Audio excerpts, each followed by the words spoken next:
Mark time march.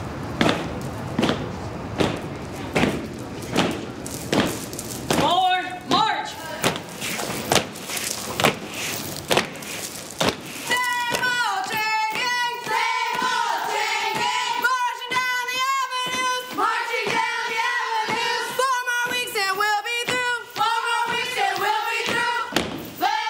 Ces femmes en tenue de forçat, les chain gang, sont condamnées à de petites peines, moins d'1 an de prison. Mais en détention, elles se sont mal comportées. Leur vie est désormais enchaînée. 5 heures du matin, la journée commence. Dans ce bus, des détenus de 21 à 36 ans.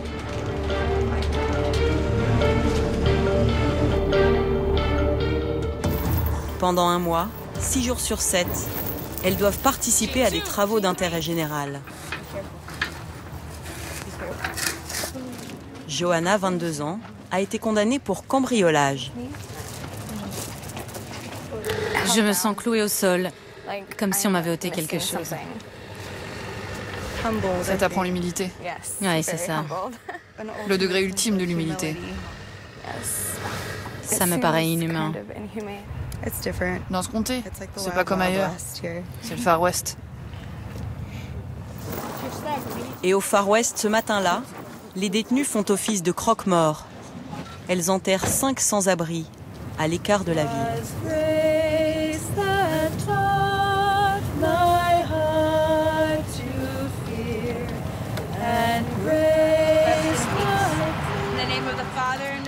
Des bénévoles catholiques assurent toujours cette cérémonie, mais ne s'habituent pas à voir ces femmes entravées. Elles perdent toute dignité. Ces chaînes, c'est très simpliste, très politique. Ça nous renvoie directement à l'époque de l'esclavage. La scène se passe pourtant dans l'Amérique d'aujourd'hui.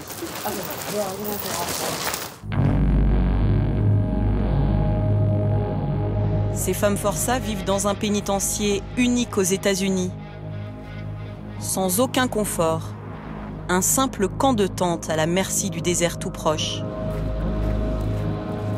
Ironiquement, le Mirador indique en permanence qu'il reste ici des places disponibles.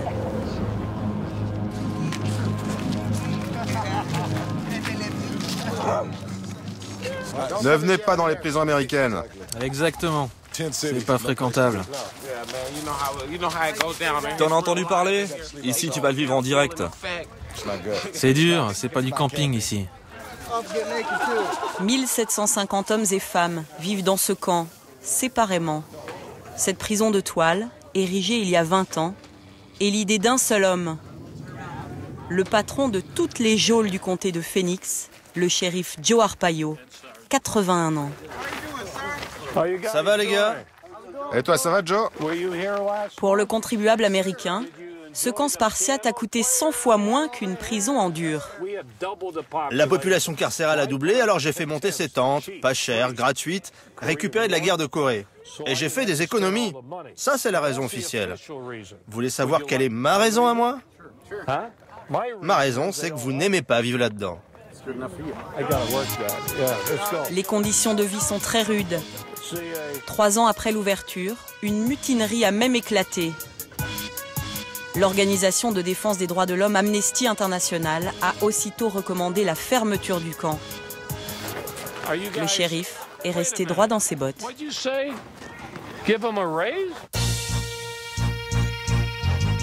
Ces méthodes extrêmes n'ont rien d'illégal aujourd'hui dans ce comté de Phoenix. 4 millions d'âmes au bord du désert. Dans l'Arizona, un État conservateur. La peine de mort y est toujours d'actualité et le port d'armes légal. Un terrain de jeu parfait pour le cow-boy Arpaio.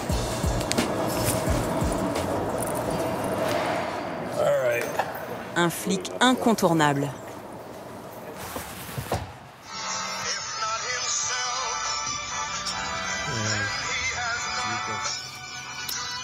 Allô? Ah, ABC News? Rédaction locale ou nationale?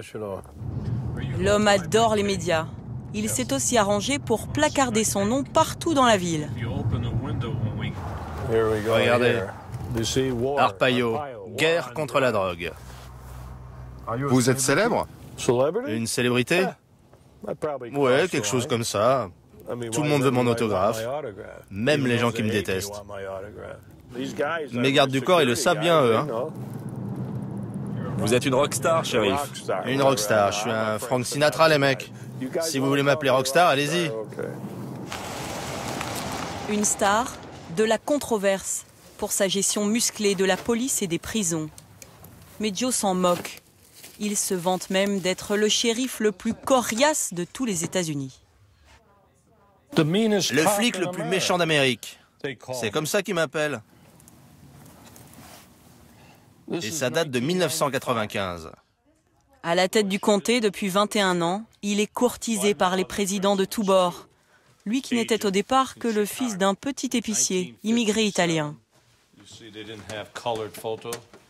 Je savais même pas ce que c'était qu'un shérif. Je le voyais juste à la télé comme ça, avec sa clique.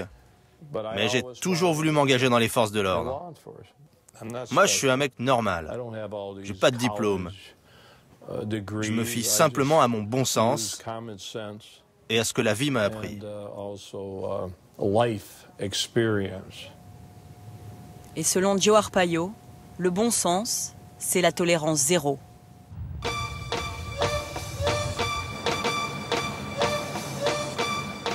Chez lui à Phoenix, même pour un tout petit délit, c'est la casse-prison presque à tous les coups. Tu te mets là. Ce jour-là, au commissariat central, près de 300 suspects vont défiler.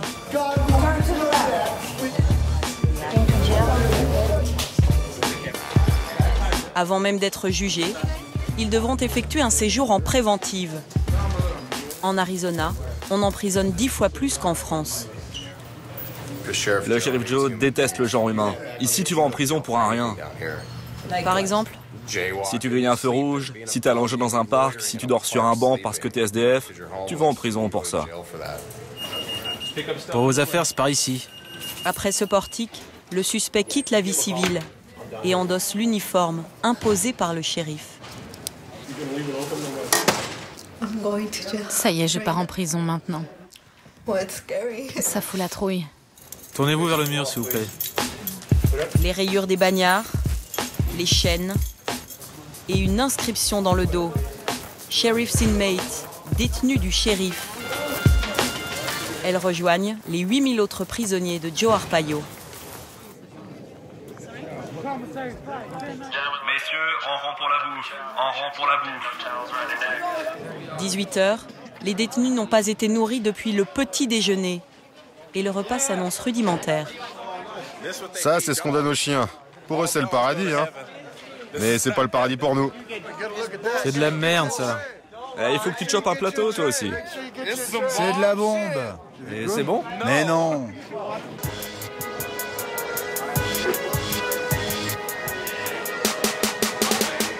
Le menu ne coûte que 30 centimes d'euros à la prison. Du riz, des haricots et une bouillie de légumes. Ni sel ni poivre, jamais de viande non plus. Pour améliorer l'ordinaire, Mario, 49 ans, l'un des plus anciens, improvise un atelier cuisine. Il a inventé cette recette avec les seuls aliments que l'on peut acheter en détention. On fait notre propre repas. Moi, j'appelle ça du vomi. Et je mange pas de vomi, c'est dégueulasse. Un mélange d'oignons, saucisses, fromage sur une tortilla pour un burrito sauce prison. Mario, le père de famille condamné pour trafic de médicaments, se prépare ensuite pour la douche. Heureusement que je mets l'ambiance dans ces putains de tentes. La toilette, c'est 5 minutes à l'eau froide une seule fois par jour avant d'enfiler des sous-vêtements roses. C'est juste une autre forme d'humiliation. C'est comme ça qu'ils vous apprennent à ne jamais revenir. Mario ne sera libre que dans 1 mois et demi. Il ne reste qu'1 heure avant l'extinction des feux. Un rap s'improvise. Le fond de la salle se défoule, quand d'autres passent à la tondeuse.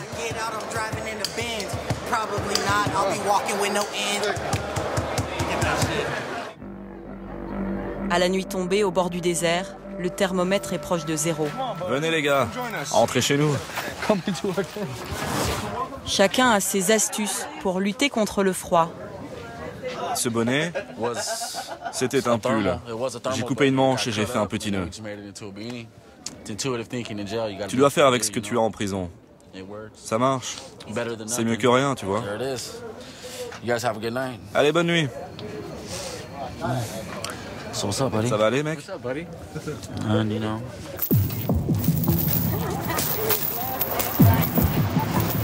Au petit matin, les femmes du camp ont déjà quitté la prison.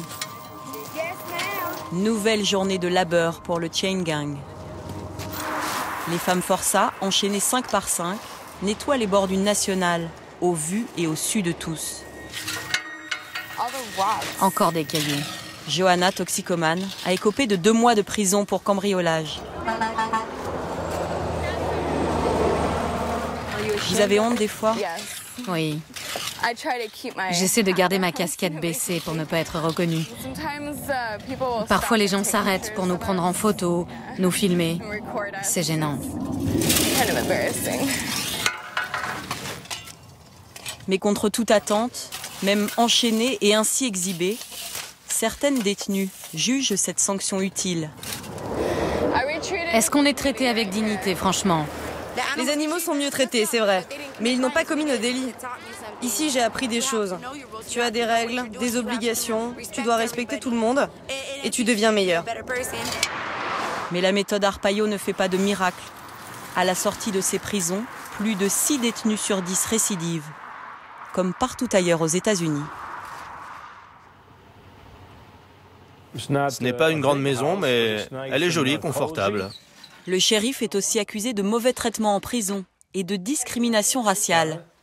Mais il a préféré verser de l'argent aux plaignants pour éviter tout procès. Aujourd'hui, ses concitoyens continuent à lui faire confiance. J'ai offert à ma femme ce badge de shérif. Et j'ai mis un diamant à chaque fois que j'ai été élu. Avec ce gros au centre quand j'ai gagné l'année dernière pour la 6e fois. Pour la 7e, il n'y a plus de place. Il me reste des doigts libres pour une bague. Assis-toi là, chérie, qu'on se pose 5 minutes.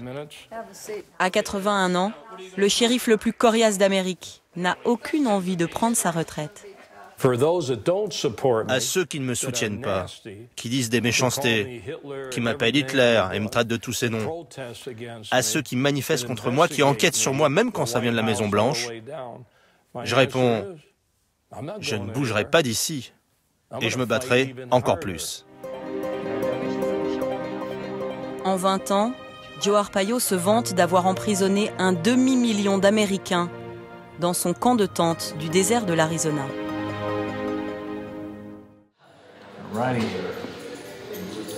Fais voir le dessous de tes pieds. Ok. Ok, c'est bon, tu peux y aller. Ce détenu passe 22 heures sur 24 en cellule. Et à chaque fois qu'il en sort, il doit d'abord passer les mains à travers cette trappe pour être menotté. Porte déverrouillée. 217. Il est enfermé dans une des prisons les plus sécurisées des États-Unis. Recule. Jack McDavis, 36 ans, purge une peine de 20 ans de détention pour tentative de meurtre. Parce qu'il a agressé un autre détenu, il a été placé à l'isolement dans ce quartier de haute sécurité. La prison, à l'intérieur de la prison. Ouverture de la porte de devant. Vous pouvez sortir. Depuis 5 mois, il n'a pas vu un arbre et vit presque exclusivement à la lumière des néons. Il ne croise jamais le regard d'un autre détenu. Tout est fait pour éviter que les prisonniers établissent un contact. Aujourd'hui, si les gardiens l'ont sorti de sa cellule, c'est uniquement pour nous permettre de l'interviewer. En plus des menottes, il va répondre à nos questions, ceinturé par une chaîne.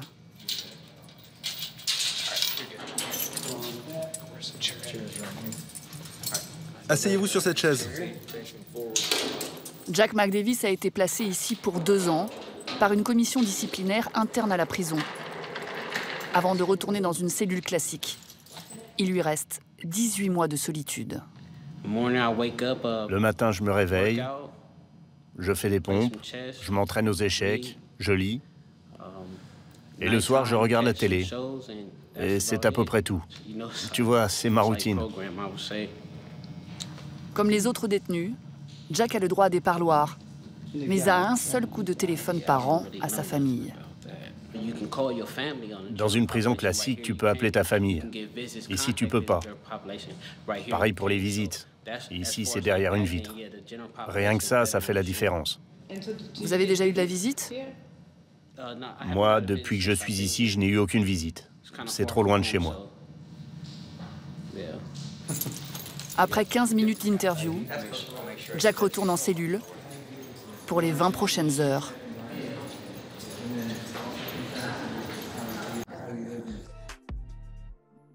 La prison de Pelican Bay est située au nord de la Californie, au beau milieu d'une forêt de séquoias.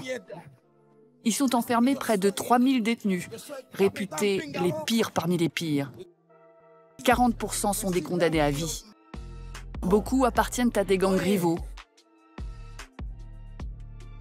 Ils s'affrontent jusque dans la cour de promenade, comme le montrent ces images de vidéosurveillance de février 2000. Ce jour-là, il y aura 1 mort et 16 blessés.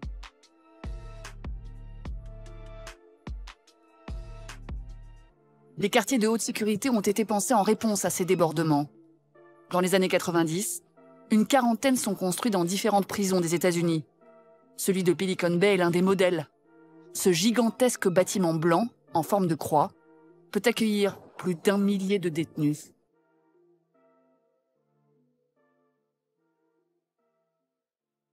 Nous avons obtenu l'autorisation exceptionnelle d'y passer 2 jours.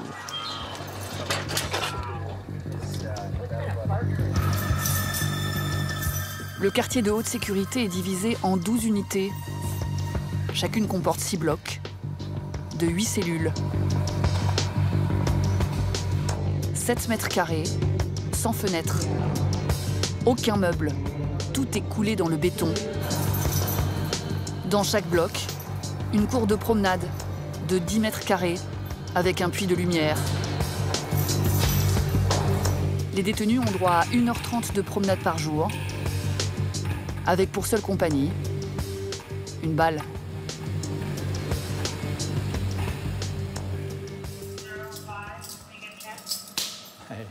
Un régime de détention extrême, avec des règles de sécurité très strictes. Unité 6, visite. Même le directeur, Glenn Olson, doit s'y plier. Impossible d'ouvrir 2 portes en même temps. On distribue les repas. Ah, il donne à manger. On finit, on vous ouvre. Ok, merci, pas de souci. Ça, c'est vraiment spécifique à notre prison. Un fonctionnement conçu pour limiter la communication entre détenus et ainsi les empêcher de reproduire à l'intérieur de la prison la même organisation criminelle qu'à l'extérieur. Quoi de neuf? Rien de spécial, et vous? La routine. Au début, les individus qu'on maintenait enfermés ici pour de très longues périodes étaient pour la plupart des membres de gangs, des membres très influents qui se jouent du système carcéral. Sous les ordres du directeur, les gardiens gèrent en ce moment 400 détenus. Une de leurs principales missions, les fouilles. Chaussures, chaussettes. À chaque fois qu'ils doivent déplacer un détenu, les gardiens vérifient qu'il n'a sur lui aucun objet dangereux. Le prisonnier se déshabille devant eux. Il montre derrière ses oreilles et l'intérieur de sa bouche. Ses sous-vêtements et sa combinaison blanche ont aussi été inspectés. Chaque jour, une quarantaine de cellules sont passées au peigne fin. Je regarde toujours l'extincteur automatique car il est en métal. C'est l'une des rares parties métalliques que l'on peut trouver dans une cellule. Donc il faut vérifier qu'il n'en manque pas un bout. Ça pourrait servir à fabriquer une arme. Je regarde aussi la télé. On regarde le scellé ici, pour être sûr que ça n'a pas été ouvert. Et je m'assure qu'il n'y a pas de trou. Pour éviter que les détenus n'y cachent des objets interdits, tous les téléviseurs de la prison sont en plastique transparent. Aux yeux des gardiens, même les objets anodins de la vie courante sont suspects. Comme ces emballages de barres chocolatées qui n'ont pas été mis à la poubelle. Je vais les emporter car avec ça, ils pourraient fabriquer de l'alcool maison. Ils utilisent le pain avec la levure qu'il contient. Ça permet d'extraire le sucre des fruits. Et ils font fermenter le tout. Et ça sent fort. Ouais, ça sent vraiment. La fermentation permet de faire de l'alcool. Par contre, ça sent pas très bon, ça doit pas être terrible. Mais ils n'ont rien d'autre sous la main. Cette fois-ci, pas d'armes. Seuls les emballages seront confisqués. Fermez la 111. Pour les détenus, une vie scrutée sans la moindre intimité, d'autant que certains sont 2 dans 7 mètres carrés. C'est le cas de George, 29 ans, condamné à perpétuité pour kidnapping et assassinat, et de son ami Frank, en prison pour 20 ans pour tentative de meurtre. Nous, on se connaît. Ça fait passer le temps plus vite. Après enquête, ils ont obtenu le privilège de pouvoir cohabiter. La promiscuité plutôt que la solitude. Là, il y a nos shorts, nos chaussures, nos t-shirts. Le reste des affaires, tu n'as pas le droit de les emporter ici. Genre ton rasoir électrique, ton ventilo ou ton réchaud, tes CD. Pour la musique, on a une station de radio sur la télé. Ils la changent une fois par mois. Lorsqu'on les interroge, la plupart des détenus semblent apathiques, éteints, comme si la détention les avait anesthésiés. Et c'est comment la promenade? On peut faire des tractions, on prend l'air. Mais vous arrivez vraiment à prendre l'air dans cette cour? Bah ouais, l'air est frais. Il fait même froid. Georges va passer 8 mois dans le quartier de haute sécurité, suite à une bagarre avec un codétenu. Mais d'autres prisonniers peuvent y rester des dizaines d'années. Quelles séquelles physiques ou psychologiques peuvent laisser de telles conditions de détention une fois à l'extérieur? Jack Morris, 59 ans, a été libéré il y a 5 mois. Une nouvelle vie qui chaque instant l'émerveille. Un soda à la mangue. Il y a beaucoup de choix ici. C'est l'abondance. C'est ce qu'il y a de génial dans la liberté. Condamné pour complicité de meurtre, Bonne journée. Jack a passé 40 ans derrière les barreaux, dont 29 à l'isolement. Il affirme y avoir été placé sur la seule suspicion d'appartenance à un gang. En cellule, il prétend avoir souffert de nombreux syndromes.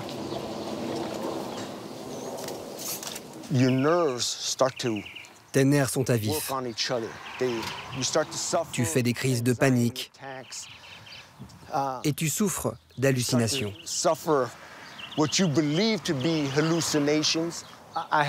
Un jour, dans une cellule à côté de la mienne, il y a un gars qui s'est littéralement ouvert les veines. Parce que il disait que son codétenu, alors qu'il était tout seul dans sa cellule, avait une arme et qu'il allait le tuer s'il ne le faisait pas. Ce genre d'hallucination, c'est le résultat de la détention à l'isolement. Il dit avoir vu plusieurs détenus devenir totalement fous et être transférés dans une unité médicalisée. Il raconte avoir dû lutter pour garder ses esprits. Tu perds ta faculté à réfléchir. Tu es incapable de te concentrer sur quoi que ce soit, parce que ta vie est devenue monotone. Tout est répétitif, normé. Et tu n'exerces plus ta mémoire, ta pensée, ton esprit. Et c'est ce qui, d'habitude, permet à une personne de rester alerte. Et quand tu perds ta vivacité d'esprit, tu dépéris très vite.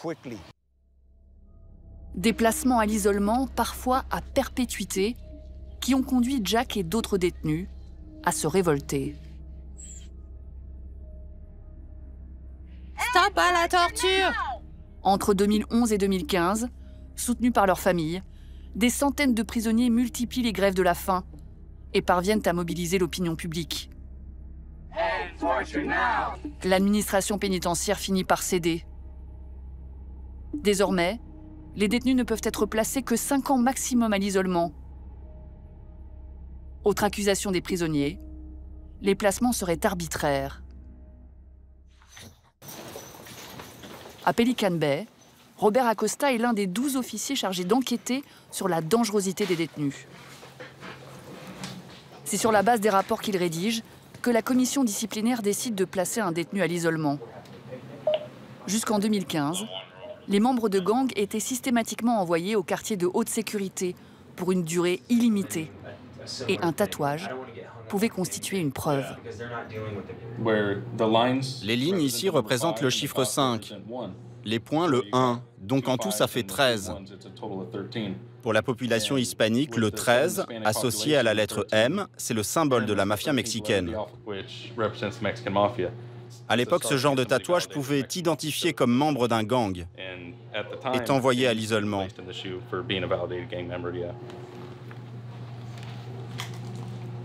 Depuis la réforme de 2015, en principe, seuls sont placés à l'isolement les détenus qui ont commis un délit grave, comme la possession d'une arme. Robert Acosta en a toute une collection.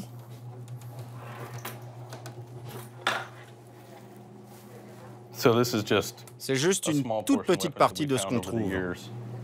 À Pelican Bay, l'an dernier, il y a eu 17 agressions sur des gardiens et 59 tentatives de meurtre entre prisonniers. Quelques armes ont même été retrouvées sur des détenus à l'isolement qui débordent d'ingéniosité, comme ces flèches fabriquées avec une pointe de métal et du papier roulé très serré. Leur seul moyen d'attaquer quelqu'un, c'est à travers les barreaux. Ils peuvent tirer ces flèches en se servant de l'élastique d'un caleçon comme d'un arc. Mais la plupart des armes sont retrouvées dans le quartier de détention classique. Il y en a en métal, en plexiglas ou en pierre. Ça, c'est en plastique. Ils le fabriquent avec une bouteille de plastique. Tu la fais fondre, tu la roules, tu refais fondre, tu roules encore et encore jusqu'à obtenir un bout de plastique tellement dur que tu peux en faire une arme. Ça, c'était une brosse à dents. Maintenant, les détenus n'ont plus le droit d'avoir une brosse à dents de taille normale. Elles ne font plus que 5 cm de long. Malgré la réforme, certains continuent de dénoncer l'absence de preuves tangibles lors des décisions de placement à l'isolement. Comme à San Francisco, Carol Strickman, avocate. Je vais vous montrer quelques dessins que des prisonniers nous ont envoyés. Elle travaille pour une association de défense de prisonniers et représente plusieurs d'entre eux. Ça montre la torture psychologique. Elle pointe le manque de transparence de l'administration pénitentiaire. Ça concerne surtout les accusations de conspiration. Par exemple, on vous dit que vous avez l'intention de commettre une agression ou l'intention d'amener de la drogue dans la prison. Mais vous n'avez agressé personne, vous n'avez pas amené de drogue. Seulement, on vous dit qu'un autre détenu vous a balancé. Et quand vous demandez des détails, on vous répond que c'est anonyme. Vous ne savez pas exactement ce qu'il a vu, quand il l'a vu, ni à qui il l'a dit. Ce sont des preuves totalement secrètes utilisées contre les détenus. Et c'est ça que nous allons attaquer en justice. Carol Strickman affirme avoir déjà recensé une douzaine de placements litigieux qu'elle espère pouvoir faire annuler. De son côté, l'administration pénitentiaire veut nous montrer qu'elle fait tout pour humaniser le sort des détenus à l'isolement. Main dans le dos.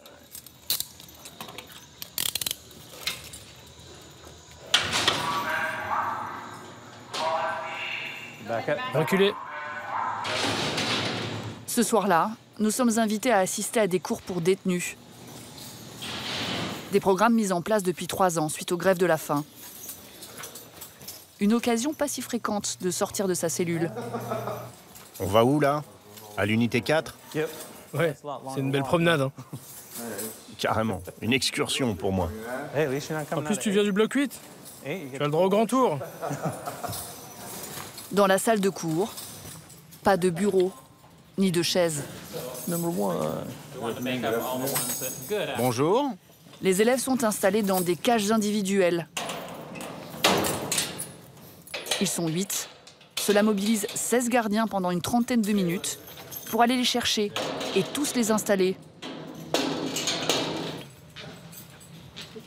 Littérature, cours de business ou groupe de parole.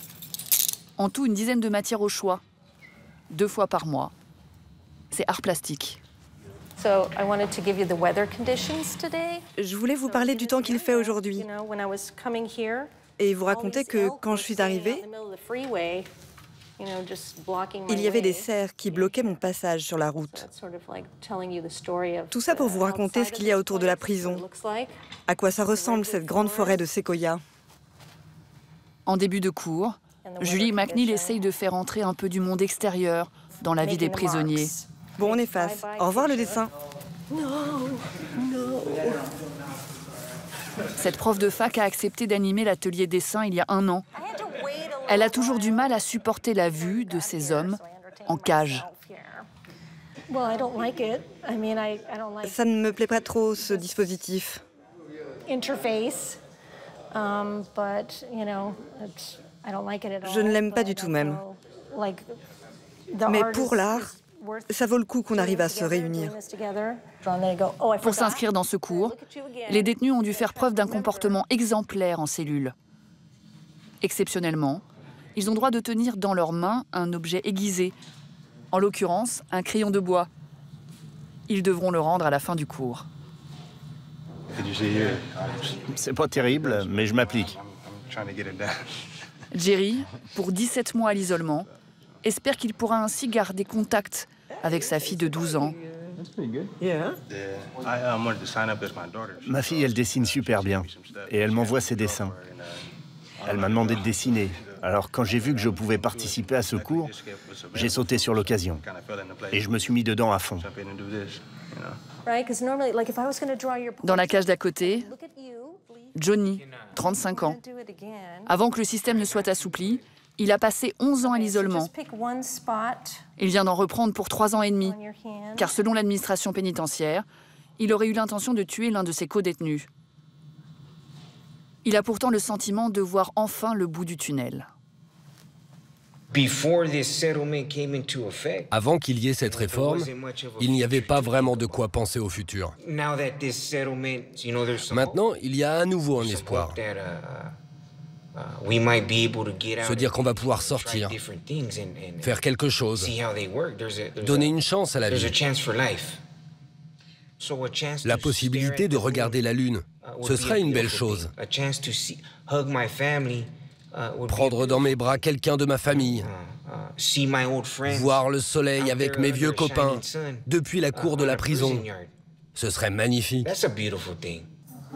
À Pelican Bay, depuis la réforme, le nombre de détenus dans le quartier de haute sécurité a été divisé par 3. Aux États-Unis, il reste près de 70 000 prisonniers à l'isolement.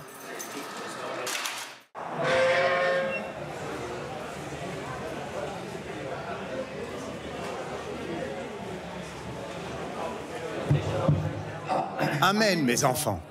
C'est le pasteur Arnaldo Barros. Dans cette prison, Arnaldo Barros est comme chez lui.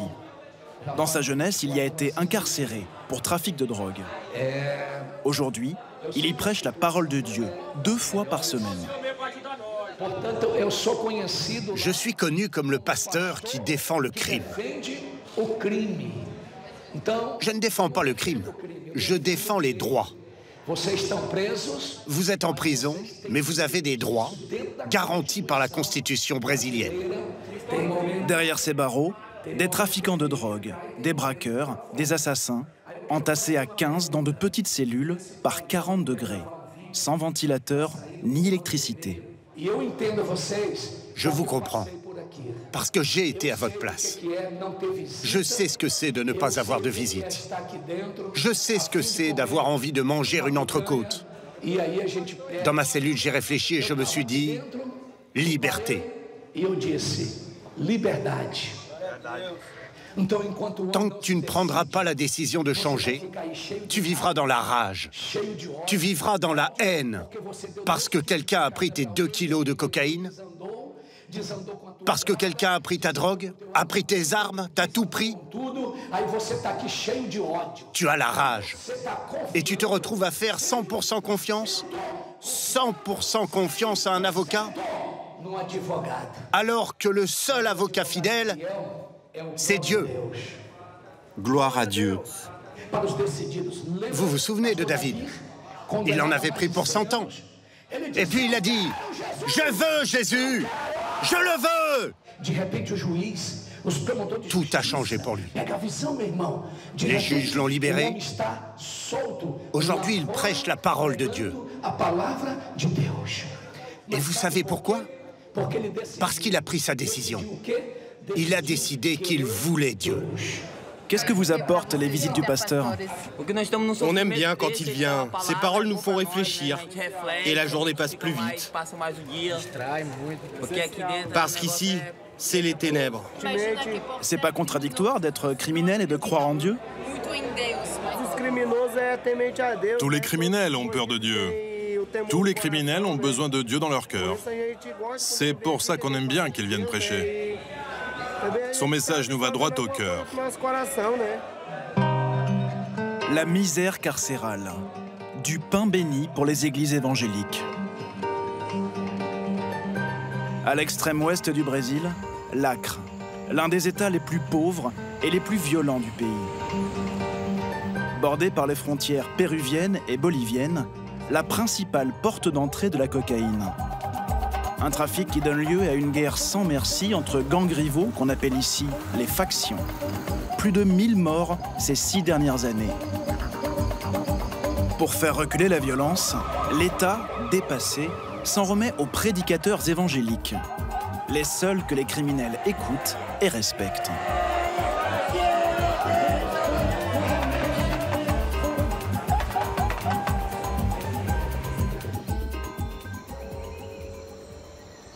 Le centre pénitentiaire Francisco de Oliveira Conde. 1600 places, 2 fois plus de prisonniers. En 2016, 4 détenus meurent dans un affrontement entre gangs rivaux. Depuis, ces factions sont séparées les unes des autres, dans différents bâtiments. Dans ce pavillon, 200 prisonniers, pour seulement 3 surveillants. La fouille des cellules, quotidienne, ne se fait qu'avec l'appui des forces spéciales de la prison. C'est vide, en avance. Durant l'heure de la promenade et à l'abri des regards.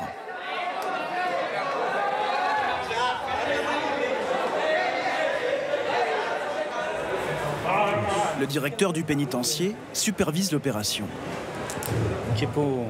Parfois, ils se servent des lames de rasoir pour couper, parfois pour blesser quelqu'un. Souvent, ils attachent les 2 lames ensemble pour en faire une arme plus résistante. Comme ça, ils peuvent couper la gorge de quelqu'un. Et les rasoirs sont interdits? Non, ils ont le droit d'avoir un rasoir. Mais s'ils enlèvent la lame, c'est qu'ils ont de mauvaises intentions. La prison est équipée d'un système de brouillage des réseaux téléphoniques, ce qui n'empêche pas les détenus de communiquer. Ce sont des mots qui viennent d'autres pavillons. Tentative d'évasion, paiement, on y trouve un peu de tout. Là, ça parle d'une marchandise que le détenu a consommée et dont le paiement doit être effectué par quelqu'un qui va lui rendre visite. On arrive à avoir beaucoup d'informations par le biais de ces mots. Je vérifie si les barreaux n'ont pas été coupés. Parfois, il les scie, puis recolle avec du savon avant de les forcer le soir.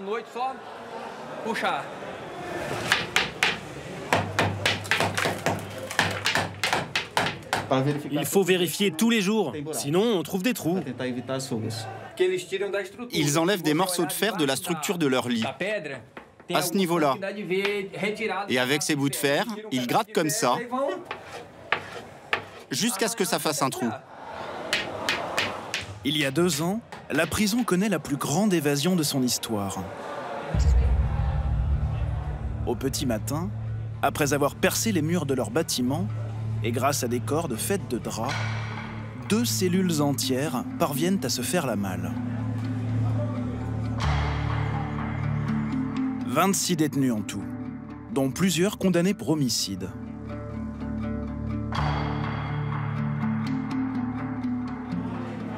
Après la fouille, les détenus regagnent leurs cellules.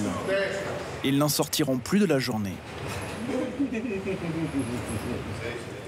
Ici, pas de radio, pas de télé, quasiment aucune possibilité d'étudier ou de travailler. Des conditions de détention condamnées par la Cour suprême du Brésil. Manque de personnel, prétend le directeur. Pour éviter la révolte chez les prisonniers, en évangélique convaincu, ils préfèrent s'en remettre à Dieu.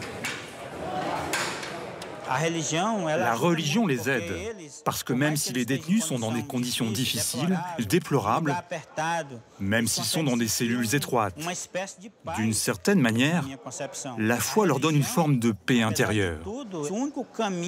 À mon avis, la religion est le seul chemin. C'est le meilleur moyen de réinsérer ces détenus dans la société.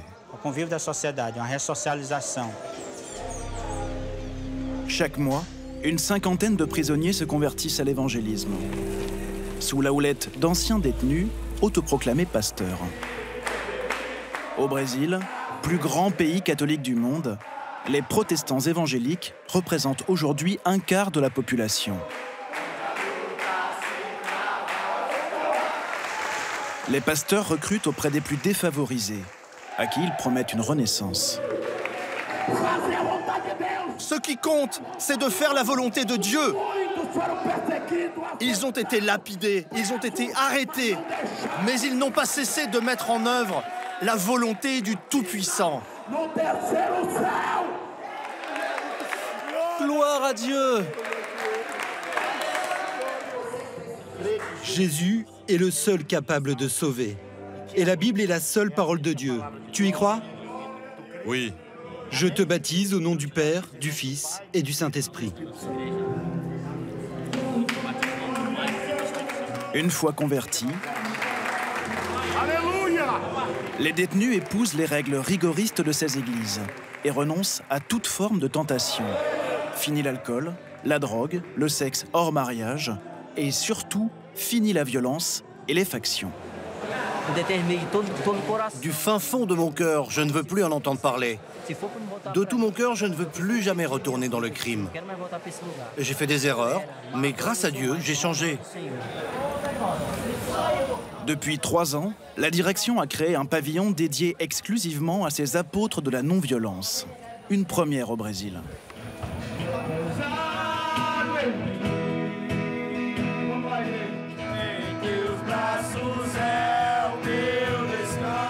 La gestion du bâtiment a même été partiellement déléguée à certains détenus, reconnus par les autres comme des pasteurs. Ils distribuent l'eau potable, la nourriture, assurent les offices. Le Seigneur va changer ta captivité, et garde même les clés des cellules. Ici, il n'y a jamais eu la moindre tentative d'évasion. Pourtant, la densité de population y est la même que dans le reste de la prison. 18 détenus pour 20 mètres carrés. 4 fois plus qu'en France pour une cellule de taille équivalente.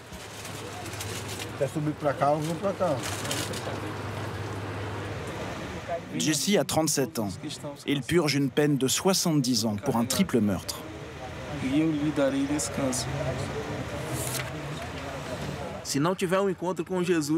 Sans la rencontre avec Jésus, les détenus condamnés à de longues peines deviennent fous.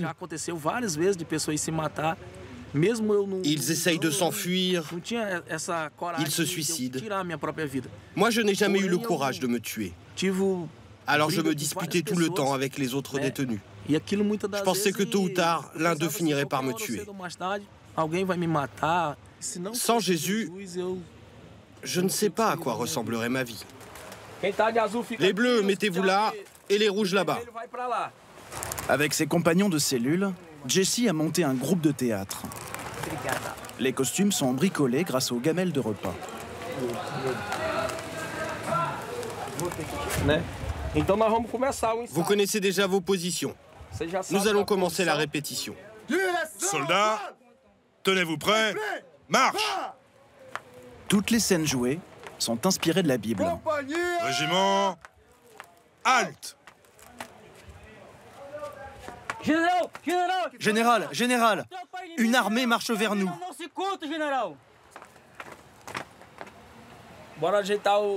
Bon, il faut que vous coordonniez vos pas au même tempo. Faites bien droite, gauche, marchez ensemble.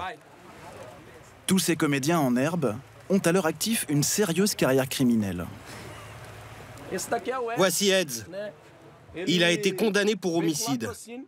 Il a l'air sympa comme ça, mais c'est un braqueur. Alors lui, je peux en parler ou pas? Oui, vas-y. Bon, il a été condamné pour viol sur mineur. Lui, il a été condamné pour trafic de drogue. Il n'est même pas d'ici. Il était venu importer de la drogue d'un autre État, et ça n'a pas marché. Allez, on reprend. S'ils jouent aujourd'hui aux petits soldats de l'Antiquité, tous se sont livrés jadis une guerre bien réelle. Lui appartenait au clan du PCC et l'autre au commando Vermelho. Ça aurait été impossible de les voir ensemble. S'ils ne s'étaient pas entretués, les factions leur auraient ordonné de le faire. Et aujourd'hui? Eh ben aujourd'hui. Et aujourd'hui, c'est mon copain de cellule. Tout le monde ne vit pas, comme Jesse, une sincère rencontre avec Dieu. Certains se convertissent de manière plus intéressée. Edson, l'ancien braqueur, est devenu évangélique pour ne pas perdre sa femme. Ça, c'est mes petites crèmes. C'est là que je range mon rasoir, ma Bible. Il a aménagé au mieux son espace personnel, car dans cette prison, il n'existe pas de parloir intime. J'utilise ce rideau pour les visites de ma femme. On a nos rapports ici, on ferme tous les rideaux, et comme ça, on a un peu d'intimité. C'est comme si c'était une chambre. Elle ne lui a pas laissé le choix. Soit il se convertissait pour quitter la faction, soit elle divorçait. J'étais entre le lion et le jaguar. J'étais au milieu. Si j'allais d'un côté, on me mangeait. Si j'allais de l'autre, aussi. Il a fallu choisir. Je voulais changer. J'ai choisi l'Église. De toute la cellule, Edson est le dernier à qui sa femme rend encore visite. Depuis l'incarcération de son mari, Domingas élève seule Esther, 6 ans, et Rebecca, 9 ans. Là, je dormais. Et il se promenait avec les filles. Il était très attentionné. C'était un père très protecteur, très présent. C'était un mari romantique. C'est pour ça que je me suis attachée à lui. Edson ne devrait pas sortir de prison avant 10 ans. Il voulait avoir beaucoup d'argent. Et surtout, il voulait être connu. Il avait cette envie-là. Il avait envie d'être regardé, d'être admiré. Et plus le crime est grave, plus la personne est admirée. Comme beaucoup d'habitants des quartiers pauvres, Domingas subit au quotidien la violence des factions. On entend beaucoup de tirs. Mes filles et moi, on est traumatisés. L'autre jour, ils ont tué quelqu'un. J'étais en train de prendre ma douche. C'était vraiment devant ma porte. Je suis sortie, j'avais du savon partout. J'ai pris ma fille, je criais. Et quand je suis sortie, j'ai vu le jeune mort. Ici, les gangs imposent leurs lois. Pour filmer, nous avons dû demander leur autorisation. Ils occupent la place vide laissée par l'État. Pour échapper à leur emprise, une seule solution. Les pasteurs. Oui, allô, c'est le pasteur. Comme Arnaldo Barros, celui qui prêche en prison. Vous êtes certain qu'ils ont émis un décret de mort? Oui. La faction veut le tuer. Oui. C'est cette femme qui vient d'appeler le pasteur. Il faut rester calme, ma sœur. Son frère a été condamné à mort par une faction. car il a blessé son épouse d'un coup de couteau. Il s'est caché dans la forêt. Ah, dans la forêt. C'est plus sûr. Pourquoi vous n'appelez pas la police au lieu d'appeler un pasteur? Parce qu'avec les factions, la seule solution, c'est d'appeler le pasteur Arnaldo. La police ne vient pas? Elle ne fait rien? Non. Avec les factions, vous savez. Bon, je vais aller le chercher. Que Dieu vous aide, pasteur. Il ne faut pas pleurer, ça ne sert à rien. Allez, on y va. La famille de l'épouse poignardée a fait appel à la faction pour obtenir vengeance. Presque tous les jours, nous recevons des appels comme celui-là. La plupart du temps, c'est des questions de vie ou de mort. Nous, on vient en homme de paix, on essaye de faire les intermédiaires. Après une demi-heure de recherche, le voilà, il sort du bois. L'homme s'apprêtait à passer sa deuxième nuit dans la forêt.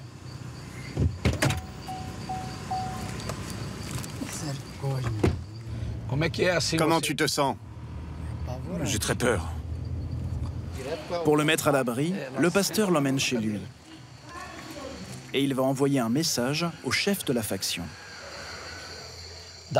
J'ai un service à te demander. Est-ce que le décret de mort est déjà passé au conseil? Comment on pourrait faire pour que la vie de cet homme soit épargnée?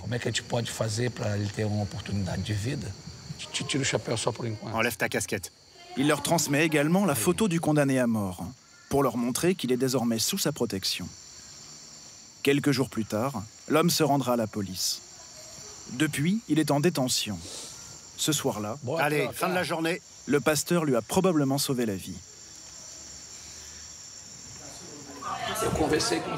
J'ai discuté avec Cicero en prison. Et on m'a dit que c'était Tiao, le nouveau chef. Arnaldo Barros a 54 ans. Dans la région de Rio Branco, on le surnomme le pasteur du crime. Respecté par toutes les factions, il possède son propre programme télévangéliste. Il y fait la promotion de son église et de son combat pour sortir les jeunes du crime. À l'origine de son engagement, un drame personnel. Mon fils Everton a commencé à prendre de la drogue. Il est devenu accro. Et il est mort par overdose de cocaïne. Il avait 20 ans. Depuis, j'essaye de sauver les jeunes de la criminalité, pour épargner à d'autres parents ce que moi j'ai vécu, pour qu'ils ne souffrent pas comme j'ai souffert. Aujourd'hui, il prétend avoir éloigné du crime organisé plus de 2000 personnes. Sa maison est devenue un refuge pour détenus en liberté conditionnelle, hébergés en échange d'un coup de main en cuisine ou au jardin. Chez lui, comme en prison, il convertit les délinquants pour les soustraire à l'emprise des clans. Viens là, mon frère. Bonjour. Bonjour. Tu es sorti quand de prison? Ça fait 6 mois. Cet homme se dit poursuivi par une faction rivale. Vas-y, rentre. Viens, on va enregistrer une vidéo. Une conversion en direct sur les réseaux sociaux. Tu es sûr de toi? Tu veux quitter le crime organisé? Oui, pasteur. Bonjour mes chéris, c'est le pasteur Arnaldo. Nous sommes ici en direct et je vais vous présenter ce jeune. Comment tu t'appelles? Maxwell. Quelle est ta faction? B13. Ferme les yeux, on va prier. Je veux déclarer quelque chose concernant cet enfant. Toute action maligne, toute action diabolique sort du corps, sort de l'âme, sort de l'esprit. Ça sort. 1, 2, 3, sois libéré de tout le mal. Au nom de Jésus. Le pasteur enregistre ensuite une vidéo envoyée directement au chef de la faction du jeune homme. Quel est ton surnom? China. Un matricule au sein de la faction? 1313.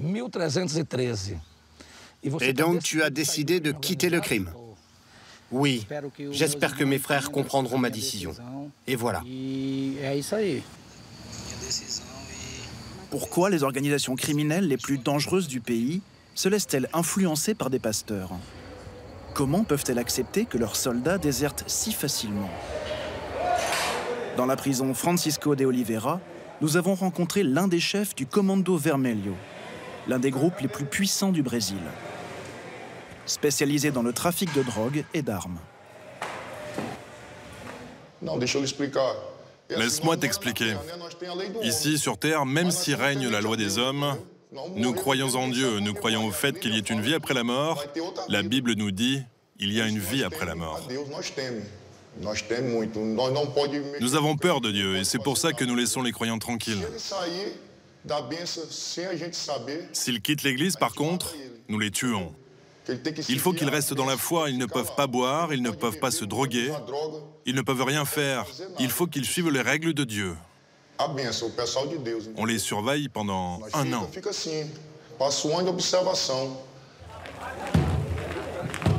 Dans le pavillon des détenus évangéliques, le jour du spectacle est arrivé.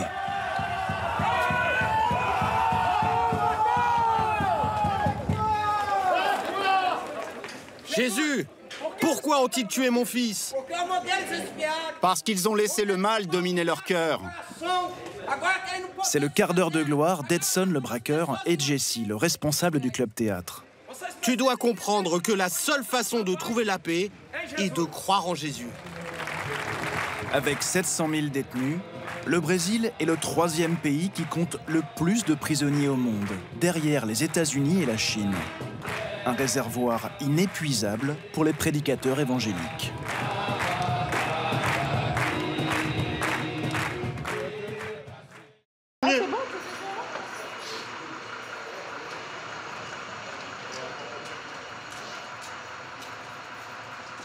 Monsieur, bonjour. Bonjour. Vous pouvez rentrer dans la première geôle, s'il vous plaît? Leur arrivée se fait sous haute sécurité. Sam, allez-y, rentrez, bonjour. Bonjour. Mains menottées, bonjour. Pieds entravés par des chaînes. Mettez-vous dos au mur. Ce sont tous des criminels condamnés à plus de 10 ans de prison aux assises. Ils ont déjà effectué la moitié de leur peine et ont demandé une libération conditionnelle. Ils viennent de toutes les prisons de France pour passer 6 semaines dans ce centre national d'évaluation.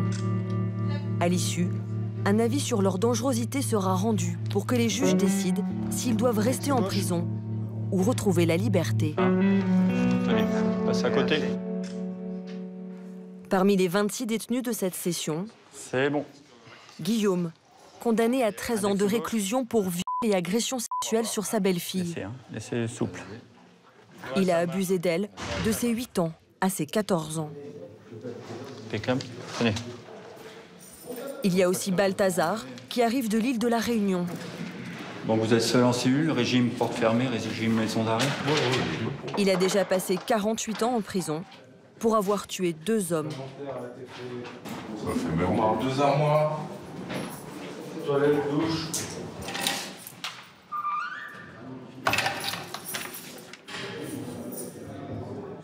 Bon, c'est votre premier CNE? Oui. D'accord. Laurent, lui, a été condamné à 14 ans de réclusion pour viol et agression sexuelle sur une quarantaine d'enfants, dont des bébés.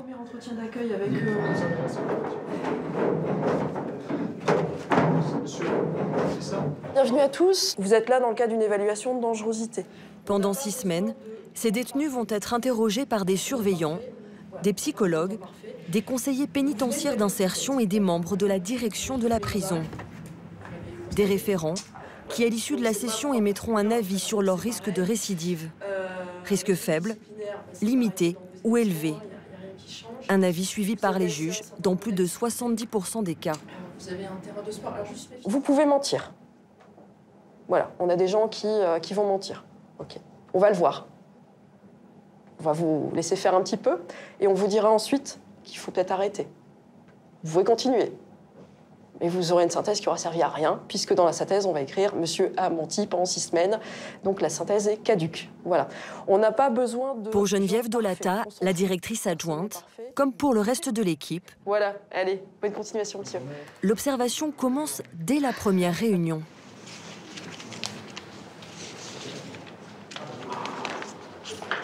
Vous savez comment il fixe? Dans les yeux, je sais pas. Vous avez déjà des premières impressions? Oui, sur des attitudes un petit peu. Sur une attitude un peu particulière, effectivement, quelqu'un qui fixe dans les yeux, qui provoque, qui est un peu dans la provocation, effectivement. Ouais. C'est une observation, on regarde, on va analyser par la suite. Ouais.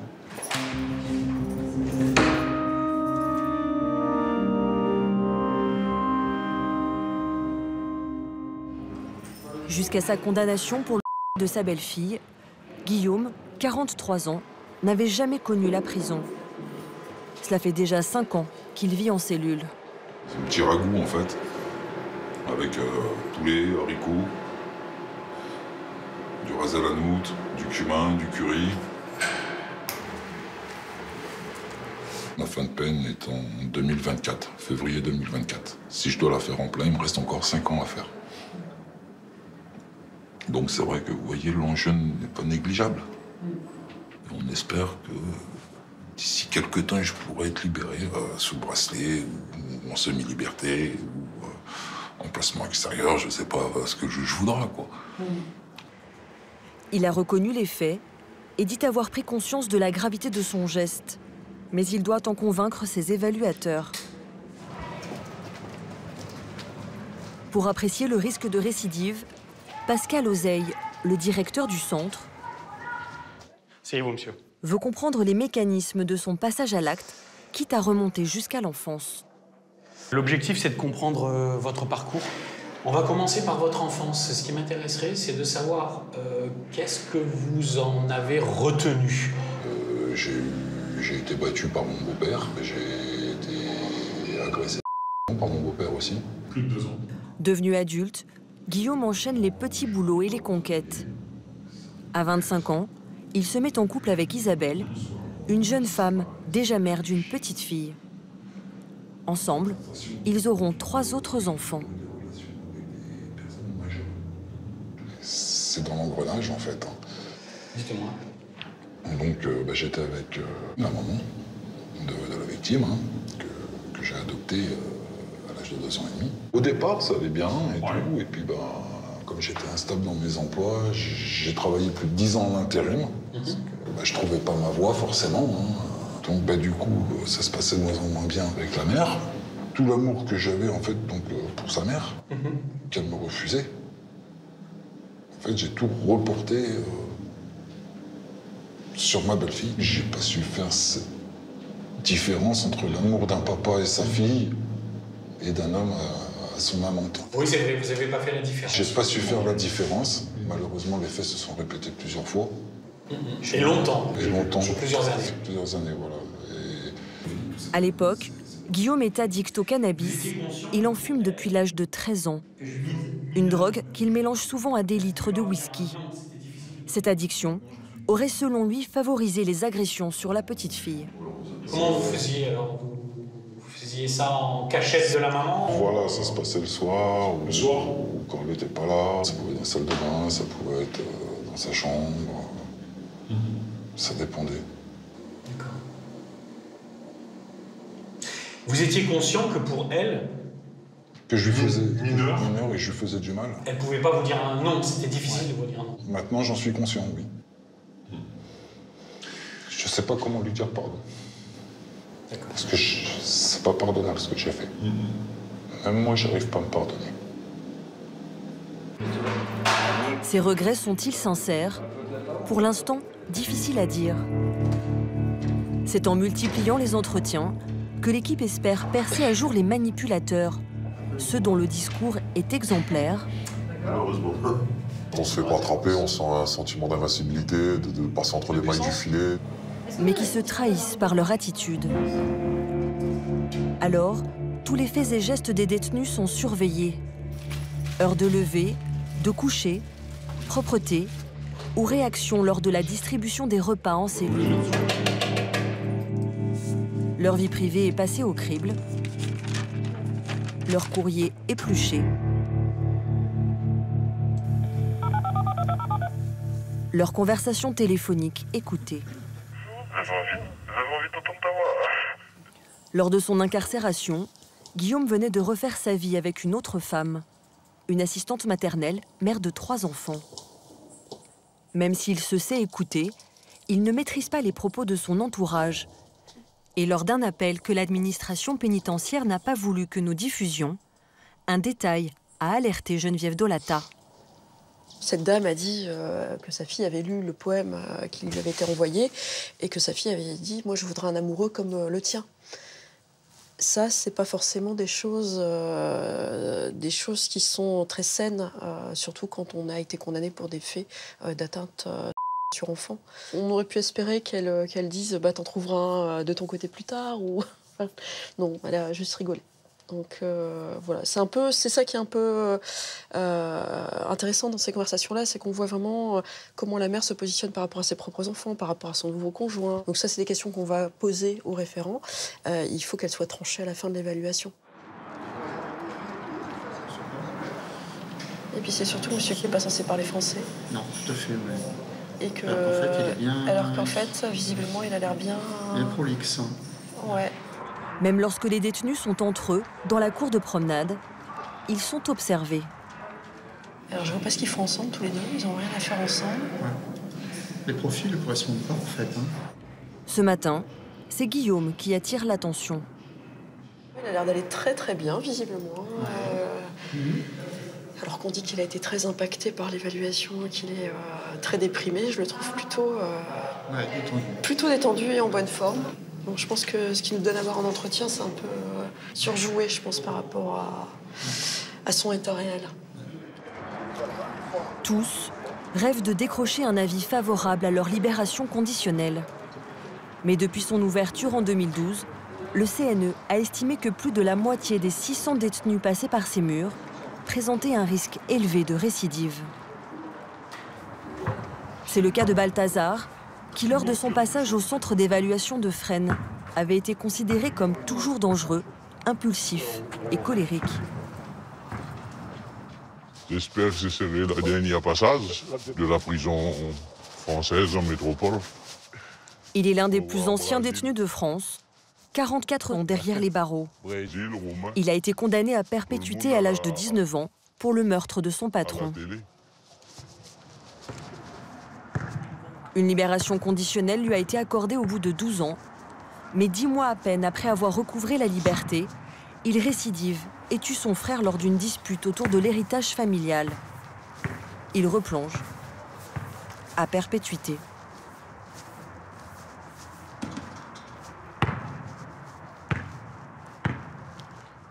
Ça fait quand même 32 ans que j'ai pas posé le pied dehors. Lorsqu'on est dans une situation telle que moi, la seule chose qu'on peut faire, c'est soit on va à l'infirmerie, on va se gaver de médicaments tous les jours et devenir un légume, soit on fait face, il faut assumer, quoi. Malgré son passé carcéral, Balthazar est parvenu à se construire une vie à l'extérieur. Ça, c'est la famille du côté de ma mère, c'est beaucoup des descendances indiennes. L'an dernier, il s'est même marié avec une femme rencontrée grâce à un ami au parloir. La photo du mariage, c'est à Marie-Claire, que c'est une religieuse que je connais depuis très très longtemps. Avec l'argent de son héritage, il a acheté pour Nicole un restaurant qu'elle dirige en attendant sa libération. Mais Balthazar considère que leur nouveau cuisinier n'est pas fiable et semble s'en agacer. Le genre de situation conflictuelle qui, par le passé, l'a poussé à tuer 2 fois. Alors, son surveillant référent, Thibaut Place, veut s'assurer que cela ne constitue pas un risque de récidive. Bonjour. On va faire un entretien? Pourquoi? Ce matin, en faisant la censure, j'ai lu tes courriers. Donc, vous avez des ennuis avec un cuistot, non? Chez toi?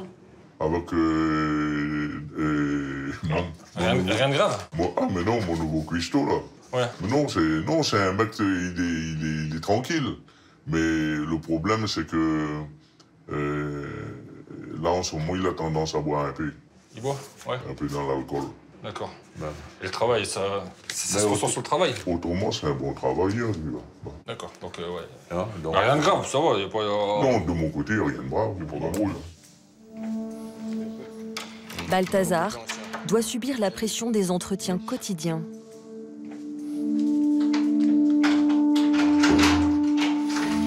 Allô? Allô? Mais aussi celle de sa femme, qui commence à trouver le temps long. Moi aussi, je t'aime beaucoup. Et... Tu me manques. Ah. Voilà. Et moi aussi.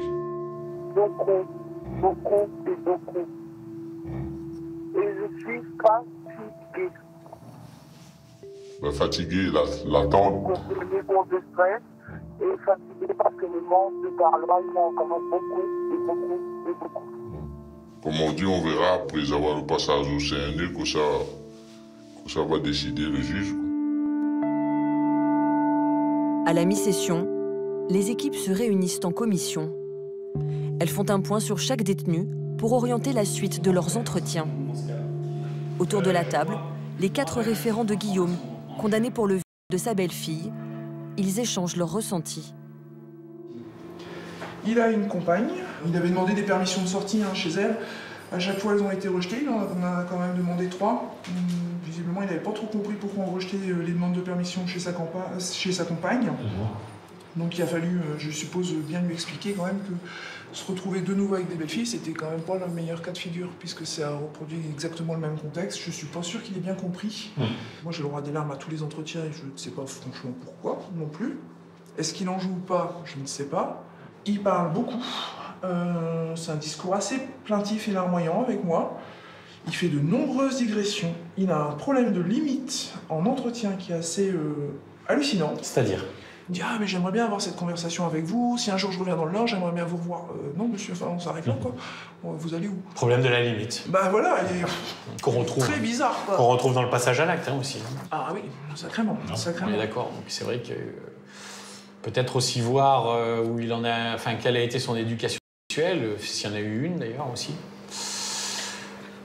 Et là, on n'a pas encore tous les tenants et les aboutissants pour essayer de comprendre son fonctionnement. Il est persuadé d'avoir sa libération conditionnelle. Ça, il est persuadé. Convaincu. Ah oui. Entendu. Attendez. Allez-y. Vas-y, mettez-vous sur le côté, là-bas. Les lunettes, s'il vous plaît. Non, les lunettes. Chaussures. Allez-y.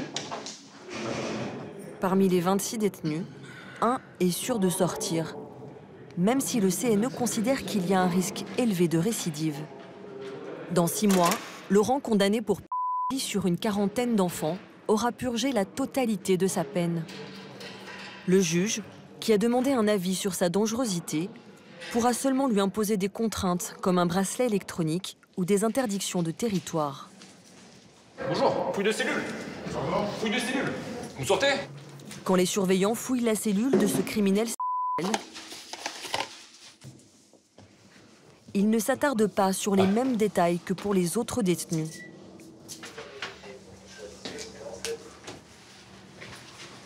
Quelle chaîne? BFM. On essaie de voir qu'est-ce qu'il regarde à la télé. Ça peut jouer. Ça peut jouer. Bah, une affaire de mœurs, comme le détenu. C'est une affaire de mœurs. S'il s'amuse à regarder des émissions avec des enfants, enfin, ça va forcément nous tirer la sonnette d'alarme. On fait attention. On fait attention. Lors de son arrestation, les enquêteurs ont découvert plus de 350 000 photos et 6 000 vidéos sur son ordinateur, parfois celles de ses propres victimes. Il était informaticien et échangeait ses contenus sur Internet.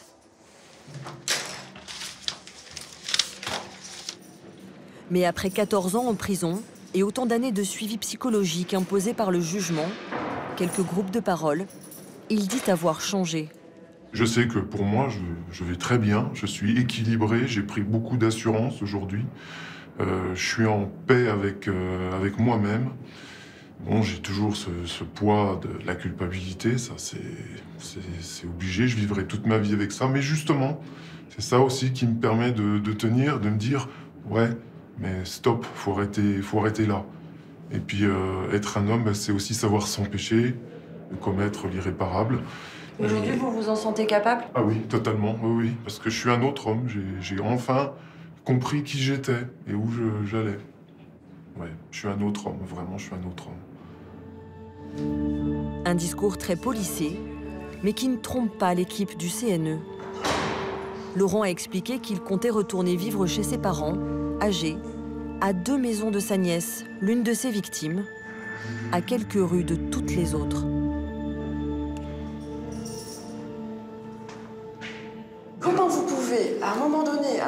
ce discours de dire les victimes sont sans de mes préoccupations, de revenir sur le lieu des faits. Je vais aller où? Mais n'importe où en France. Loin. Moi, mes parents, ils ont aussi besoin de voir leur fils. Ouais, mais il y a le désir de vos parents et il y a une réalité aussi. La réalité, c'est que je vais pas aller, je vais faire en sorte de ne pas rencontrer mes victimes, de faire attention. Vous garantir ça, c'est impossible à garantir. Voilà. Et c'est quoi la priorité aujourd'hui? La priorité, c'est les victimes. Je sais que c'est rembourser les victimes. Non, c'est pas rembourser les victimes, c'est éviter tout nouveau traumatisme aux victimes. Tout à fait, tout à fait. Et en fait, votre choix, là, il est totalement incohérent par rapport à votre discours. Alors, moi, c'est vrai que j'ai construit cette sortie avec mes parents. Vos parents étaient là au moment des premiers faits, enfin vous viviez chez eux, ils n'ont rien empêché du tout. Ils sont jamais un frein, on le sait. En détention, Laurent dit avoir guéri de toutes ses pulsions car il a enfin assumé son homosexualité. Donc c'est votre petit ami? Oui, on peut le dire comme ça, voilà. Il a quel âge? Il a 70 ans, par là. Donc il a l'âge de votre père? Oui. Je sais, tout à fait. Je me suis épanoui parce que j'ai découvert vraisemblablement mon homosexualité. Ce qui m'embête un petit peu dans votre dossier, monsieur, c'est que vous êtes incarcéré depuis 14 ans, c'est ça? Oui. On arrive en fin de peine. Oui. Et aujourd'hui, on a quand même une expertise psychiatrique qui dit que vous représentez un danger pour la société. Alors que vous dites avoir fait un travail de réflexion, Ça a été très long, madame. Ça a été très long. C'est pas un travail facile. Vous changez pas du jour au lendemain comme ça. Mais vous avez eu 14 ans pour changer, monsieur. Mais c'est très, très, très difficile. Le psychiatre dit que vous avez encore une attirance. C'est ce que je lui avais dit, qu'il pouvait rester des attirances. Mais si j'ai un fantasme, par exemple, un enfant, je sais que c'est pas ça qui va me permettre de repasser à l'acte. Comment vous allez gérer ça, dites-moi? Parce que je sais gérer, je sais me faire... Mais comment vous allez Parce que je me fais violence par rapport à ça. Alors dites-moi, comment vous faites? Ces pulsions, on va dire ça, parce que... Eh bien, je les ai redirigées vers des hommes, en partie, par rapport à la société. Ouais. J'avais honte d'être homosexuel. À un moment donné, monsieur, tous les homosexuels contrariés ne sont pas... Mais bien entendu, mais je l'entends bien. Dans votre discours, c'est un peu le raccourci que vous faites. Hein. Ah non, c'est pas un raccourci. Ah, si. Après une heure d'entretien musclé, Geneviève Dolata décide de recouper le discours de Laurent avec celui qu'il tient à la psychologue et à la conseillère pénitentiaire d'insertion. Ouais, on va tenter la bibliothèque. Ça va? Il est usant, l'entretien. Usant. J'ai fait qu'une heure là, mais. On a fait 3 heures hier, c'était. On a parlé aussi de son petit ami officiel, mais il compte plus avoir de contact avec lui à l'extérieur. Ça, je sais pas si vous êtes au courant. Ah bah hier, c'était encore son petit ami. Oh. D'accord. Ouais. Ok. Bon, du coup, c'est pas clair non plus. Il n'y a rien qui est clair. Ouais. En janvier 2017, il avait encore des pulsions. Mais en un an, tout s'est éteint. Autant hier, il nous a dit qu'il y avait encore des pulsions. Ouais. Donc il ment aussi là-dessus. Ce qui fait aussi qu'il est inquiétant, parce que c'est quelqu'un qui a des ressources intellectuelles indéniables, mais il les saisit pour renforcer son mode opératoire, quoi. Il est extrêmement inquiétant. Cela fait bientôt 6 semaines que les détenus sont évalués. C'est le moment pour la commission de rendre son avis. Elle commence par évoquer le cas de Guillaume, qui a abusé de sa belle-fille pendant 6 ans.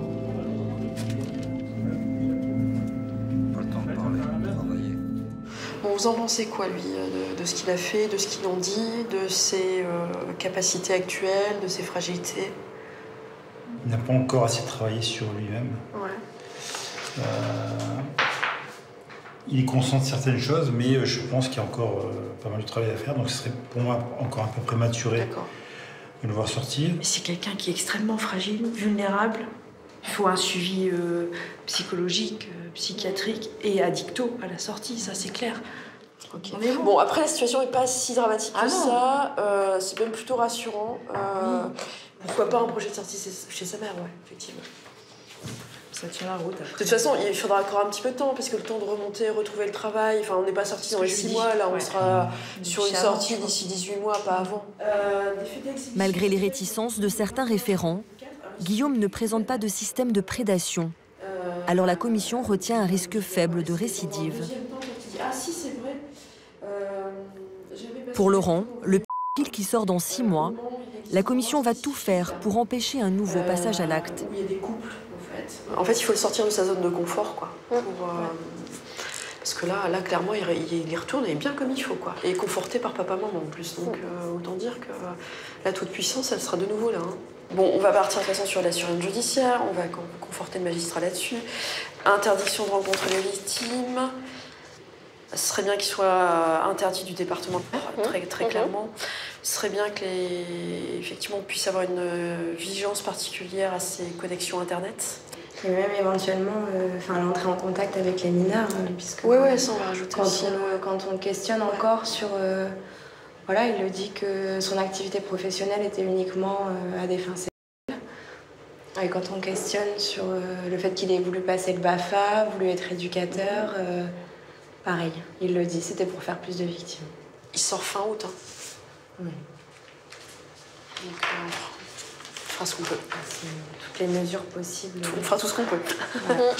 Après le reste, il y a des mesures de contrôle qui existent. On les exploite tant qu'on peut. Maintenant, c'est des mesures de suivi en milieu ouvert.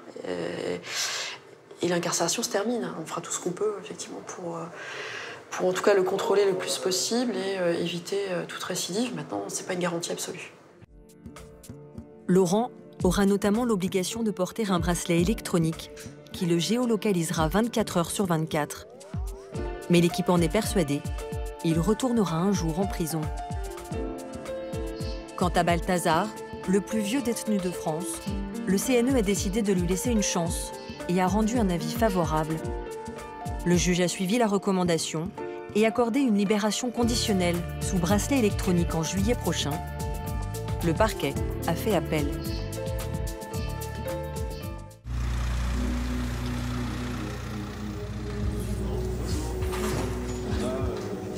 Les policiers amènent ce soir-là un nouveau détenu. Il est mineur. Il vient de passer 7 heures en garde à vue. C'est sa toute première incarcération. Les barreaux, pour la première fois, à 17 ans. Soit ça peut se passer bien, soit ils peuvent être très choqués. Ça dépend du profil de la personne.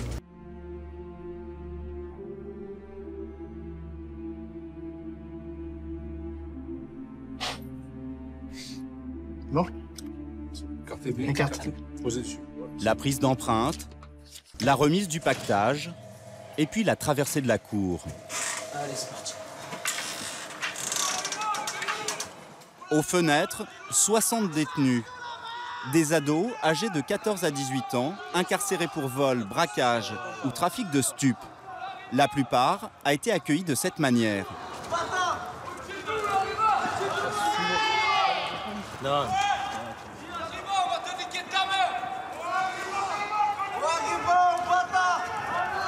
C'est en fait une sorte de bizutage réservé aux arrivants. Forcément impressionnant le premier soir.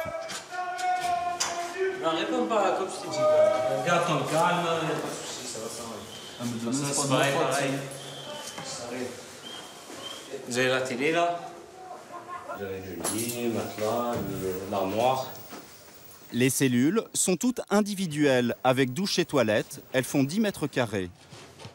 Le détenu est ensuite reçu en audience par un gradé. Vous entendez des bruits comme ça toute la nuit? Non, monsieur, il s'endort à un certain moment, beaucoup plus tôt que vous le pensez. Ouais. Première formalité, lire le règlement intérieur de la prison. On doit respect, obéissance à tout personnel. On appelle ça les 10 commandements. On ne doit insulter personne, on doit maintenir sa cellule et ses accessoires propres. Ok. Aucune question? Non, c'est bon. Ok, jeune, donc vous faites confiance. Faites en sorte que si on entend parler de vous, que ce soit bien. Ce jeune homme vient d'être écroué dans un EPM. un établissement pénitentiaire pour mineurs. Il en existe 6 en France, des prisons dans lesquelles les incidents se sont multipliés ces derniers jours, à Lyon, à Marseille ou encore à Lavore, dans le Tarn. Mutinerie, mais aussi jets de projectiles, insultes et agressions à l'encontre des personnels. Avant ces incidents, nous avions été autorisés à tourner à Marseille. Ici, pas de barbelés ni de miradors, mais de petites unités en forme de maisonnettes, comme dans tous les EPM de France. Des centres inaugurés il y a 4 ans pour répondre à l'augmentation de la délinquance. Jusqu'alors, les moins de 18 ans étaient incarcérés exclusivement dans des prisons pour adultes, au sein de quartiers réservés. Cette prison d'un nouveau genre est censée être plus éducative. Ici, les détenus mineurs ont 30 heures d'activité par semaine, dont 18 heures de cours, contre 12 dans une prison classique.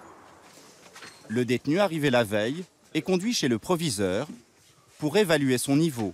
Donc je me présente, je suis le proviseur de l'EPM. Donc je vais vous tester au niveau scolaire pour vous mettre dans un groupe à partir de lundi. Hein, d'accord? Alors ça, ce sont des mots qui ne veulent rien dire en français, mais je vous demande de me les lire à voix haute, s'il vous plaît. Facile, brat, nital, molit, bomb, olent. Très bien. Est-ce que vous avez des difficultés de lecture, en général?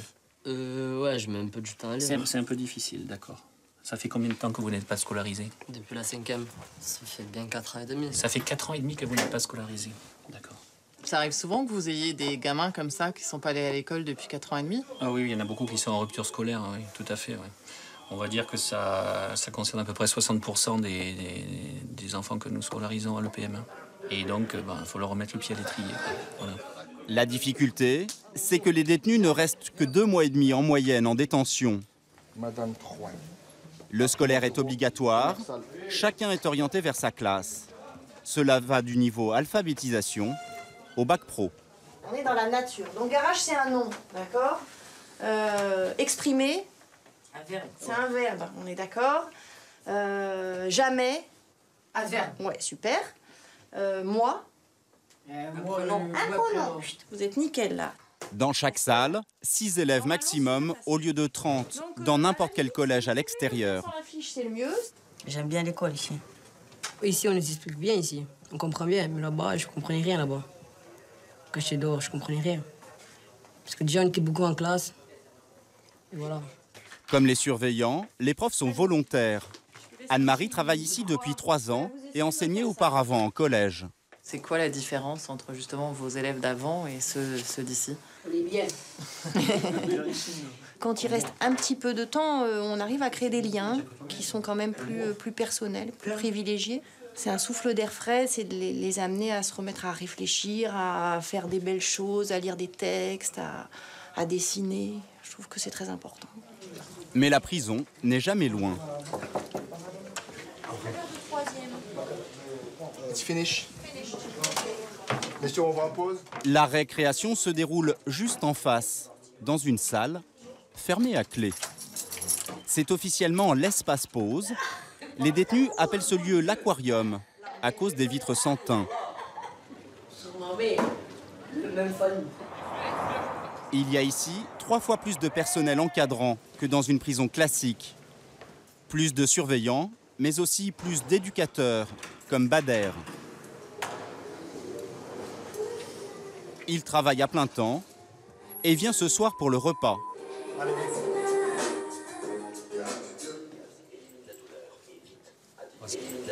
Ça va? Vous prenez vos chaises et vous vous asseyez, les gars? Dans une prison classique, les mineurs mangent seuls en cellule. Ici, ils prennent leur repas ensemble, en présence d'un surveillant et d'un éducateur. Donc voilà, donc tu seras fixé demain. L'occasion pour Bader de les aider dans leur quotidien. En fait, ça va se passer dans le cadre Ce soir-là, un mineur est angoissé à l'idée de passer au tribunal le lendemain.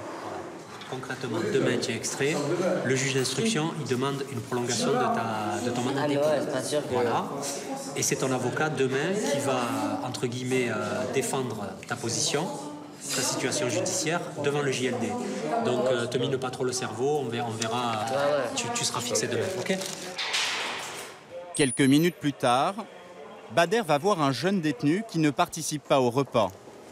Il est consigné pour avoir insulté un surveillant. Tu vas provoquer un petit peu quand même, non? Tu vas quand même un peu provoquer.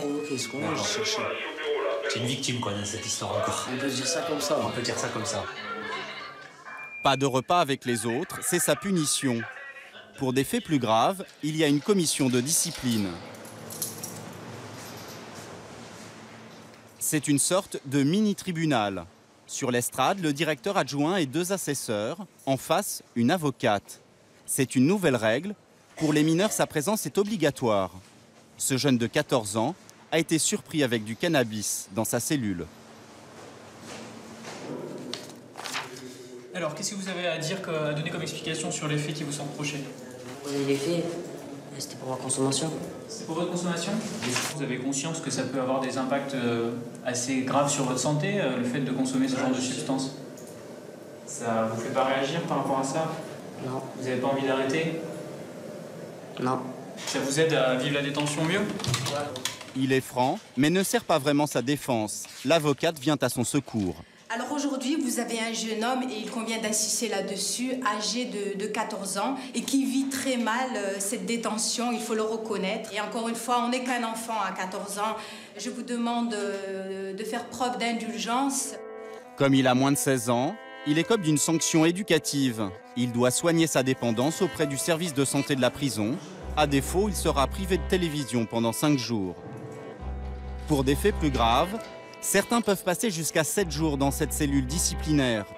Depuis le début 2011 à Marseille, il y a eu une vingtaine d'agressions contre des membres du personnel. La plus grave, c'était il y a 2 semaines. Lors d'une tentative d'évasion, une surveillante a été rouée de coups.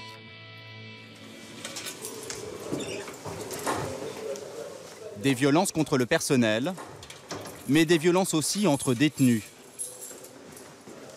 Ce jeune est incarcéré à Marseille depuis 2 semaines. Dès son arrivée, il a déclenché des réactions hostiles des autres détenus.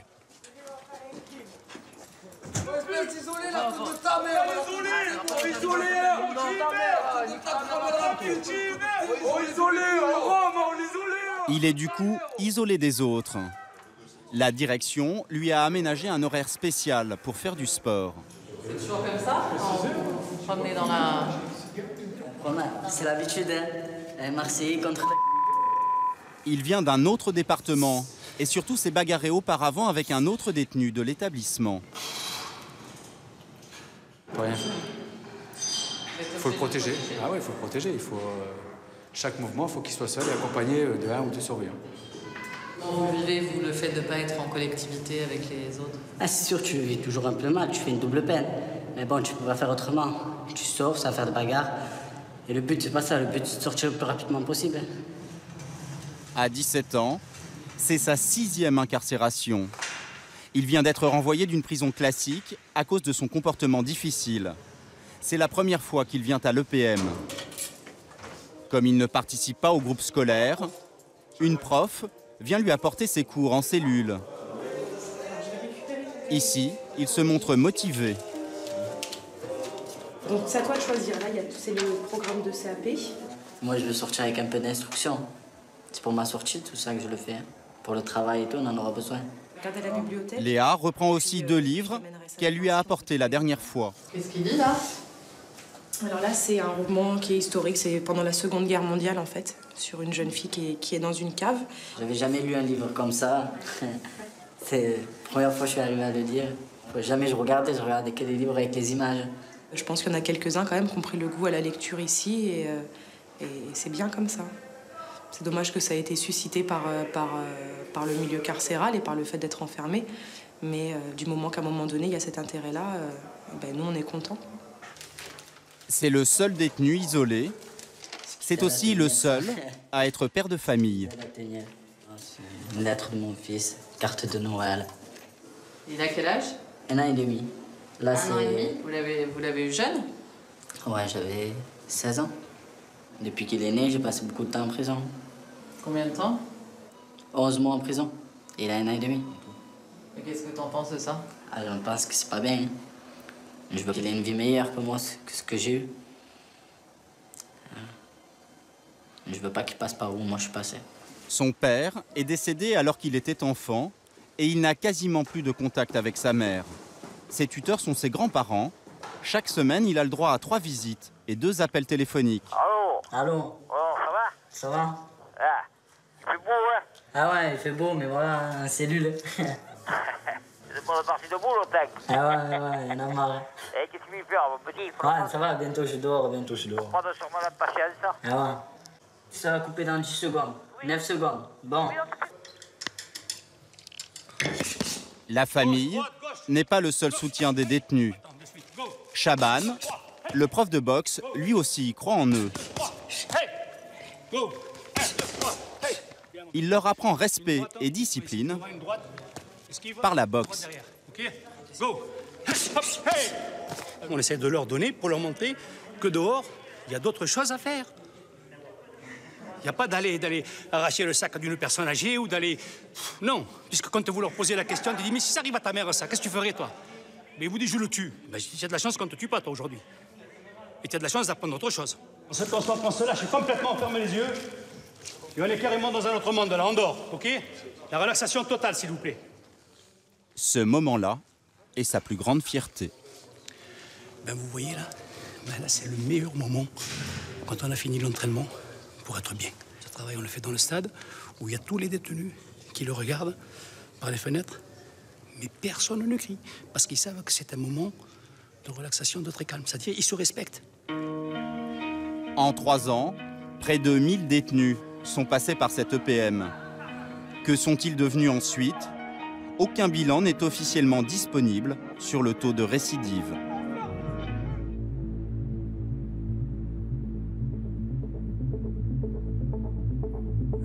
C'est une zone de l'aéroport d'Orly que les voyageurs ne voient jamais.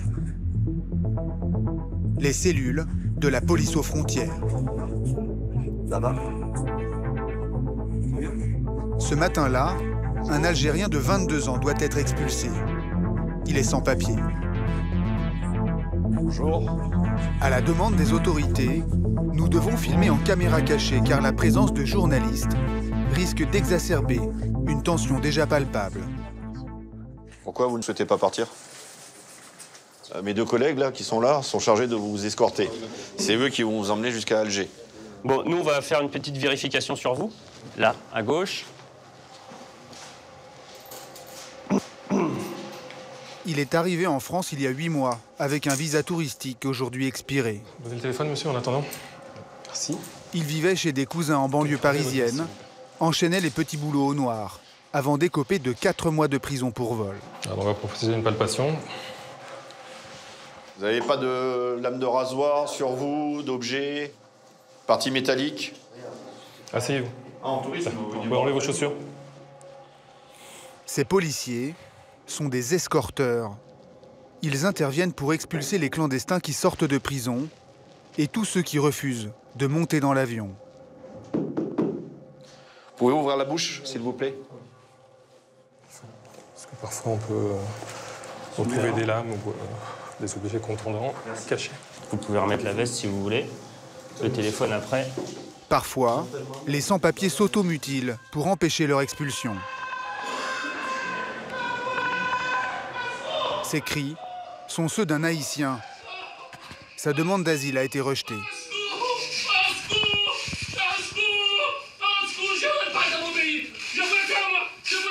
Les escorteurs le sanglent pour le transporter de force dans l'avion. C'est la procédure en cas de rébellion. Je ne vote pas. Il n'y a aucun gouvernement dans mon pays. Je ne vote pas l'avion, moi. Ah oui, je ne vote pas l'avion. Monsieur, s'il vous plaît, monsieur. Ah oui, moi je ne vote pas l'avion, monsieur. Je ne vote pas l'avion. Dans la geôle voisine, les escorteurs redoutent que l'Algérien ne fasse de même. Ouais, ça, c'est tout ce qu'il ne faut pas faire. Enfin, je te le dis, hein, vraiment... S'opposer, c'est pas la solution. Parce que là, vous allez passer sous le coup d'une décision de justice et vous allez retourner en prison pour 3 mois. Une interdiction du territoire français de 3 ans, provisoirement, et à la sortie de prison, au bout de 3 mois, on vous ramène quand même à l'aéroport. Donc on va pas arrêter comme ça. Je refuse, je pars en prison, je refuse, je repars en prison. Surtout qu'à la 2e ou 3e fois, là, c'est une interdiction définitive du territoire français. Donc c'est fini, plus jamais vous aurez de visa. T'es d'accord? Ouais. Voyez? Dialoguer sans cesse avec le clandestin et lui faire comprendre qu'il n'a aucune échappatoire. C'est la stratégie employée par ces policiers sélectionnés pour leur sang-froid. Je pense que vous souhaitez revenir en France.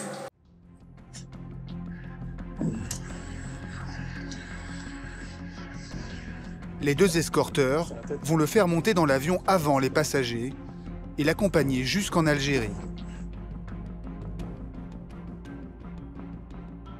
Une scène quotidienne dans les aéroports parisiens, mais qui fait toujours polémique dans l'opinion publique. Pour la première fois, la police aux frontières nous a laissé filmer ce qu'elle n'a jamais montré. Je vais passer devant toi. De l'arrestation jusqu'à l'expulsion des clandestins.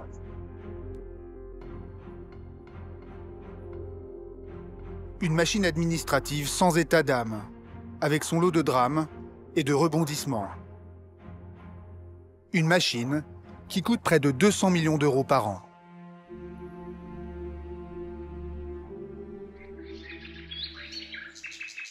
Avant l'expulsion, les clandestins passent toujours par l'un des 22 centres de rétention de l'Hexagone. Ahmed est somalien. La veille, il a été contrôlé sans papier dans la rue. La préfecture de Seine-Maritime a ordonné son placement en rétention pour l'expulser au plus vite.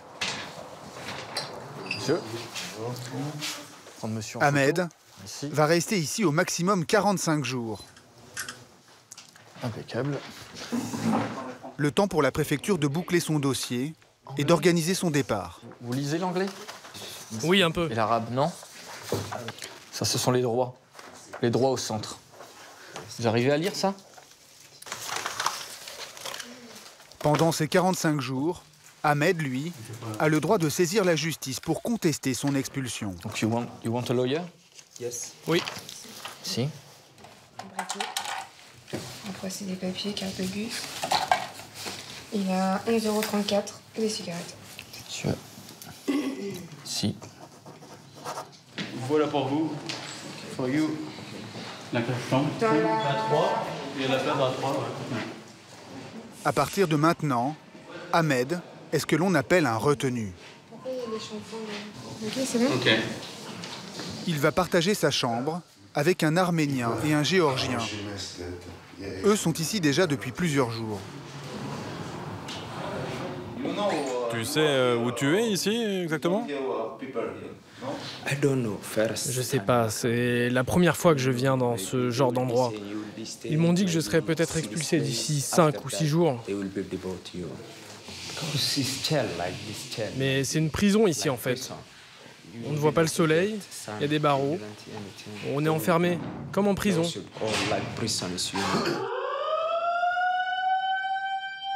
Cette sirène annonce l'heure des repas. T'as faim? Allez, viens. T'inquiète pas, va. Le centre peut accueillir 72 retenus. Aujourd'hui, il y a 30 hommes et une femme qui vivent dans 2 zones totalement séparées.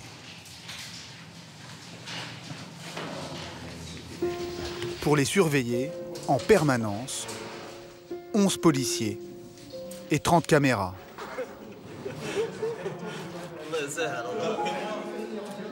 Une cour de promenade, accessible 24 heures sur 24. Un terrain de sport, 2 heures par jour. Un parloir, un mitard.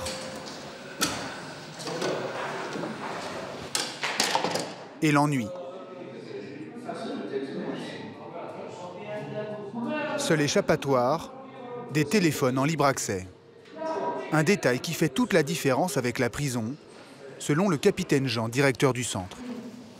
Les personnes ici sont privées de leur liberté. Vous l'aurez aussi en maison d'arrêt. Mais chaque personne ici se voit assigner un lit dans une chambre, mais la porte, elle reste toujours ouverte. Justement pour pouvoir aller communiquer, pour pouvoir aller fumer, pour pouvoir aller discuter avec la personne qui est dans la chambre d'à côté, s'acheter un paquet de bonbons. Il y a des distributeurs ici. Donc les personnes sont quand même dans cette zone de vie très libres de leurs mouvements. Elles n'ont juste pas le droit de sortir du bâtiment, bien sûr. Les retenus ont aussi une bouée de sauvetage.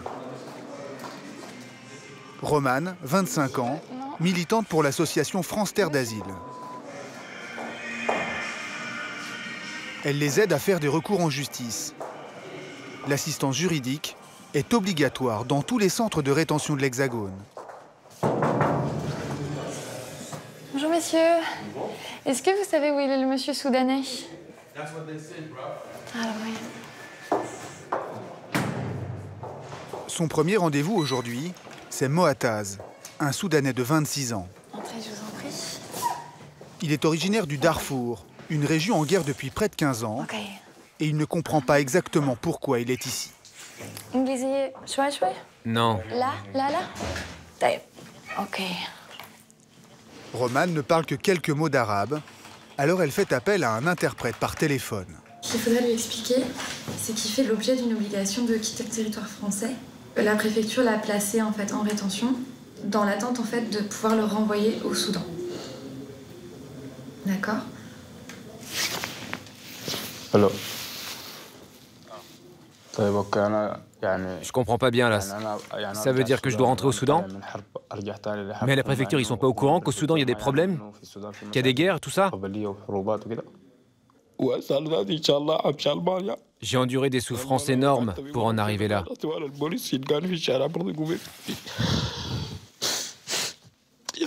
Je suis venu ici pour enfin vivre normalement. Et si on me renvoie au Soudan, je suis mort. Ils vont me tuer. Je sais pas ce qui va m'arriver là-bas.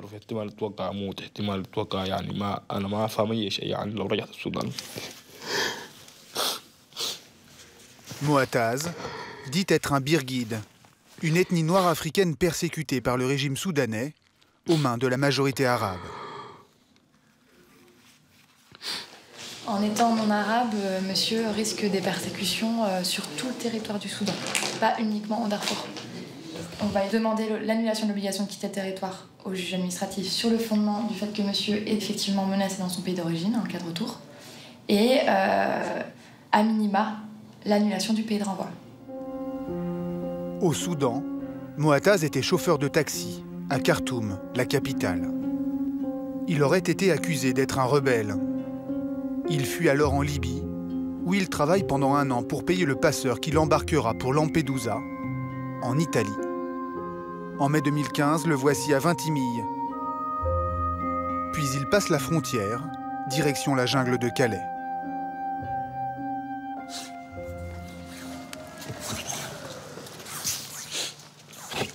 Moataz n'a fait aucune demande d'asile en France. Un retenu marocain nous aide à l'interviewer en arabe. Pourquoi t'as pas demandé l'asile en France? Mon frère vit en Angleterre depuis 8 ans. Moi, ça fait 9 mois que j'essaie de passer là-bas. Tous les jours, j'essaie. Mais j'y arrive pas. Une fois en Angleterre, Moataz espérait demander l'asile, obtenir le statut de réfugié, des papiers. En France, la machine administrative est enclenchée. Moataz est clandestin. Il est donc expulsable. Mais son recours suspend son expulsion. 2 jours plus tard, il est convoqué au tribunal. Son destin va se jouer maintenant.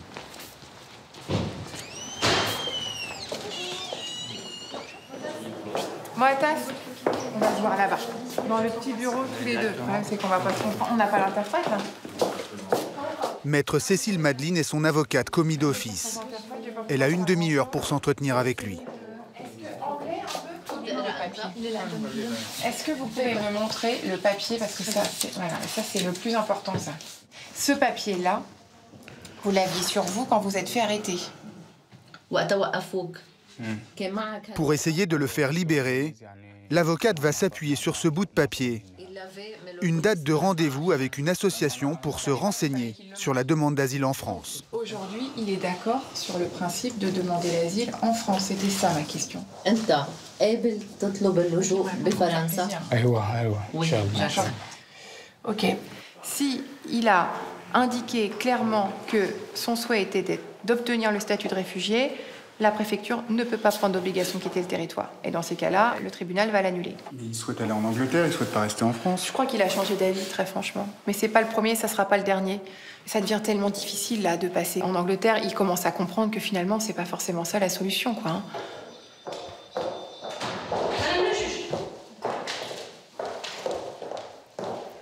Le tribunal doit décider si l'expulsion de Moataz vers le Soudan est conforme au droit français. Monsieur, bonjour. Bonjour. Je vous en prie, prenez place. L'audience est ouverte. Si vous voulez bien, je vous donne la parole. Merci, Madame le Président. J'interviens avec une certaine émotion pour monsieur... parce que il me semble clair que monsieur dit « je suis en danger de mort dans mon pays ». Donc le fait qu'il soit venu pour des raisons de sécurité et pas par exemple pour des motifs économiques ou familiaux apparaît clairement dans son audition. Et à cela s'ajoute un élément qui est extrêmement important. C'est que monsieur avait dans sa poche ce document.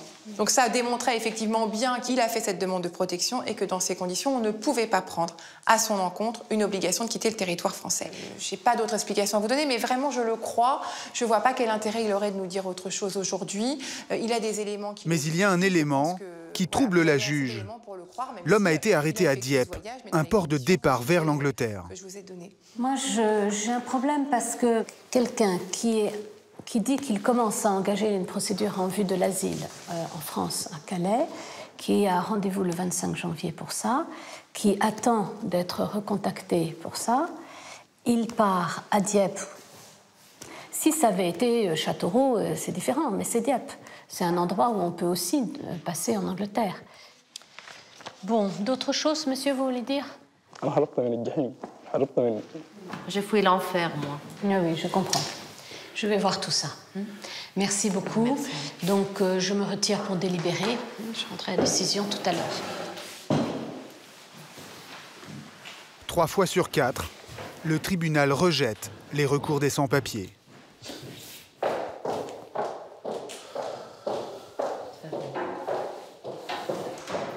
Une demi-heure plus tard. Bien, l'audience reprend, je vous en prie. Asseyez-vous. Alors, j'ai décidé d'annuler seulement la décision fixant le pays de renvoi. Donc, autrement dit, pas de reconduction vers le Soudan et le Darfour. Pour le reste, j'ai décidé de rejeter le reste des conclusions. En clair, Moataz est toujours expulsable, mais vers l'Italie, car c'est par ce pays qu'il est entré clandestinement dans l'espace Schengen. Bien, merci. L'audience est close. C'est décevant, parce que j'aurais voulu que l'obligation de quitter le territoire français soit annulée. Mais disons qu'on a évité le pire. Donc il faut qu'ils comprennent que là, avec une décision comme ça, il sera de toute façon pas renvoyé au Soudan.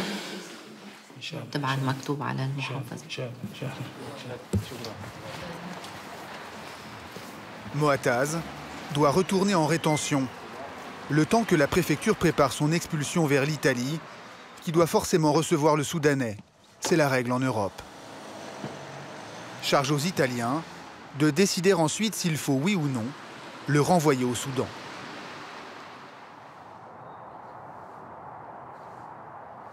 Au centre, une expulsion peut arriver à n'importe quelle heure du jour et de la nuit. Il est 6 heures du matin. Ahmed le Somalien est prévenu au dernier moment de son départ. Ah, bonjour monsieur. Monsieur Ahmed. Yes. You go at the airport. Yes. Oui. You make. Ok. Vous me laissez 5 minutes pour me laver la figure. Ok. 5 minutes. Yes. Ok. On va attendre qu'il prépare ses affaires.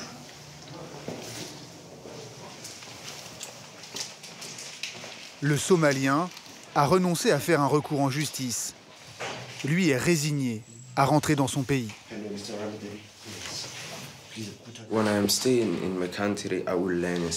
Je me dis que dans mon pays, au moins, je pourrais faire quelque chose de ma vie.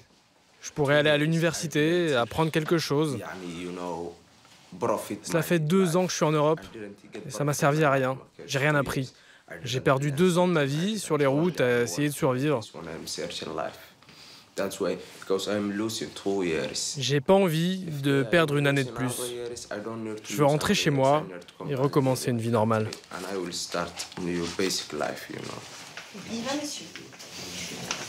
15 000 personnes ont été expulsées de France métropolitaine l'an dernier. Les 3/4 du temps, comme pour Ahmed, les clandestins repartent sans résister physiquement.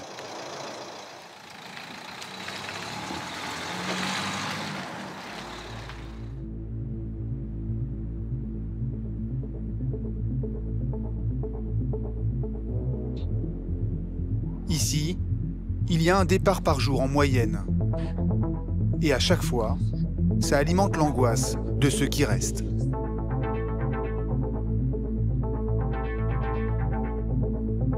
Ça choque, tu vois quelqu'un, tu dis, ben demain c'est mon tour. Vous comprenez?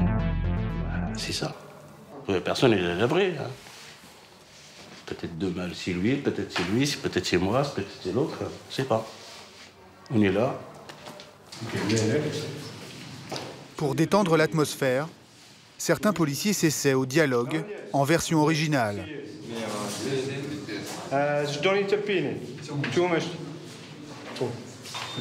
Vous connaissez des mots de plusieurs langues différentes? Oui, vu le nombre d'Albanais qu'on a ici, j'ai appris quelques mots d'albanais. Ils sont plutôt coopératifs. Par exemple Mio Mendies, bonjour le matin. Si. Bien. Comment allez-vous?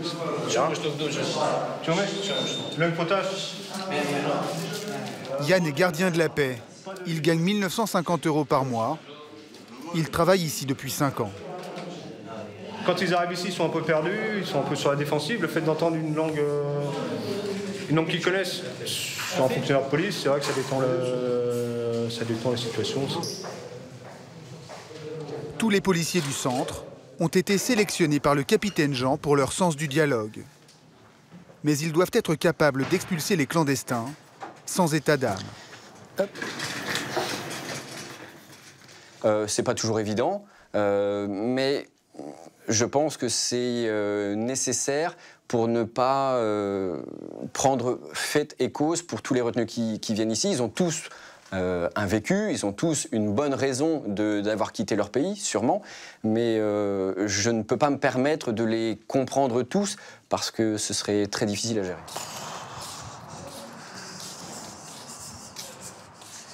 Depuis 3 jours, Ali, 28 ans, tourne comme un lion en cage. Ça va être chaud, ça va être chaud, ça va être chaud.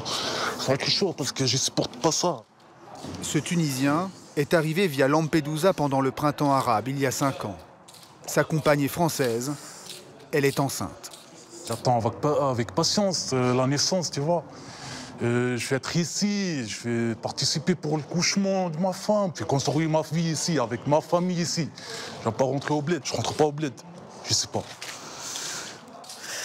En épousant sa compagne et en devenant père d'un enfant français, Ali aurait pu être régularisé dans quelques mois, mais il a été contrôlé puis arrêté il y a 3 jours dans un bus. Depuis, il n'arrive ni à manger ni à dormir et appelle sa femme 10 fois par jour. Ok ma princesse, donc je te dis tout à l'heure. Ok, tout à l'heure, attention à toi. Ok, fais attention à toi aussi. Merci, à tout à l'heure. Bisous, je t'aime. Bisous, moi aussi je t'aime ma princesse. À tout à l'heure. Et je t'aime, à tout à l'heure, bisous. Qu'est-ce que toi, à tout à l'heure. Nous appellerons sa compagne Sandra. Elle est enceinte de 5 mois. Le couple habitait depuis 2 ans en banlieue de Rouen. Elle touche le RSA. Lui travaillait au noir sur les marchés. Si Ali avait reconnu l'enfant dès le début de la grossesse, il aurait été inexpulsable. Quand j'ai appris que j'étais enceinte, on était heureux, on était contents. Et puis là, on a appris il n'y a pas longtemps que ça allait être un garçon, donc il était 2 fois plus content. Et puis dans notre bonheur, on n'a pas pensé à la régularisation, on n'a pas pensé à toutes ces démarches-là, à quel point que c'était grave. Je savais pas que ça pouvait être grave à ce point-là d'aimer quelqu'un qui n'a pas de papier, en fait. sais pas, j'ai même plus envie de garder mon bébé. Je suis dégoûté.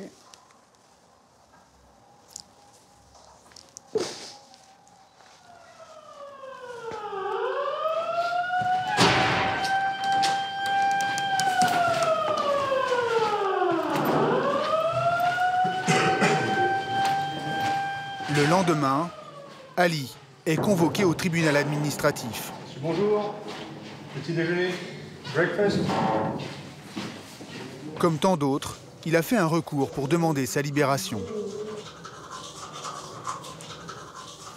Jugement 13h30. On va voir. Si les juges il est bien, chapeau pour la France. S'il est mal jugé, franchement, c'est la honte pour la France. Dans ces cas-là, vous avez coupé un vie de famille. C'est pas logique.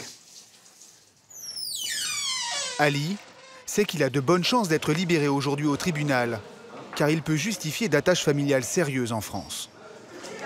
Mais le capitaine Jean a en sa possession un document qui va tout changer pour le Tunisien. Bien. Une interdiction de séjour en Europe de 10 ans, délivrée par l'Italie quand il a débarqué en 2011. C'est bien celui qu'on pense. Une mesure réservée habituellement aux criminels, mais utilisée par certains pays pour dissuader les migrants. Une fiche qui accélère automatiquement ce que l'administration appelle l'éloignement, autrement dit l'expulsion. Aujourd'hui, il a fait un recours contre sa mesure d'éloignement, mais c'est un cas particulier parce qu'il doit aussi être présenté à l'avion. Sur instruction de la préfecture, nous allons privilégier la voie de l'éloignement, c'est-à-dire qu'on va le présenter à l'avion. Il y a eu une entrée. L'audience, qu'Ali attend avec impatience, est à 13h30. Son avion pour Tunis décolle à 13h15. Ouais, il ressort. Bon, on va le prendre là tout de suite. On va aller le chercher. C'est Yann qui va lui annoncer la nouvelle. C'est bon.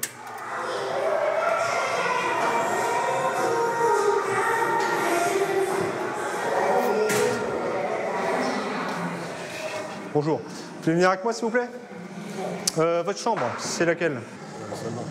Je vous accompagne. Donc, je vous explique comment ça se passait. Je vais vous demander de préparer vos affaires parce que vous quittez le centre. Pas de question. Ah, bah. Vous allez à l'aéroport. À l'aéroport? Oui. Non, je n'en ai pas.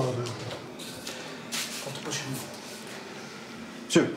J'ai un jugement, j'attends le jugement aussi. Oui, je sais, on m'a prévenu, un tribunal administratif, mais le recours n'est pas suspensif. Non, non, je donc ça n'empêche pas... Je rentre pas chez moi, je rentre pas au bled. Ça n'empêche pas l'éloignement, monsieur. Je rentre pas au bled. Je rentre pas au bled. Voilà. Je me suicide. Non, non. Je rentre pas au bled. Monsieur, je te jure, je rentre pas au bled. Non, non, je calme pas, je rentre pas au bled. Monsieur. Je rentre pas au bled. Non, je me Lâchez ça, lâchez ça. Je me suicide. Je rentre pas au bled. Lâchez ça, monsieur. Je rentre pas au bled, c'est impossible. Je rentre pas au bled. Calmez-vous. Monsieur. Je rentre pas au bled.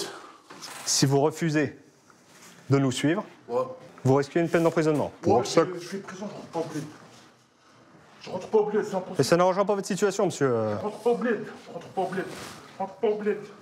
Je rentre pas au bled, je me suicide. Je rentre pas au bled. Je laisse pas ma femme et mon fils.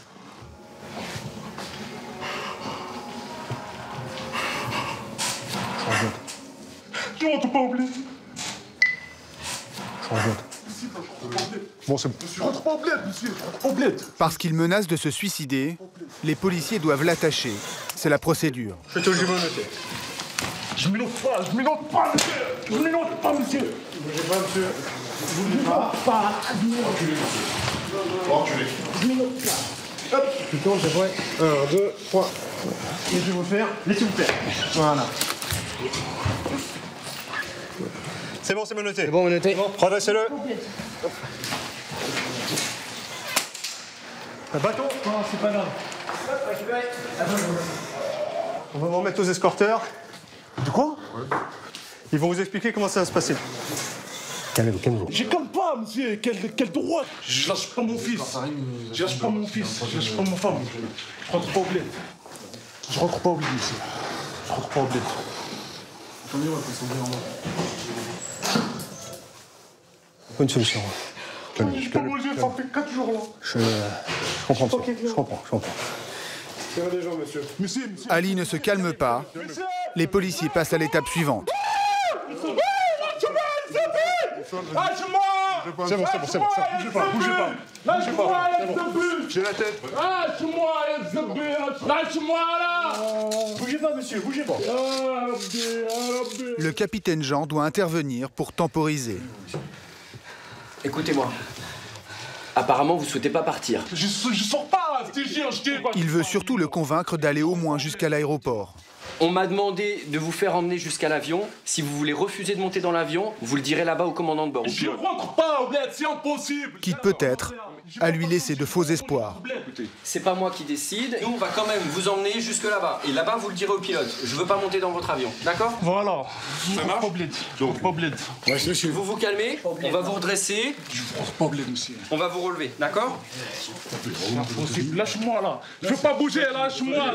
Bougez pas, lâche-moi. Lâche-moi, je peux pas bouger, lâche-moi. Face à la virulence du Tunisien, le capitaine Jean décide d'alerter ses supérieurs. Ce que je peux vous dire, je vais appeler la préfecture. Je vais leur téléphoner, je vais leur demander des instructions, d'accord? Par contre, vous vous calmez. Vous me donnez 5 minutes, d'accord? D'accord, ok. Mais vous vous calmez. D'accord. Je fais ce que je vous ai dit et vous faites aussi. Hein. D'accord. En attendant que ça soit, monsieur, parce qu'elle même pas, ça soit.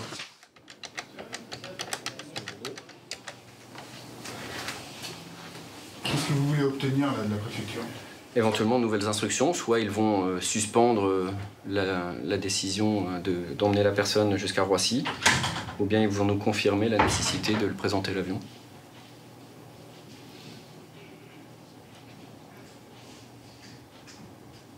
Personne au bout du fil.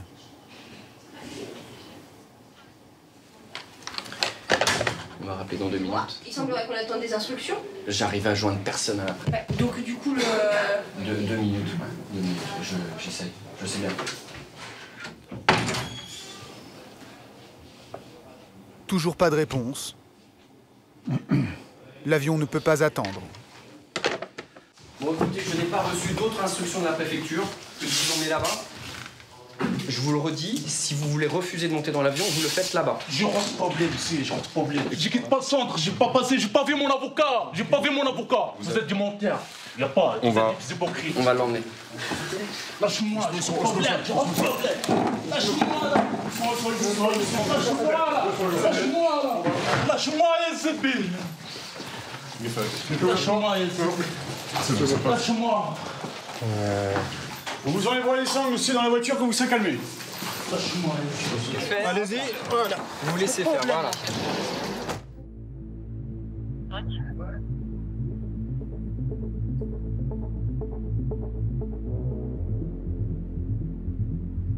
« 13h30. Sandra, la compagne d'Alice, se présente comme prévu au tribunal. Elle a été informée de ce qui vient de se passer par la juriste de France Terre d'Asile. Sandra espère que son compagnon va résister et ne pas monter dans l'avion. Car s'il reste sur le territoire, alors l'audience qui doit statuer sur sa libération aura bien lieu ici. Je suis l'avocate de permanence, donc c'est moi qui suis désignée pour plaider le dossier de votre conjoint. Je comprends que ce soit particulièrement stressant aujourd'hui. Tout est mélangé dans ma tête, donc j'essaie de me concentrer sur ce que vous me dites et en même temps je suis en train de penser au pire et... Je sais. On va voir, je vais attendre que la greffière arrive pour me dire les choses. Si l'avocate garde espoir, c'est que parfois, les expulsions sont reportées quand il n'y a pas d'escorteur disponible pour accompagner les clandestins virulents dans l'avion. Au bout d'1 heure, la greffière informe l'avocate qu'Ali est bien dans l'avion pour Tunis. Vous me laissez 3 minutes? Madame, vous venez avec moi, s'il vous plaît.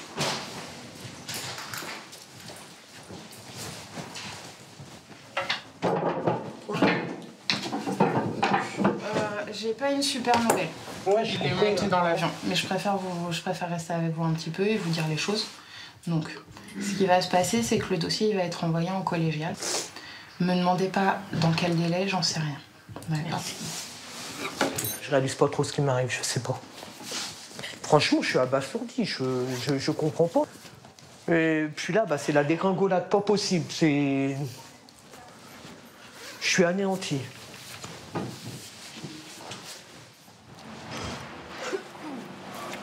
Le lendemain soir, Sandra se rend chez son avocate, car il reste peut-être une dernière chance de faire revenir Ali en France. Son compagnon est hébergé chez sa sœur, à Djerba. Oui, Ali? Oui, bonsoir, Maître Lepuc à l'appareil. Je suis avec votre femme, je suis votre avocat. D'accord. Comment ça va? Ça va pas du tout. Ouais. Alors, est-ce que vous pouvez me raconter comment ça s'est passé hier? J'ai pas accepté, même l'avion on est pris en retard, 40 minutes je crois, parce que j'écris, je suis collé partout, scotch partout sur ma bouche, les pieds, les mains, mes jambes, ils sont tous collés. Je vais soutenir votre femme et on va essayer de tout faire pour que vous reveniez. D'accord, merci beaucoup. D'accord. Merci beaucoup. Le mieux, c'est de se marier à l'ambassade de France en Tunisie. Oui, c'est ce qu'on veut faire. On s'aime, quoi. On ne veut pas se laisser tomber, on ne veut pas se lâcher. Non, c'est hors de question. Je vais vous raccompagner.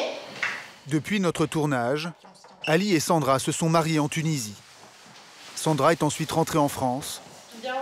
Ali, lui, espère obtenir un visa à temps pour assister à la naissance de son fils. Pour empêcher l'expulsion de leurs clients, les avocats peuvent exercer 5 recours jusqu'à la Cour européenne des droits de l'homme. Moataz, le Soudanais du Darfour, attend des nouvelles de son avocate.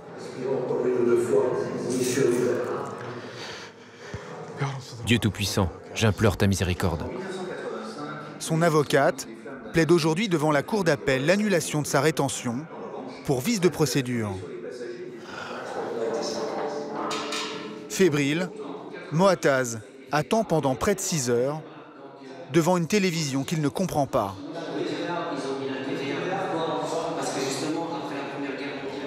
Mais pourquoi je suis dans un tel merdier? Vers 21 h, on l'appelle au haut-parleur.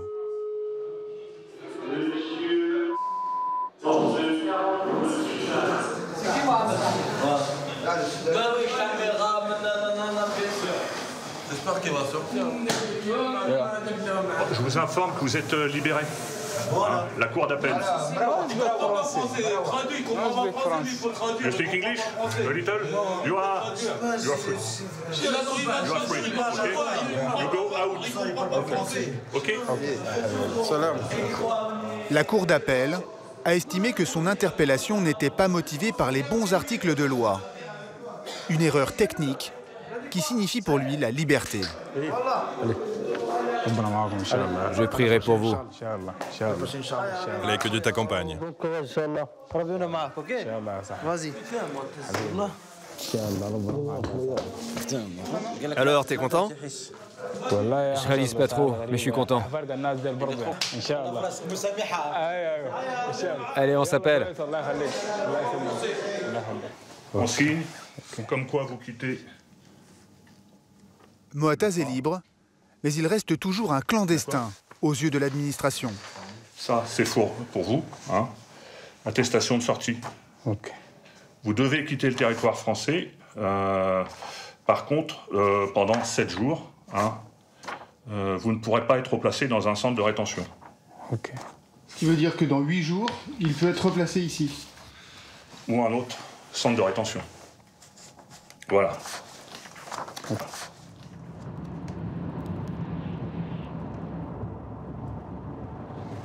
Les policiers le déposent à la gare la plus proche. Ça, c'est bien. Yeah, it's good.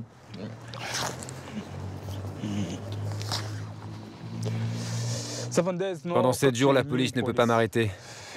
Ça, c'est bien.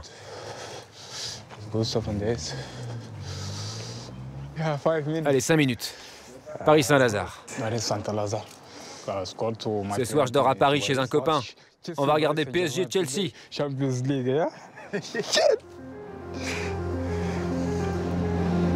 L'euphorie de la liberté ne va pas durer longtemps. Après Paris, nous le retrouvons le lendemain à la gare TGV de Calais. 2 bénévoles qui passaient par là prennent Moataz en stop pour le conduire à la jungle. Ils acceptent de nous prendre aussi, mais à 500 mètres de la gare. Quand ça va, il fait clair là. Non, c'est pas grave. C'est la voiture de Raymond. Check. Contrôle de gendarmerie. S'il répond et qu'il nous donne les papiers, les numéros, c'est bon. Have you the paper from the retention center? Okay.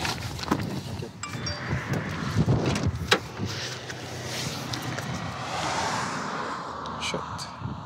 Moins de 24 heures après sa libération, la machine administrative l'a déjà rattrapé. Police come check your documents to say you if you have the right to stay in France or to go in your country. La police aux frontières l'embarque pour un contrôle plus approfondi, en dépit de son attestation fournie par le centre de rétention. Pardon? Est-ce que vous pouvez expliquer où est-ce que vous l'emmenez? Il sera finalement libéré une demi-heure plus tard.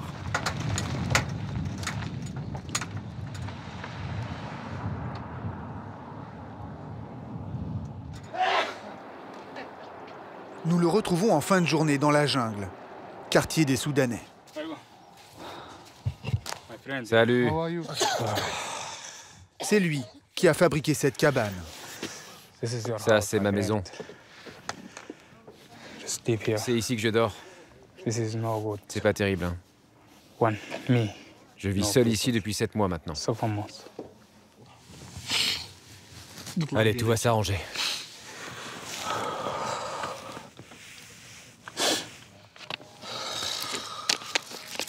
Je pleure parce que je ne supporte plus tout ça. Mon cerveau ne fonctionne plus. J'en peux plus.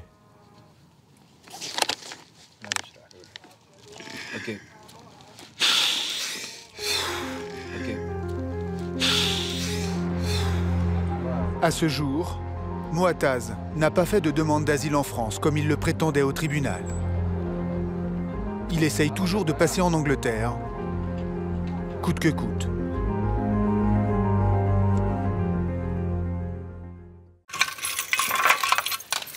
Oui, c'est bon.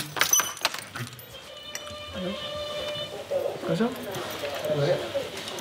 On va faire une fouille de cellules. Et vos chaussures?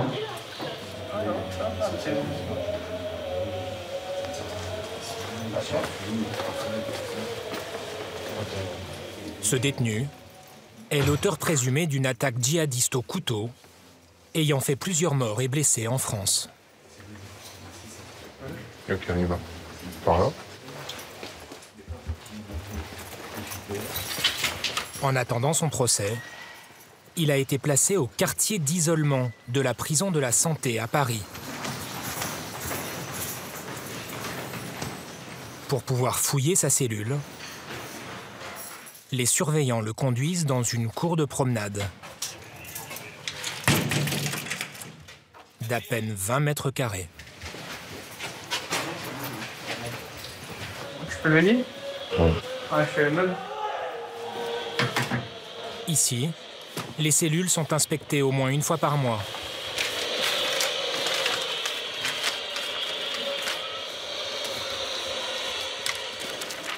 Jusqu'à l'intérieur des toilettes. En fait, on cherche tout ce qui est dit arme artisanale, produits stupéfiants, comme ça par exemple, ça on va enlever. En fait, ils ont le droit au rasoir, mais quand c'est comme ça, on voit comme ça, on enlève. Parce que ça peut se cacher facilement sur lui, dans des vêtements, et ça sonne pas forcément au portier, qu'on ne le détecte pas, et il peut nous attaquer avec ça. Un rasoir jetable est fourni aux détenus, mais il est interdit d'en enlever les lames. Je lui montre un truc, il prend ça, il fait chauffer, il met ça dedans, comme ça, comme un scalpel. Même un trombone est suspect. Comme ça, je sais jamais, ça j'enlève aussi. On sait pas qu'est-ce qu'ils... En fait, ils peuvent fabriquer tellement d'armes avec des petits trucs que pour nous, c'est pas tal après, quoi. Il met ça dans l'œil et c'est fini aussi. On préfère enlever.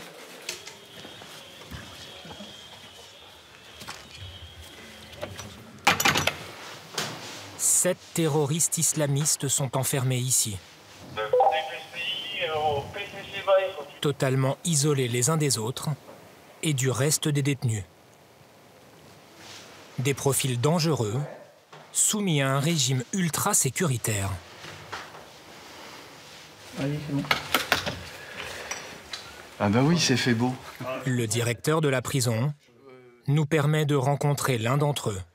Bonjour. Voilà. Donc... Soupçonné d'avoir organisé un projet d'attentat, ce trentenaire est à l'isolement depuis 2 ans.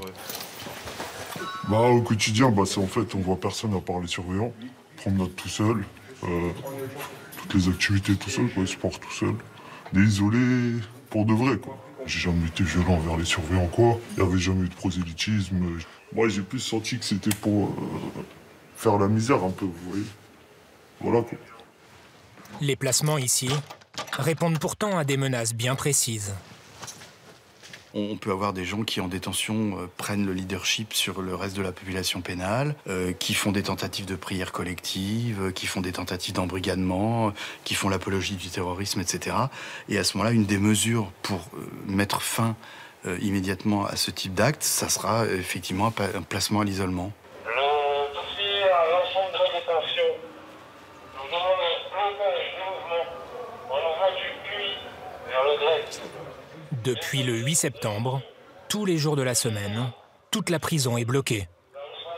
3 des accusés du procès des attentats du 13 novembre sont conduits au tribunal pour y être jugés. Interdiction formelle de les filmer. Les gars, on commence. Pour ne pas créer d'incident.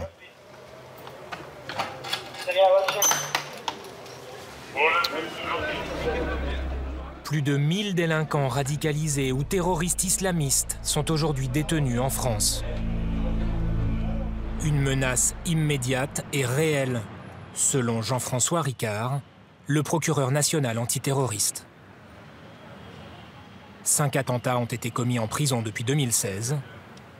Le magistrat reste marqué par un passage à l'acte il y a 5 ans.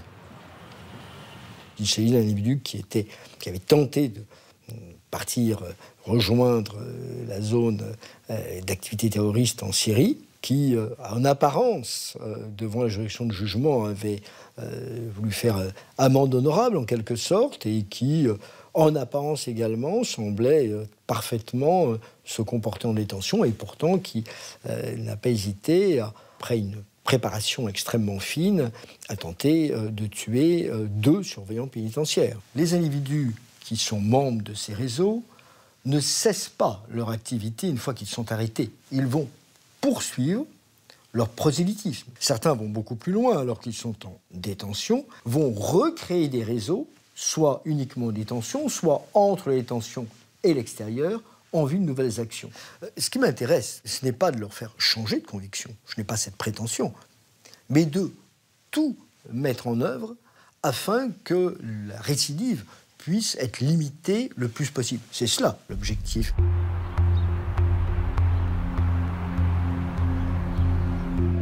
Dans les prisons françaises, 4 condamnés pour terrorisme purgent une peine à perpétuité. Certains attendent d'être jugés. Les autres, revenant de Syrie, sympathisants de Daesh ou petits délinquants radicalisés, ont écopé en moyenne de peines inférieures à 10 ans de prison. Ils seront ainsi plusieurs centaines ces prochaines années à retrouver la liberté. Face à la menace représentée par ces sortants, le défi pour l'État est immense. Empêcher que l'un d'eux ne repasse à l'acte. Pour la première fois, une caméra a été autorisée en détention pour observer les dispositifs mis en place. Vous pouvez vous asseoir.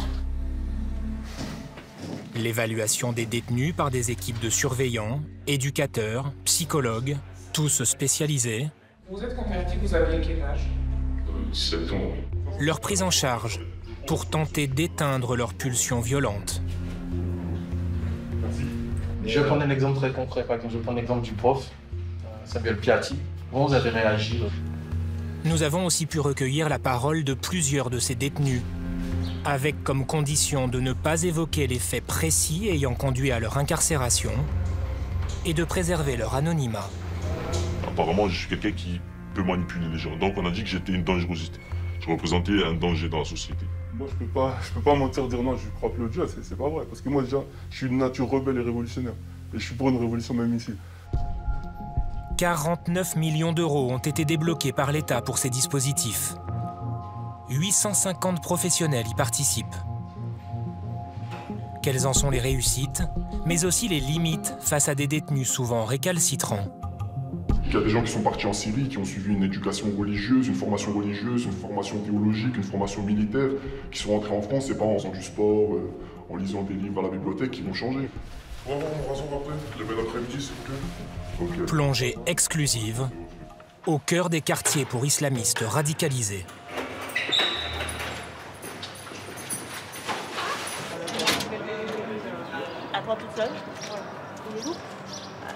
Cet homme purge une peine à perpétuité pour le meurtre d'une jeune femme.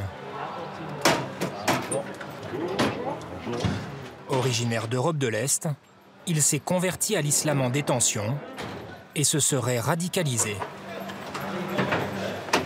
L'administration pénitentiaire a décidé de le placer au quartier d'évaluation de la radicalisation, le Caire, de Fleury-Mérogis. Barbe teinte et marque de prière sur le front, au-delà des signes physiques démontrant sa ferveur, l'État veut savoir s'il représente une menace. En prison depuis plus de 22 ans, il est à la fin de sa période de sûreté et peut commencer à espérer une remise en liberté. Il est d'abord reçu par les officiers et les gradés. Vous savez où vous êtes? J'ai bien compris, moi. Vous êtes au Caire de la maison d'arrêt de Fleury-Mérogis. Oui. Le Caire, vous savez ce que c'est? Oui. D'accord. Vous avez demandé à y venir? Vous étiez volontaire pour y venir? Et non. Non? D'accord. Mais est-ce qu'ils vous ont expliqué pourquoi ils vous envoyaient en Caire? Soi-disant, comme j'ai fréquenté des terroristes. Voilà. D'accord. Je marche avec des gens qui les radicalisent. Ici, quand vous colle une fois l'étiquette, et pour lever cette étiquette, vous ne levez jamais. Oui, cette étiquette, il va me suivre partout. D'accord. Alors moi, je vais vous rassurer tout de suite avec cette histoire d'étiquette. Vous n'arrivez pas avec une étiquette ici, sur le Caire. Oui. D'accord. Le Caire, ça veut bien dire ce que ça veut dire. C'est quartier d'évaluation de la radicalisation. Donc nous, ici, on va vous évaluer et voir si vous avez une idéologie radicale violente ou pas. Ça va, vous arrivez à... Son placement va durer 15 semaines. Pour l'évaluation, vous allez avoir des audiences avec différents professionnels. Il faudra aller aux audiences. D'accord? La meilleure façon de faire l'évaluation, c'est de participer. C'est que vous soyez acteur de cette évaluation. Comme lui, 9 détenus vont être évalués. À l'issue, 3 options. Quartier d'isolement pour les plus dangereux, détention ordinaire pour les moins endoctrinés, et pour les autres, quartier de prise en charge de la radicalisation, un programme destiné à éviter la récidive à la sortie.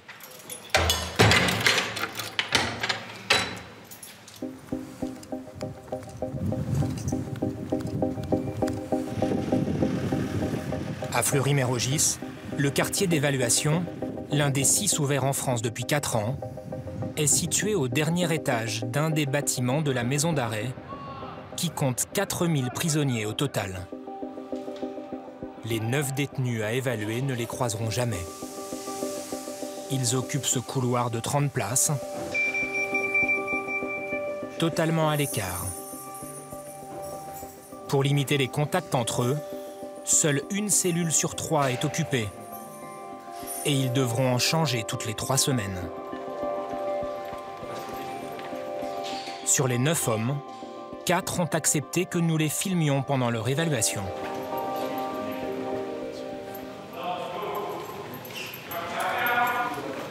Ce trentenaire, marié et père de famille, est poursuivi pour association de malfaiteurs en relation avec une entreprise terroriste, ce qu'il conteste. Son accueil commence par un état des lieux de la cellule, 9 mètres carrés. C'est la même que dans le reste de la prison. Donc, le mur, voilà, à part quelques écritures, des petites écritures à ce niveau-là. Et ça, c'est au niveau de la paroi de la salle de bain. Toute dégradation supplémentaire lui serait facturée. La porte, vous pouvez les afficher où les syndicats, ça fonctionne, la chasse d'eau, voilà, vous avez le faire. On me vérifie avant.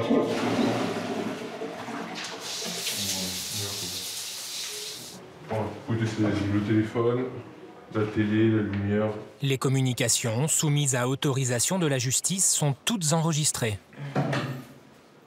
La télé est payante, les consoles et lecteurs DVD interdits pour ne pas que le détenu passe son temps en cellule plutôt que d'aller aux entretiens d'évaluation.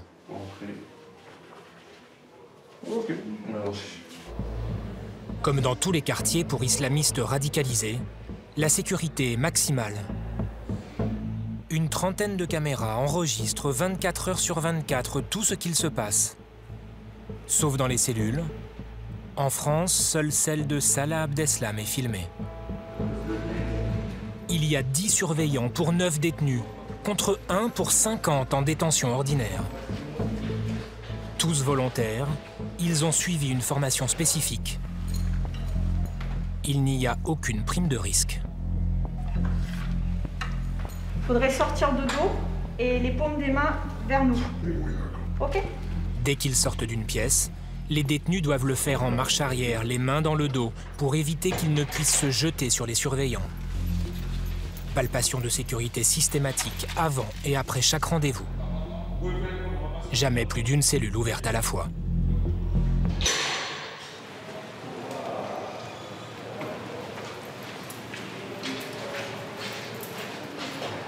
Les premiers temps, les détenus sont seuls en promenade. 2 heures par jour. Dans une petite cour austère, où le ciel est obscurci par du grillage. Ce jeune homme aurait projeté un attentat en solitaire. Il a été interpellé en possession d'une arme blanche et d'un Coran. C'est sa première incarcération. Je suis soupçonné d'être un potentiel, je vais parler clairement avec les mots, terroriste. Mais comme on me dit, moi on ne me colle pas une étiquette dans le dos, c'est moi qui me la suis collée tout seul, vous savez.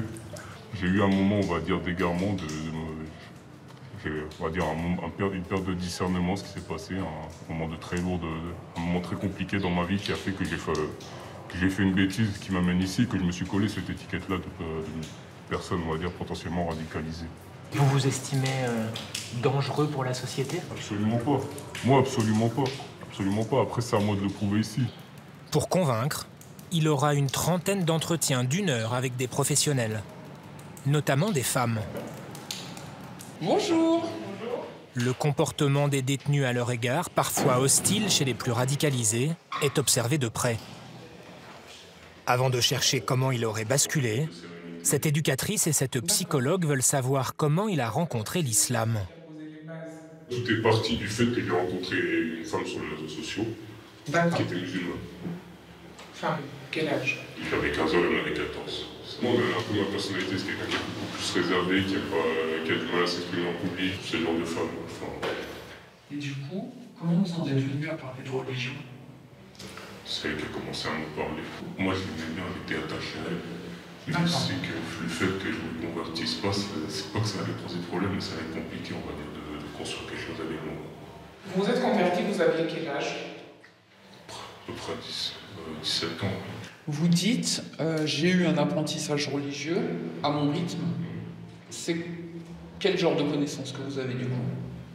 On va dire, les genres de connaissances que je peux avoir, c'est que voilà, je connais les trucs de base, les 5 piliers de l'islam, les 5 piliers de l'islam. Le fait de savoir comment faire le ramadan, le fait de savoir comment faire la prière, on va dire les trucs de base. Vous avez fait quoi? Pour ces professionnels, l'équation est complexe. Il faut établir un dialogue, mais aussi pousser les détenus pour faire craquer un éventuel vernis. Le condamné à perpétuité soupçonné de radicalisation a lui rendez-vous avec une conseillère d'insertion et de probation. Bonjour monsieur. Vous allez bien? Il a refusé ce jour-là d'être filmé en entretien, mais a accepté que celui-ci soit enregistré. La conseillère est seule avec lui, surveillée en permanence par un agent. Là, vous pensez que vous allez le voir, l'imam? Ou ça vous ferait du bien de le voir aussi? Bien sûr, peut m'apprendre quelque chose. Vous n'estimez pas tout savoir sur la religion encore aujourd'hui? Il y a tellement de choses à savoir. Moi, je connais rien. Vous voyez, sur la religion, je connais rien. Vous dites quelqu'un qui se convertit ne connaît pas la religion. Est-ce que vous vous sentez assez armé pour peut-être expliquer certaines choses de la religion à des gens qui viendraient de se convertir? Moi, je peux expliquer la base. La base? Pas la base. Et c'est quoi la base pour vous? À la base, c'est la prière, c'est tout ce qu'on doit faire, vous voyez, de la base. L'islam, ça veut dire soumission. Et soumission à qui? À Dieu, à qui? Et jusqu'où vous pourriez vous soumettre à Dieu? Jusqu'où vous pourriez aller? Alors du coup, je vais peut-être être un peu plus... vu qu'on arrive à la fin de l'entretien, par exemple, par rapport aux attentats qu'il y a eu en France, vous en pensez quoi? Bien sûr, j'ai dit ça. Vous désavouez les attentats? Jamais je peux accepter la violence. D'accord. On reprendra ça la semaine prochaine. Merci. Le détenu semble faire bonne figure, mais la conseillère n'est pas encore convaincue. Bonjour. C'est quelqu'un qui a l'habitude des entretiens, puisque ça fait 22 ans qu'il est incarcéré. Donc ça peut être quelqu'un aussi qui sait aussi ce qu'il peut dire et ne pas dire. Donc c'est là où il faut aussi essayer de trouver les questions, essayer d'aller un peu plus en profondeur. Et là, j'ai vu qu'il y avait parfois des contradictions, donc je les relève et j'essaye de voir avec lui. Quoi, par exemple? Là, il était en contradiction sur le fait qu'il estime ne pas avoir assez de connaissances sur la religion, mais en même temps, il disait que pour quelqu'un qui vient de se convertir, il peut aussi aider à comprendre. Qu'un détenu parvienne à cacher sa dangerosité et ses convictions profondes. La dissimulation, c'est la crainte permanente ici. Le trentenaire, père de famille, estime qu'il lui est impossible de prouver sa bonne foi. Depuis le premier jour de garde à vue, vous savez, quand vous arrivez à la DGSI, les 15 jours de garde à vue, ils vous reprochent ça tout de suite. Ils vous disent, tu utilises la taqiyya. La taqiyya dans l'islam, c'est le fait de pouvoir cacher cette intention à un ennemi.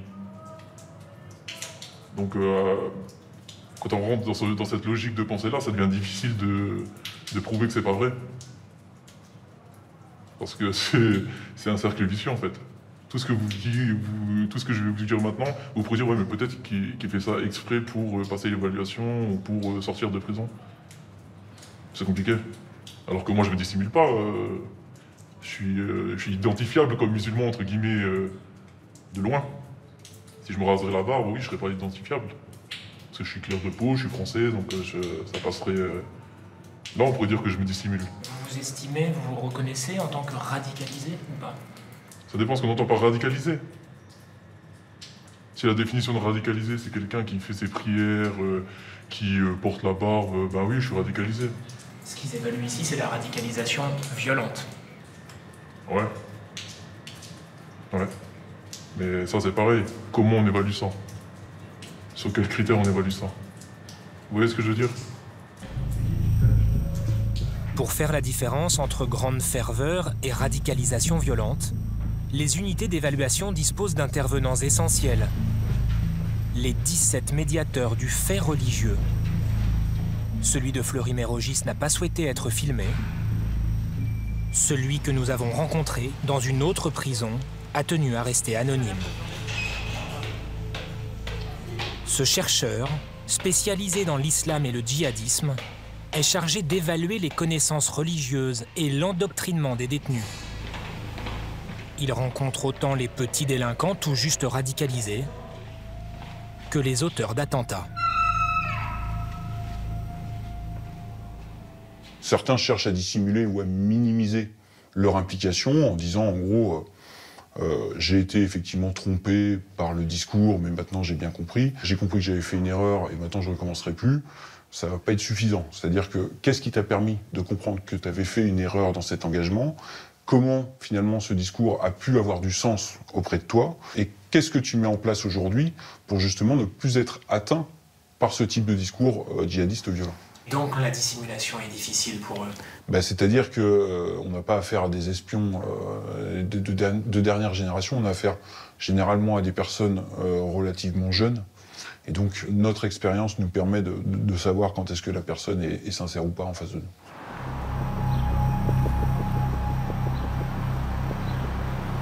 À Fleury-Mérogis, la nuit, l'observation et la surveillance continuent. Des cartons ont été posés au sol.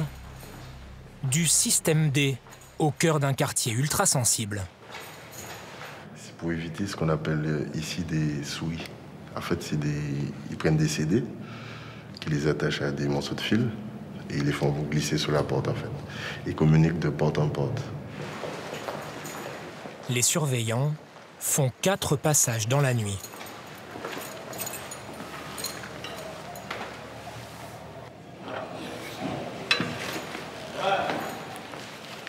Il est debout, il se brosse les dents, il regarde la télé. Alors qu'en détention ordinaire, il s'assure juste que les occupants sont présents et vivants. Ici, tous leurs faits et gestes sont notés. Il est debout, il marche, il lit un livre de prière. Rangé là-bas. La ronde est discrète. À cette heure, les détenus se croient parfois à l'abri de l'observation. Il est assis, il écrit. Et tu mets présence de yo-yo.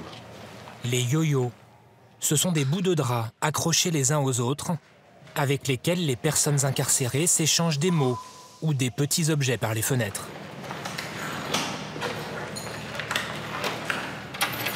Le lendemain matin, Monsieur, sondage de barreau.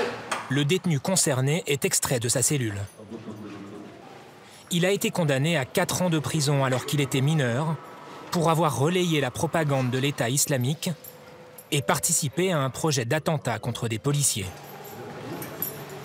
Contrôle quotidien des barreaux et fouille complète des 9 mètres carrés.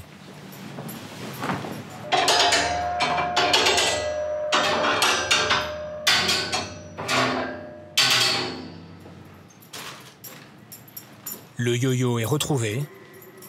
Impossible de savoir ce que le prisonnier a fait avec. Mais ça lui vaudra un compte-rendu d'incident et 10 € d'amende pour la dégradation du drap. Ça n'ira pas plus loin. C'est bon, ok. L'après-midi, l'officier souhaite s'entretenir avec lui. Bonjour. Ça va ? Vous avez bien dormi ? Les premières évaluations soulignent une certaine ambiguïté dans ses déclarations. L'entretien commence pourtant en douceur. Je vous vois déjà dans un premier temps pour votre relevé de notes pour le brevet. Donc félicitations encore à vous, parce que vous êtes admis avec la mention assez bien. Vous ne vous attendiez pas à avoir autant ? Non, je m'attendais pas. Bon, ben, tant mieux, c'est une bonne chose. Et puis c'est quelque chose de positif qu'il faut pouvoir garder pour vous. L'officier souhaite surtout savoir comment il a évolué depuis son incarcération il y a 2 ans. Il est libérable dans à peine 1 an. Je vais prendre un exemple très concret. Par exemple, je vais prendre l'exemple du prof, Samuel Piatti. Comment vous avez réagi ? Ça m'a choqué parce que c'est un civil pour moi. C'est pas énorme d'attaquer un professeur. Surtout qu'après, on a su que son but, c'était pas de se moquer de la religion, mais c'était juste d'expliquer ce que c'est que la liberté d'expression, même si moi je suis pas d'accord avec certains volets de la liberté d'expression. Mais non, je n'ai pas été d'accord avec le fait de le tuer, de le décapiter, tout ça m'a choqué particulièrement. Moi. Ok. Et ce commis envers des policiers, notamment les commissariats et autres ? Ça, au début de mon incarcération, j'étais toujours d'accord avec ça, puisqu'ils représentaient la force de l'État, qui s'était armé, et que je trouvais que c'était quelque chose de légitime. Mais mes idées, ils ont évolué après ça, parce que j'étais incarcéré pendant 25 mois, ça fait 25 mois que je suis privé de liberté. Et genre, tous les jours, je réfléchis, je me remets en question, j'échange avec les gens, et maintenant je suis pas d'accord avec le fait de répondre à une injustice par la violence. Daesh a amené les bombardements et les bombardements ont détruit toutes les villes, tous les bâtiments et ça a apporté que du malheur. Donc moi je suis plus pour une réponse pacifique. Mais est-ce que c'est efficace? Ça, je ne sais pas et je ne pense pas.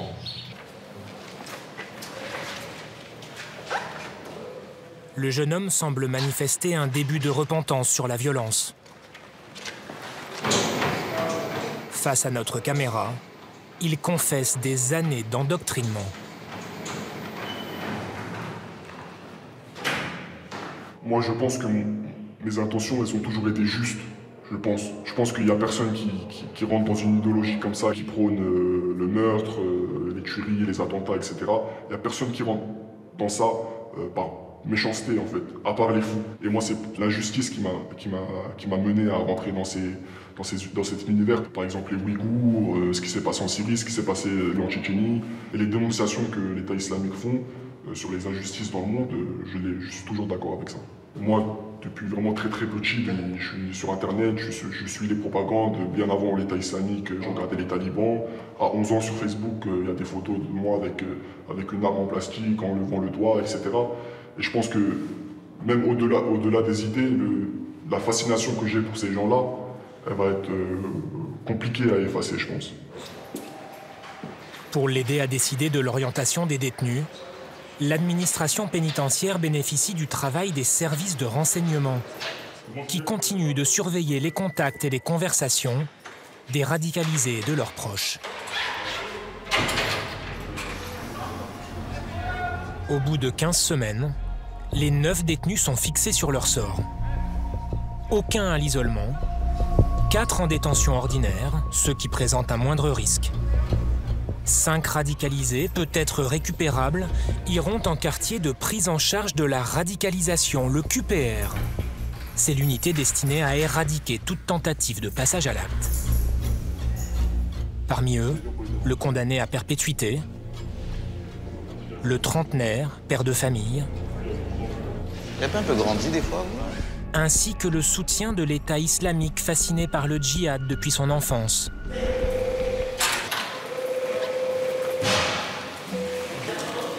Un officier et une directrice des services d'insertion et de probation lui annoncent la nouvelle. Asseyez-vous. Bonjour, monsieur. Si le QPR a été préconisé, c'est pour vous permettre de sortir d'une prise en charge que vous connaissez bien et quasi par cœur, qui ne vous apporte plus rien, et à nous non plus d'ailleurs. L'environnement au QPR, c'est quoi? C'est d'être avec des gens qui sont diagnostiqués comme radicalisés, et au final, c'est me mettre en danger. Et ça, je trouve ça pas normal, en fait.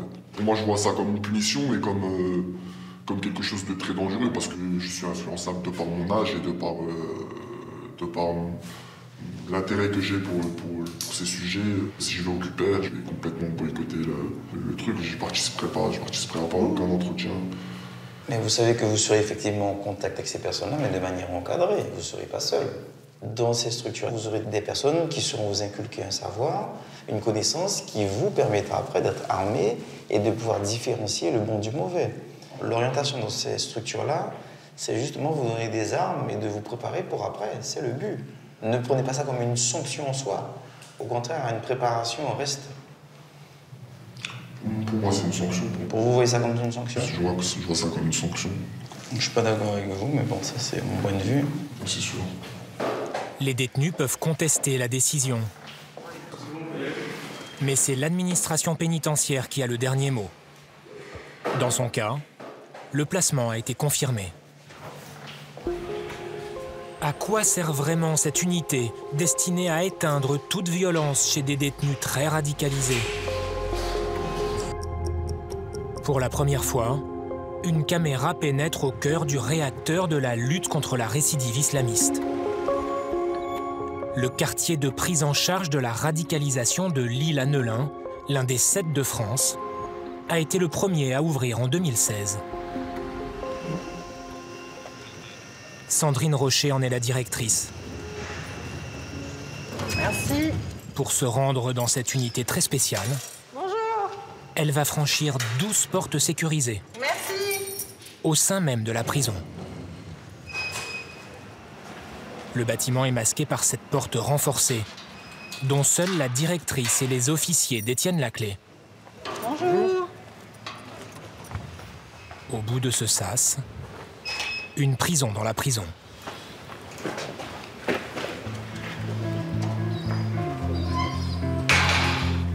18 détenus sont enfermés à l'écart, ici aussi, de la détention normale. Certains pour des projets d'attentats, d'autres ont combattu en Syrie ou se sont radicalisés en prison. C'est pas les mêmes conditions qu'ailleurs. Voilà. Le programme de lutte contre la radicalisation dure 6 mois, renouvelable. Pour les convaincre de renoncer à l'action violente une fois sortis, on leur propose des entretiens avec des psychologues. Certains ont d'accro souvent avant que les choses. Si dehors je travaille, je serai adapté à la situation. Des éducateurs, des spécialistes de la religion et des activités collectives, football, jardinage et même pâtisserie. Encore faut-il qu'ils acceptent de participer. Hormis le bruit des serrures et des portes qui grincent, il règne un silence de cathédrale. Sandrine Rocher, la directrice, rejoint l'officier en charge du secteur. Bon, je vais aller le voir. On va le voir en cellule. Elle doit rencontrer un détenu qui vient d'arriver. C'est par là ? Ouais. Mais il refuse de sortir de sa cellule. La directrice l'a déjà rencontré dans une autre prison. Elle va en jouer pour établir le contact. Vous avez changé, peut-être que moi aussi j'ai changé. Vous avez fait pousser vos cheveux. Depuis 2018, il y a eu un petit peu de changement. Et puis là, l'idée, c'est que vous êtes au QPR. Là, j'aimerais bien quand même qu'on se voit un petit peu, qu'on fasse un point. Est-ce que vous pouvez... 5 minutes, c'est bon? D'accord? Super. Ok, parfait. Merci beaucoup. L'homme accepte finalement l'entretien. Décrit comme manipulateur et prosélyte, il a suivi de longues études supérieures. Il a été condamné à 9 ans de prison pour apologie du terrorisme et avoir voulu se rendre en Syrie. Depuis son arrivée, il refuse toute activité et vit dans le plus grand dénuement. Il s'oppose à la présence de notre caméra, mais nous pouvons enregistrer les propos de la directrice. On vous proposera des entretiens. C'est votre droit de dire non ou de dire oui. Peut-être que vous vous dites ça m'apporte rien. Moi, je pense que ça peut peut-être un petit peu vous apporter des choses. L'homme ne veut rien savoir, mais la directrice insiste. On vous convoque. Après, vous pouvez faire part de votre refus, comme quoi vous ne pouvez pas venir. Mais en tout cas, il y aura toujours cette procédure, elle sera toujours mise en place. Il ne sera pas sanctionné s'il refuse les entretiens. Le programme n'est pas obligatoire. Mais sa réussite repose sur l'adhésion des détenus. Il a du mal à comprendre le pourquoi de cette affectation. C'est à nous de travailler, de lui expliquer et d'établir en fait une relation de confiance. Avec toute personne, en fait, on essaie vraiment d'individualiser le parcours pour que se crée de l'échange. C'est fini le temps des Guantanamo, comme je dis à chaque fois. Voilà, on est dans le dialogue, dans la prise en charge avec les personnes détenues. Les moyens nous permettent, hein, c'est une petite structure avec beaucoup de moyens en personnel, de rendre ce quartier humain. L'homme fait partie des récalcitrants. Un quart des 18 radicalisés, les plus durs, refusent toute participation au programme. Pendant le temps de notre tournage, la majorité des autres détenus refusera toute activité collective. Le pays qu'on change de deux, s'il te plaît. 4 prisonniers ont accepté d'être filmés. Parmi eux, Reda. Condamné à 12 ans de prison, il aurait aidé et financé le départ de djihadistes en Syrie.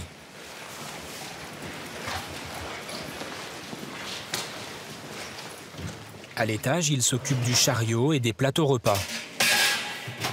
Il a le statut d'auxiliaire qui lui permet d'être rémunéré par l'administration pénitentiaire. 250 € par mois.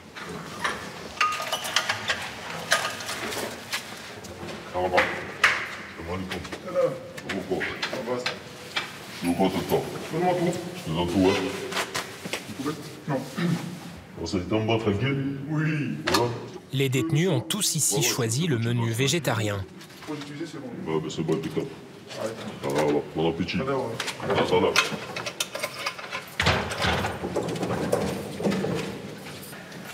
C'est important pour vous cette activité? Ouais, c'est important, bien sûr. Ça permet de faire quelque chose et tout, et puis d'avoir le contact un peu avec tout le monde. Donc ça a une importance capitale, je pense, pour moi en tout cas. vous faites ça depuis combien de temps? Ça fait presque 1 an et demi maintenant. Voilà. Donc je laisse la place au nouveau. Qu'est-ce qui est différent ici par rapport à la détention classique? Les palpations, parce que bon, les palpations, c'est pas de partout. Après, c'est pas ça, c'est surtout par rapport à l'image, en fait. C'est les gens, quand ils entendent radicalisation, donc ils se font des films.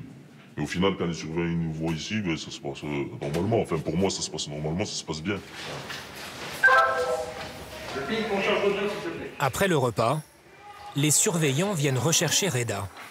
Il s'est inscrit à l'une des activités sportives proposées dans le cadre du programme. On va faire du foot, finalement. Mais il y a un petit malentendu qui va vite se transformer en rapport de force. Une séance de football était prévue avec les encadrants, remplacée par du tennis de table en raison du mauvais temps, ce qui ne convient pas du tout aux détenus. Reda se charge de négocier avec les psychologues et les éducateurs qui participent à l'activité. Bien, bonjour. Parce qu'en fait, je vois sur les sorties, donc on a des gens de ballon. On va aller au terrain, on va faire du ballon, tu vois. Mais c'est dangereux. Il paraît que c'est convenu. Non, c'est pas convenu, non. Il faut voir avec le lieu. Sinon, ils vont remonter les autres. Je pense pas qu'après ils vont rester, tu vois. Vous serez là, c'est déjà ça. Ouais, ça va moins, tu sais comment c'est après. Voilà. Reda sous-entend que s'il n'y a pas foot, le groupe pourrait repartir en cellule, peut-être même créer des incidents. Les surveillants, eux, ne veulent pas céder. Même quand il pleut, on joue au ballon. Laisse tomber. Hein? Non, laisse tomber. Le terrain, il est passant, laisse tomber. Il est pas prêt avec le terrain. Ah bah écoute, déjà, je sais pas s'il va remonter. Hein. Non, laisse tomber. On va avoir des blessures ou quoi, c'est pas la peine, tu vois. Je peux aller voir vite fait s'il est bloqué ou pas. Finalement, ce sera bien football. Reda a obtenu gain de cause. Oui. Merci. 3 autres détenus rejoignent le terrain mais s'opposent à notre présence. Le match se déroulera sans nous.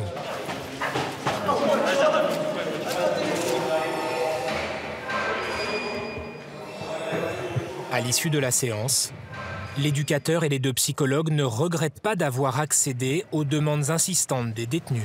Ça peut être étonnant de voir 2 psychologues et un éducateur sur un terrain de football dans ce quartier. Quel est le sens? C'est des moments beaucoup plus intéressants pour les rencontrer puisqu'on peut les voir autrement. On va dire que c'est plus facilement désamorçable que se retrouver sur ses gardes, être méfiant sur les questions qu'on peut poser ou sur les choses qu'on peut observer. Là, on les retrouve beaucoup plus naturellement. On les voit aussi comment ils peuvent se comporter entre eux. Avec nous, les interactions qu'on peut voir, c'est des moments qui sont assez intéressants aussi à pouvoir regarder. Et c'est toujours de bonnes informations. Comme là, ça a été encore un bon moment, malgré comment ça a pu démarrer. Même si on sait les faits pour lesquels ils sont là, j'en ai conscience. Mais pour autant, à un moment donné, ils vont sortir. Ils sont pas différents de nous malgré tout. Alors ça va faire hérisser le poil de certains, mais ils sont pas différents de nous. Et à un moment donné, c'est de leur donner la possibilité de montrer autre chose et montrer la personne qu'ils ont envie d'être. Jouer au foot et de se dire, vous voyez, à un moment donné, tout le monde ne vous voit pas comme des monstres et on vous voit comme des personnes, des êtres humains. On peut jouer, on peut rire avec vous, ça ne nous dérange pas. Et c'est aussi à un moment donné leur envoyer un message qu'il y a s'ils veulent changer, en tout cas, on est prêt à accueillir et accompagner le changement. Et on ne pense pas que c'est que du mal. Les choses sont mauvaises, mais rarement une personne est mauvaise.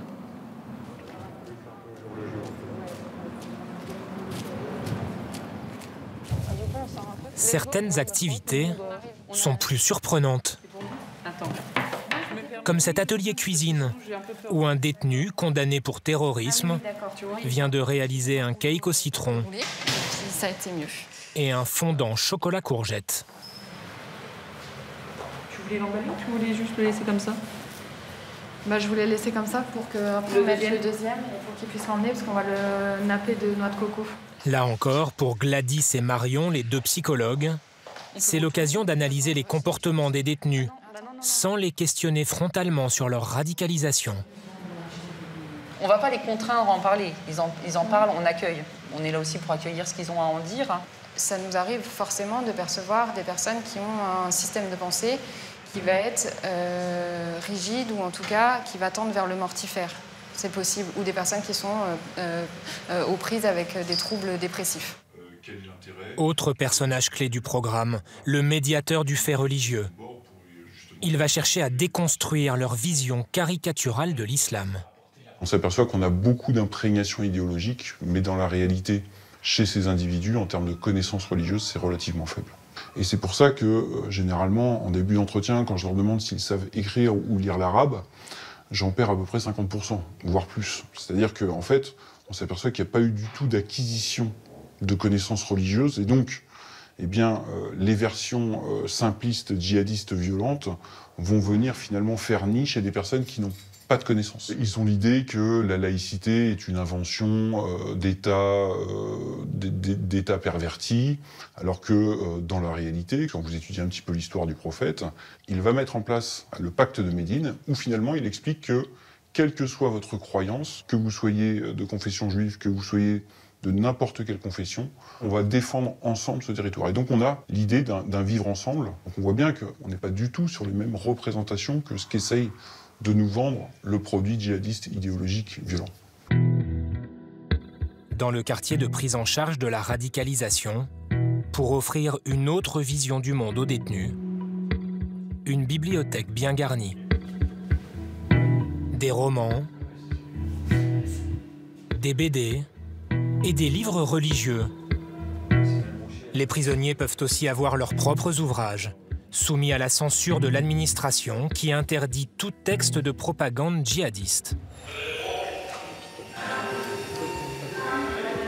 Reda, détenu depuis 5 ans, est l'un des plus gros lecteurs du quartier. Il nous reçoit dans sa cellule. Regardez, moi j'aime très bien Amin Malouf, Samarcande, plein de livres, Léon l'Africain, etc. C'est un très bon écrivain pour moi. Ensuite, bon, je lis aussi les livres, un exemple, Pierre Conessa, bon, c'est un livre assez récent, parce que je lis des livres de géopolitique. Malheureusement, c'est ce qui m'est reproché, de m'occuper trop de géopolitique, parce que les services de renseignement m'ont reproché plus ou moins. Moi, je lis un peu, voilà, qu'est-ce que je peux vous sortir, un exemple, je sais pas, des livres que j'ai, regardez, Paroles de Confucius, c'est des paroles de sagesse. Je vais vous montrer même un truc encore mieux, ça c'est lié aussi à l'islam. Je vais vous montrer, parce qu'on dit souvent qu'on est dur avec nos femmes. Nouveau départ avec mon épouse, filme-le bien. Ça, c'est pour vous prouver, j'ai pas besoin de ça. Je sais très bien me comporter avec mon épouse. Mais c'est juste des paroles de sagesse, Vous savez, des fois, on a besoin d'être rappelé à l'ordre, que ce soit les hommes ou les femmes, d'ailleurs. Après, il y a des livres qui sont interdits en détention, selon les avis. Voilà un exemple, moi, j'ai un livre qui s'appelle le Fiqh al-Asir. C'est sur les questions du prisonnier en détention. Donc, ça, on me l'a pas donné. L'objet le plus important dans ma vie, à la base, moi, je vous le dis, il n'y a pas de il est là. C'est le Coran, c'est la parole de Dieu avant tout. D'accord? Ensuite, après ça, bien entendu, c'est ma famille et les choses qui me le sont le plus chères. Moi, je ne me considère ni terroriste, je n'ai commis aucun acte proprement violent. Je me retrouve là, je peux vous le dire normalement, par rapport à mon idéologie. Apparemment, je suis quelqu'un qui peut manipuler les gens. Donc, on a dit que j'étais une dangerosité. Je représentais un danger dans la société. Et qu'il fallait que je change à ce niveau-là. Mais, en nous enfermant ici, on rencontre toute la sphère, soi-disant, salafo-djihadiste, comme ils appellent ça. Et le problème, c'est que ça se répercute sur nous ensuite. Parce qu'on nous dit, ah mais vous avez connu un tel à Fleury, un tel là-bas, un tel dans... Mais c'est pas de ma faute, c'est vous qui m'avez enfermé là-bas. Donc c'est contradictoire. Reda conteste toute volonté d'action violente, mais il refuse de condamner clairement les attentats islamistes. Combien de fois, ici, depuis que je suis en détention, on me dit, qu'est-ce que tu penses des attentats? Que je vous dise que je suis d'accord ou pas d'accord. Concrètement, ça change quoi à ma peine et ça change quoi à votre vie? Rien. C'est pas la bonne question qu'il faut poser. La question qu'il faut poser, c'est comment peut-on faire pour éviter ces drames? Parce que c'est un drame. Forcément, moi, quand je vois des morts, quand je vois du sang, un individu, c'est un individu. Un mort, c'est un mort. Ça fait de la peine.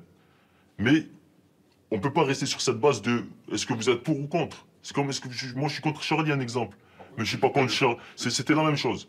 Je suis contre Charlie par rapport à son humour. Il a le droit d'avoir cet humour-là. Mais moi, j'ai le droit d'être contre aussi. Je ne dis pas qu'il faut le tuer. Je dis simplement qu'on a le droit d'entendre les deux discours. On dit toujours aux musulmans, est-ce que vous condamnez? Est-ce qu'aujourd'hui en France, au XXIe siècle, et peut-être dans 200 ans, on dira encore aux musulmans, est-ce que vous condamnez? Est-ce que moi, je vous demande si vous condamnez les croisades? Ce serait pas logique, monsieur. Voilà. Voilà. Non, c'est rien, c'est le voisin qui m'appelle, il sait pas que... Dans ce cas-là, c'est comme ça que vous communiquez? Non, on a le droit de communiquer par la fenêtre, on discute, voilà, on parle un peu de l'actualité, on parle des films qui passent à la télé, etc., histoire de... un peu de changer du quotidien, quoi, c'est tout. Voilà, tout simplement. Se parler par les fenêtres est toléré, Et comme tous les détenus, pour maintenir le lien avec l'extérieur, ils ont accès au parloir. Condamné pour des faits de violence et consommation de stupéfiants, soupçonné de s'être radicalisé, celui-ci va voir sa mère. À la main, un sac de linge sale qu'il va lui donner. En échange, elle lui a apporté des vêtements propres. Les détenus radicalisés disposent de leur propre parloir. Ramenez un sac. Oui, et dans le niveau de la maison. Allez-y, bon parloir, à tout à l'heure. 3 parloirs par semaine, comme pour les détenus ordinaires. L'homme a eu droit à 1 heure avec sa mère. Allez. Voilà, ça marche. Allez, bon retour, j'arrive dans quelques minutes, je vais sortir. Après chaque parloir, une fouille à corps intégral est exigée. Ici, elle est remplacée par ce portique à ondes électromillimétriques, comme dans certains aéroports. Au préalable, le détenu va ouvrir la bouche pour vérifier qu'il n'y a rien dissimulé.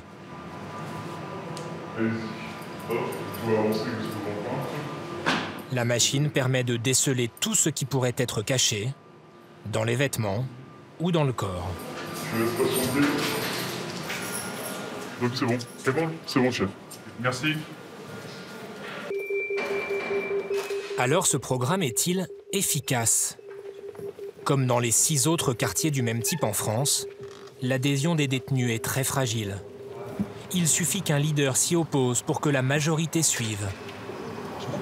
Au terme de leur parcours, ces 2 détenus convertis en prison semblent imperméables aux dispositifs mis en place. On n'a rien à faire ici. Pendant 6 mois, j'ai suivi tous les entretiens. Psychologue, éducateur, le fait religieux. J'ai fait tout pendant 6 mois. Je me soupçonnais de cacher mes intentions, mes réelles intentions. C'est-à-dire les prochains 6 mois, là, je fais rien. Comme monsieur, j'arrête ses activités, je fais rien. Moi, je me suis radicalisé depuis que je suis ici. J'ai fait des années en centrale, j'étais super bien, j'ai jamais eu de problème. Ça faisait des années que j'avais pas pris de rapport. Depuis que je fais les QPR, les CAIR, ouais, ça y est, c'est reparti, mitard. Je pense pas avoir ma place ici.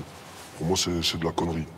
On devrait faire ça, je sais pas, moi, pour les pédophiles. Mais c'est eux qui récidivent dehors, moi, il n'y a pas de danger. Bah, moi, j'ai eu le malheur de faire la bise à quelqu'un le jour des attentats de Charlie Hebdo. On m'a dit que je célébrais les attentats de Charlie Hebdo. Alors que je faisais la bise, dans le sud, ils se font la bise pour se dire bonjour. Après, on me reproche les personnes avec qui je traînais en détention. Des personnes qui sont sur mon fichier. Pour justifier leur opposition, ils prétendent que l'administration veut leur laver le cerveau et les faire renoncer à leurs croyances. Ce qu'ils souhaiteraient, voilà, c'est qu'on fasse marche arrière, mais moi, me faire croire que je descends du singe, c'est pas possible. On m'a menti depuis que je suis tout petit, moi. J'allais à l'école, je voyais la fresque Néandertal, Cro-Magnon. Ils me mentaient déjà tout petit. Après, j'ai commencé à lire les livres, et voilà, j'ai découvert la vérité, et voilà. Tous les 6 mois, une analyse de l'attitude de ces détenus est effectuée par l'administration pénitentiaire qui défend l'efficacité du programme. Tout ce qu'on peut dire, c'est que les 37 personnes qui ont quitté le QPR, nous n'avons jamais eu de retour négatif de soit un passage à l'acte violent en détention, soit d'une orientation vers de l'isolement.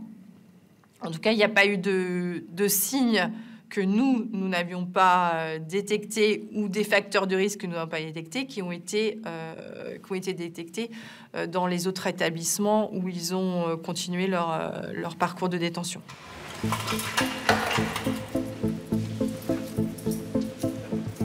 Une fois remis en liberté, ces hommes resteront sous étroite surveillance policière. Laurent Nunez est le coordonnateur national du renseignement. Nous ne sommes pas naïfs. Il s'agit pour nous de savoir, quelle que soit la gravité de l'action qu'ils ont commise, s'ils sont toujours dans un processus qui peut les conduire à la récidive. C'est ça aussi le travail des services de renseignement. Mais suivre un individu qui sort de détention, ça veut dire beaucoup de choses. Ça veut dire avoir un service de renseignement en détention qui puisse observer un certain nombre de choses. Ça veut dire préparer la sortie de détention. Mais évidemment que tous les individus qui sortent de détention, surtout quand ils ont été condamnés pour des faits de terrorisme, et y compris ceux dont la radicalisation est apparue en détention, tous ces individus font l'objet d'un suivi par les services de renseignement. Parmi ces hommes étroitement surveillés, Ahmed, 30 ans, condamné à 13 ans de prison pour avoir rejoint des zones de combat djihadistes. Comme 113 autres détenus en France, il est passé par un quartier de prise en charge de la radicalisation. Sorti de prison il y a 2 ans, il est soumis à une mesure de sûreté. Il continue de rencontrer des psychologues, des éducateurs, un médiateur du fait religieux. Il doit aussi se rendre aux convocations du service d'insertion et de probation de Paris. On y va. Ce service l'a aidé à trouver un logement et un travail dans une association d'aide aux personnes âgées. Ahmed a aussi repris des études à l'université. Allez-y. Merci. Sa conseillère passe à chaque fois sa vie au crible. Alors, comment ça va aujourd'hui? Ça va très bien. Ça va? Ok. Tant mieux. Vous avez l'air fatigué. Bah, je viens de faire du sport et je travaille ce matin aussi. Ok. Ah, vous faites quoi comme sport? Bah, je fais du footing en venant. Ok. Un échange en apparence banal qui vise à relever tout changement suspect dans son quotidien. Par rapport à votre employeur, le travail, ça va toujours? Ça se passe très bien. Donc, cette colocation, vous êtes combien? On est 4. 4 hommes? C'est mixte. Ok. Bon, sinon, vous, à part les révisions? Franchement, il n'y a que ça, là. Il n'y a que ça? Honnêtement, la vérité, j'ai... Donc, j'ai même pas à vous taquiner Non, franchement. Non? Là, je suis... Excusez-moi, mais je suis vraiment dans... Ah, mais... Je suis vraiment dans une bulle... Ça change des autres fois. Moi, à chaque fois, j'avais une surprise à chaque entretien. Oh, ouais. Votre copine? Ouais. Alors, c'est toujours la même? Ouais, c'est bien ça. D'accord. Oh non, mais vous voyez, un moment, truc. Bon, elle va bien? Une vie rangée, mais une idéologie encore bien ancrée. Bah, elle révise aussi, de toute façon, elle est... Moi, le djihad, plutôt, c'était une espèce de révolte, en fait. Moi j'ai jamais été pour le faire de faire des attentats, tout ça. Parce que si je voulais, je serais resté ici. Et j'ai toujours voulu partir. Moi, je peux pas mentir, dire non, je crois plus au djihad, c'est pas vrai. Parce que moi, déjà, je suis de nature rebelle et révolutionnaire. Et je suis pour une révolution même ici. Donc voilà, je peux pas dire que c'est faux, je vais pas dire ça. J'ai jamais été radicalisé. Peut-être des idées violentes, oui, mais j'ai jamais été radicalisé. C'est-à-dire que je parle pas aux femmes, je viens même pas ici. Pour moi, c'est radicalisé. C'est pas... Après, j'étais pour la lutte violente, oui. Mais j'ai jamais été, je pense, radicalisé dans le sens du terme religieux. Sur certains points, il reste buté, mais en même temps, c'est pas, jusqu'à preuve du contraire, c'est pas illégal d'avoir certaines idées, c'est juste ne pas les mettre en application. Que pense Ahmed des attentats qui ont endeuillé la France? Après l'entretien, il a accepté de répondre à cette question. Pour moi, en fait, le Bataclan, même tout ce qui s'est passé, les attentats, l'émotion, pour moi, j'ai pas d'émotion sélective. C'est-à-dire que moi, ce qui se passe dans les pays musulmans où il y a des meurtres, je suis aussi triste que ce qui se passe aussi ici, quand il y a des meurtres d'innocents. Moi, je suis contre le meurtre d'innocents. Et voilà, j'ai jamais voulu tuer des gens. Et vous voulez condamner ces actes? Bah, j'ai rien fait, je peux pas les condamner. Je peux pas condamner des choses que j'ai rien fait. Mais moi, honnêtement, la vérité, moi, je comprends tout le monde. C'est-à-dire, moi, je comprends ces actes. Je comprends, moi. Je vais pas mentir, ouais, je comprends pas, je condamne. Ça serait un mensonge pour moi de dire ça. Et moi, pour moi, il n'y a que Allah qui peut juger. Aujourd'hui encore, Ahmed tient des propos plus qu'ambigus. Comment s'assurer que lui et tous les autres sortants ne récidiveront pas? À Paris, Claire Mérigonde s'occupe de la réinsertion de 40 anciens détenus radicalisés. Pour eux, on a une obligation de moyens renforcés. Une obligation de moyens renforcés ne peut pas être une obligation de résultat. Nous ne pouvons pas éviter le passage à l'acte. Il n'empêche que on fait tout pour l'éviter. Voilà. Et on est très mal quand ça arrive. Voilà. S'il y a un service de l'État en général qui bat sa coulpe et qui est plombé par une situation de récidive, c'est bien un SPIP. C'est un truc terrible. Parce que le professionnel le vit comme un échec. Voilà, comme s'il avait dans ses mains la possibilité d'empêcher ça. Non, il a dans ses mains la possibilité d'accompagner quelqu'un sur un chemin. Enfin, ce chemin, il décide lui-même ce qu'il en fera, quoi. Voilà. La récidive, on essaye de la réduire. On ne l'empêchera jamais complètement. À ce jour, à l'exception de l'assassin du père Hamel en 2016 à Saint-Étienne-du-Rouvray, aucun sortant n'a récidivé pour des faits graves. Comme Ahmed, plus de 200 personnes condamnées pour des faits de terrorisme puis libérées sont suivies par les services de renseignement.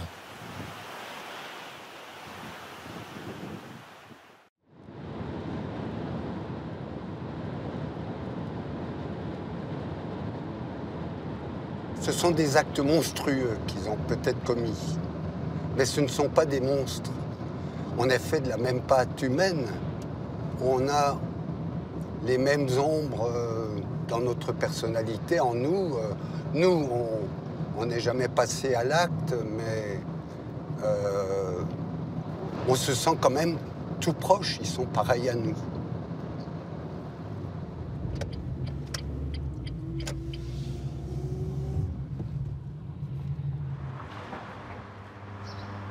C'est quel numéro, là? 6, c'est un grand casier, là. C'est 6. Ouais. Chaque semaine, René Folzer vient s'entretenir avec des détenus condamnés à de longues peines.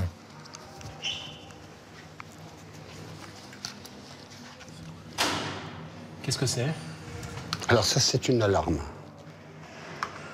Alors il faut faire attention qu'elle ne se couche pas, parce que sinon ça attire un attroupement de surveillants.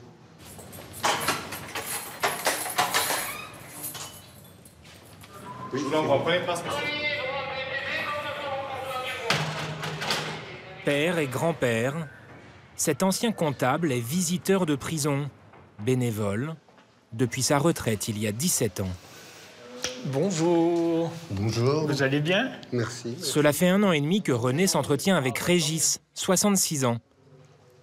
Régis a été condamné à 25 années de réclusion criminelle pour la tentative d'assassinat d'une femme. Alors? Eh ben, depuis... Quoi de neuf depuis la dernière fois? Changement de cellule. Je suis passé d'un 7 mètres carrés à un 10 mètres carrés. Vous allez faire des jaloux, là? Est-ce que les... Ben oui, parce qu'il y en a déjà qui sont passés et disent « Oh, mais je savais pas qu'elle était aussi grande, cette cellule. J'aurais dû la demander. » Ben, je dis trop tard. Ben ouais, elle est prise. Ouais, mais elle sera libre dans 15 ans, ça va. D'accord, Le détenu a raconté les détails de son crime dès leur premier rendez-vous. Sport qui soit un petit peu intéressant, quoi. Maintenant, les conversations portent sur leur quotidien, à tous les deux. Donc vous, la santé, ça va? Ça va de mieux en mieux, franchement. J'ai vraiment pas à me plaindre. La voix est revenue. Oui, je vois que... puis je ne me sens pas fatigué, vraiment. J'ai eu de la chance pour l'instant. Ben moi, je trouve un bon visage. Hein. Ouais, beaucoup mieux qu'il fut un temps. Ouais. J'ai pris le soleil aussi un petit peu, parce que j'ai repris le jardin, là. D'accord. Voilà, sinon... Voilà, et autrement? Bon, moi... La vie se passe. Ouais. La vie se passe. Que j'ai fait tous ces temps, ben, pas grand-chose, à part le changement de cellule qui m'a quand même occupé, quoi. Ben, le plus, c'est pour remettre toutes mes photos d'aplomb. Là, j'ai encore pas tout mis d'aplomb, mais ouais. Il y a des fois, je les laisse un mois, puis après, je fais des changements. Donc voilà, ça passe le temps. Mais finalement, c'était pas plus mal, parce que ça fait un texte... C'est la seule visite que Régis reçoit en prison. Ça me fait sortir de la cellule, ça me fait... voilà. Parce que sinon, cet après-midi, j'avais pas grand-chose de prévu, donc qu'est-ce que j'aurais fait? J'aurais écrit. À défaut de mieux, voilà, on je dis pas... de... non, mais c'est très important, voilà, parce que ça me fait avoir un petit pied à l'extérieur. C'est important. On peut le débat. Les deux hommes ont pu parler 1 heure. Donc ça sera le mercredi ou jeudi, dans 15 jours? En principe, je viens le mercredi. Eh ben, ma foi, merci bien de votre visite. À dans 15 jours. À dans 15 jours, merci bien.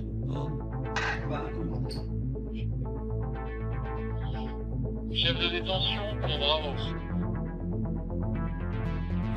185 hommes sont emprisonnés à Ensisheim, une des 12 maisons centrales pour longue peine en France.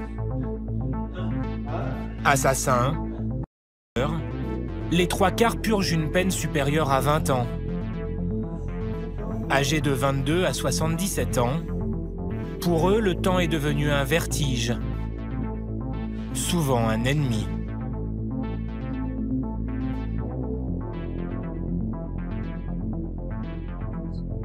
Je dis, putain, j'ai pris 20 ans, bordel, qu'est-ce que je vais faire pendant mes 20 ans? Si je m'ennuie, je déprime. Si je déprime, j'ai des idées noires. Si j'ai des idées noires, on devine la suite. J'ai tué mon ex-petite amie de sang-froid. Donc j'ai été condamné à la réclusion criminelle à perpétuité pour assassinat, crime avec préméditation. Ici, vivent dans l'ombre certains des hommes ayant commis les pires crimes en France. Durant plusieurs semaines, nous avons eu l'autorisation exceptionnelle de les interroger, dans leur intimité, sur cette vie passée à l'écart de la société. Et puis après, donc, je faisais le remplacement d'oxy. Et puis, ça a duré 3 semaines. Au bout de 3 semaines, boum, j'étais à l'atelier. Du jour au lendemain, je me suis retrouvé en prison, je me suis retrouvé avec plus rien. C'est comme si j'avais passé une porte, je l'avais fermée, et j'étais dans une autre vie. On se dit, waouh, j'ai l'impression que j'ai 24 ans, je me dis, je vais sortir à quel âge? 50 ans, 55 ans, je vais passer ma vie derrière la prison. 2e étage, un chef de poste.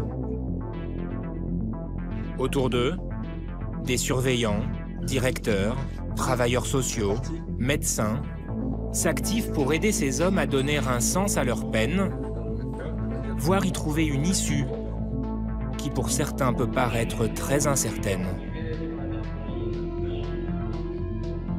Pour moi, vieillir en prison, c'est des peurs et la réalité, d'être inadapté aux nouvelles technologies à la sortie, de perdre toutes les relations familiales, amoureuses, amicales, sociales. Ce qui, dans mon cas, est pratiquement tout est fait, presque. Et donc de mourir seul en cellule, abandonné de tous. Alors c'est pas très gai, mais c'est une partie de la réalité, quoi.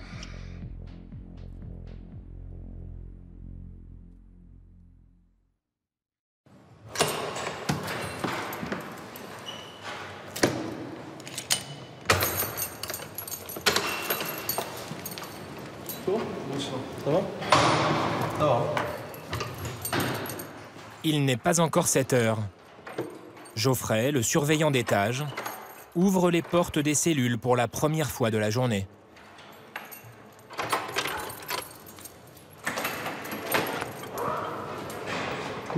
Hein?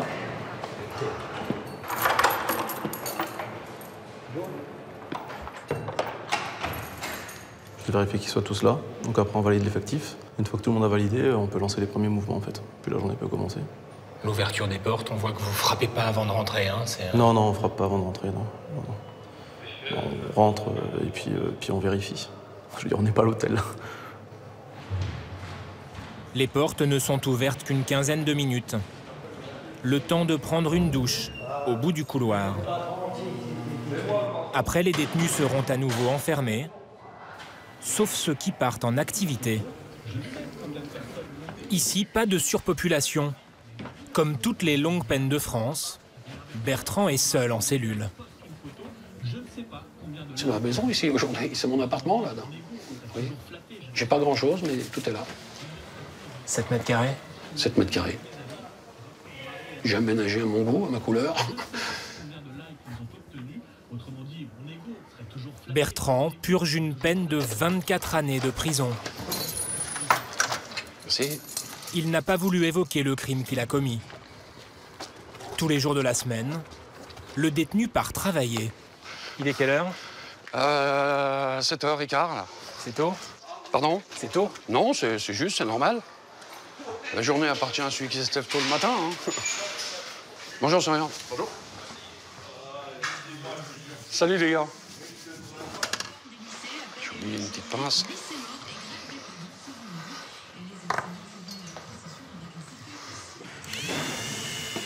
On fait des enrouleurs 20 mètres. Donc c'est pour le bricolage, pour la maison. On a une commande de 432, là. C'est déjà pas mal, quoi. Vous en êtes à combien? Bah, c'est les premiers.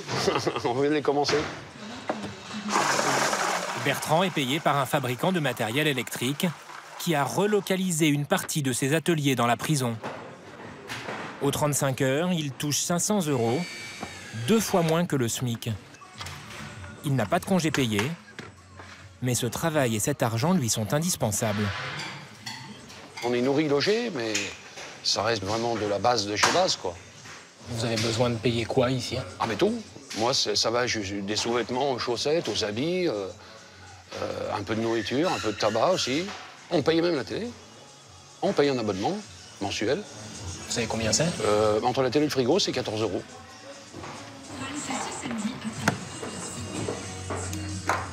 On bosse pour s'occuper, en fait. Surtout, c'est pour s'occuper. On pense pas aux raisons pourquoi on est là, tout ça. Mon travail, c'est pour se... En même temps, on se ventile. Moi, je pense que le travail, c'est important. Un détenu qui travaille pas, je sais pas comment il fait, quoi. Ça doit être long toute la journée. Hein. Une personne qui reste enfermée 3/4 de la journée, c'est pas bon, quoi. Moi, je sais pas comment ils font, quoi. Bertrand a dû patienter 3 mois pour avoir un poste. Une dizaine d'hommes sont sur liste d'attente. Au total, plus d'une centaine de détenus travaillent. CS, le petit sas, merci. Certains, employés directement par la prison, comme ici en cuisine. Et voilà, attends les pieds. C'est bon les pieds? Ouais. Et voilà.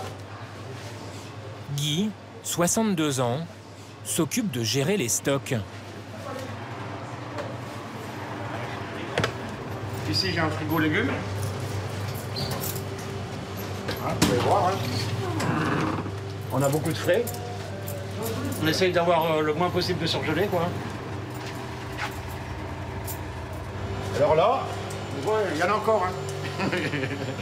Là, c'est tout, voilà. Tout ce qui est conserve, tout ce qui reste au sec. Le budget repas revient ici à 3,80 € par jour et par détenu. Je vous fais tout voir. Hein. Ça, c'est fruits de mer. C'est tout ce qui est poisson et fruits de mer. Ça fait 2700 repas par semaine. Hein. Donc, ça fait du poids et du volume, quoi. Attendez, je referme. Hop. Et comme ça, demain... Avec l'aide d'un agent technique, Guy, ancien chauffeur routier, a aussi la responsabilité d'établir les menus. Complets, sans porc et même végétariens. Chips, un paquet. Avec burger frites, tu veux mettre quelque chose? Tu sais quoi, on mettra une macédoine, sinon une petite barquette de macédoine. Bah, samedi soir. Ils en ont le lendemain, tu vois. Ah, ils en ont le lendemain, ouais. Non, mais on peut faire une salade de pâtes aussi. Ils vont faire que... ouais, pas de frites, ils vont mourir avec ça. Bon, bah c'est bon, hein, on attend juste... Ouais. Des repas en prison, hein. Guy en a pris plus de 10 000.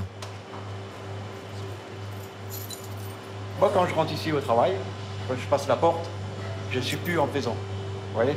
Je suis au travail. Ça n'a rien à voir. Je ne considère pas ce qui m'entoure comme des surveillants, des machins, c'est comme des collègues de... C'est pas des collègues de boulot, mais c'est pareil, on est toujours ensemble, en fait. Et au bout de tant d'années, vous connaissez tout le monde aussi. Vous voyez? Ça fait longtemps que vous êtes ici à Ensisheim? 11e année. Et incarcéré depuis longtemps? 15 ans. Ouais. Bon, puis il en faut encore. Hein. Il en faut encore? Il en faut encore 5-6, quoi. Donc on va essayer de tenir jusqu'au bout, sans trop vieillir. Parmi les collègues de Guy, il y a Paul. Condamné à 20 ans, il a effectué la moitié de sa peine. En prison, il a suivi une formation cuisine. C'est devenu un expert de la sauce rémoulade. Des œufs, vous les passez au broyeur, vous voyez, avec du cornichon, sel, poivre, et voilà. C'est la plus simple des sauces. C'est sa seconde longue peine, après une première condamnation à 15 ans. Vous avez des amis en détention? En prison, il y a des copains, il n'y en a pas. Moi, si vous avez les poches pleines, je suis votre copain, il n'y a pas de souci. Hein. Mais si tu n'as rien, tu te démerdes. Voilà, c'est ça. Voilà, c'est ça le... C'est dans toutes les prisons, c'est comme ça. En fait, la loi le plus... Et en fait, en prison, c'est... Vous avez deux clans, les forts et les faibles. Les forts mangent les faibles. C'est aux faibles à se défendre. Sinon, si vous mettez un pied sur... On vous met un pied, ça y est, c'est fini. C'est la jungle, la prison. Seuls les détenus les moins dangereux peuvent travailler en cuisine. Mais la confiance n'exclut pas le contrôle. Merci. Je te récupère ça? On est vraiment dans la partie une des plus dangereuses de la prison. Un couteau d'office avec une lame de 30 cm, ça fait des dégâts et j'ai pas envie de le retrouver dans le corps d'un collègue, donc c'est toute une chaîne qu'on doit respecter. C'est très très important. Après, vous voyez, on a des choses comme ça dans une prison. On peut pas trop se permettre de jouer avec ça. Mais pour aujourd'hui, tout est bon.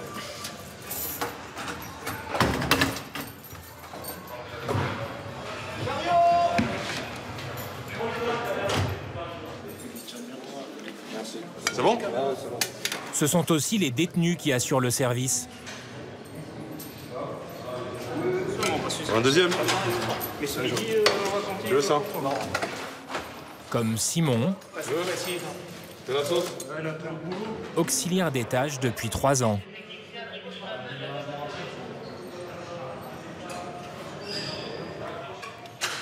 Simon a été condamné en 2008 à 29 ans de prison pour trafic de stupéfiants et assassinat.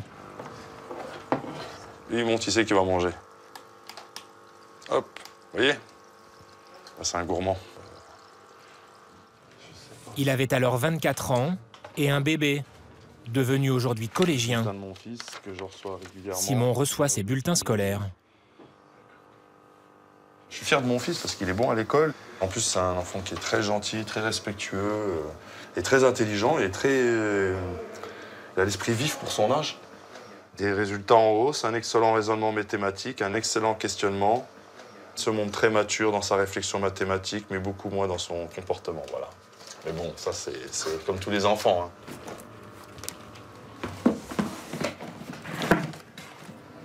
Je vais vous dire une chose, le plus dur, c'est par exemple, ma femme elle va avoir un problème avec mon fils ou elle va avoir un problème dehors, peu importe, et de rien pouvoir faire, de ne pas pouvoir être là. Ma mère, elle aura besoin d'un service, qu'elle aurait besoin d'avoir son fils à ce moment-là, de ne pas pouvoir être là. Ça, c'est le plus dur. Mais elle est là, la sanction, je pense. Ces moments-là, on les vit plein de fois, de ne pas être là. Parce que pendant des années, moi je vous dis, ça fait 11 ans déjà, je suis incarcéré. Il y a eu beaucoup de fois des moments comme ça. On ne sert à rien, en fait. Vous voyez, on est là, on ne sert à rien. C'est nous le poids pour notre famille, on est un fardeau, en fait. Et à ce moment-là, de se sentir comme ça, c'est ça pour moi le pire dans la prison.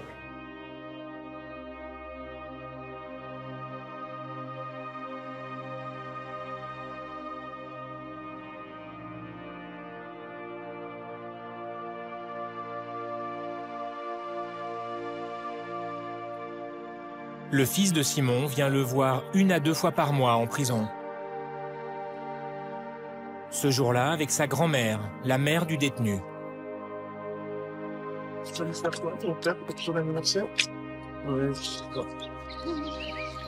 Comme à chaque fois, ils ont dû louer une voiture, parcourir plusieurs centaines de kilomètres et dormir à l'hôtel. Plus de 11 ans que ça dure. Vous vous souvenez de la première fois que vous l'avez vu en détention? J'étais en colère et je comprenais pas pourquoi, parce qu'en fait, on se dit où est-ce qu'on a péché, pourquoi il en est arrivé là. On se pose un tas de questions et puis il n'y a personne pour y répondre non plus. Est-ce que tu te souviens à quel moment tu as compris que ton papa était en prison? Bah, je pense à partir du moment qu'on a commencé à aller le voir. Enfin, quand on a vu les lieux, et voilà. Tu avais quel âge la première fois que tu l'as vu, tu te souviens? Bah, peut-être 5 ans ou 4 ans, je sais pas. Oh, je me rappelle plus. Bah, 4 ou 5 ans, je pense, à peu près. J'étais heureux de le voir parce que ça me faisait plaisir de le connaître.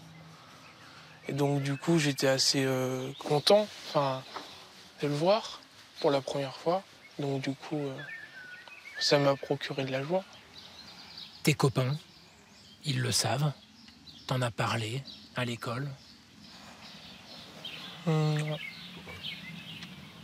Je leur dis qu'il n'est pas avec nous, Mais qu'on le voit quand même.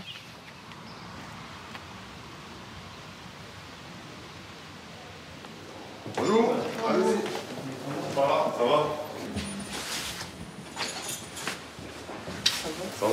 Bonjour mon trésor. Ça va? Ça faisait longtemps. Ça, c'est pour pas avoir pensé à moi la fête des mères. Ah. Simon a réservé l'un des 4 salons familiaux de la prison. Des espaces plus grands et plus intimes que les parloirs. Bon, comment on allume ton truc là? Faut appuyer sur le bouton. Ah, non, mais j'ai appuyé sur mauvais. Moi, j'aime bien les documentaires. Ça, la télé. Pendant 3h45, ils seront presque comme chez eux. Dans la pièce, il n'y a aucune vidéosurveillance. C'est pas bronzé, hein? Ah, moi, j'ai du mal. J'ai du mal à poser. En ce moment, je suis dans les autres. Qu'est-ce que tu penses de mon nouveau look? Bien, t'es belle. Ah ouais? C'est pas mal? Ça fait un Angela Davis? La moitié des détenus ici ne reçoit jamais aucune visite. Alors pour certains, le lien avec l'extérieur tient exclusivement entre les mains de Robert, le facteur de la prison. Depuis 10 ans, ce brigadier trie une centaine de lettres par jour. Ça, c'est un détenu qui reçoit régulièrement. Sa maman lui fait parvenir des revues sportives. Ça, c'est 2 détenus qui ont dû se trouver au même endroit. Et donc, ils correspondent de manière régulière, on va dire.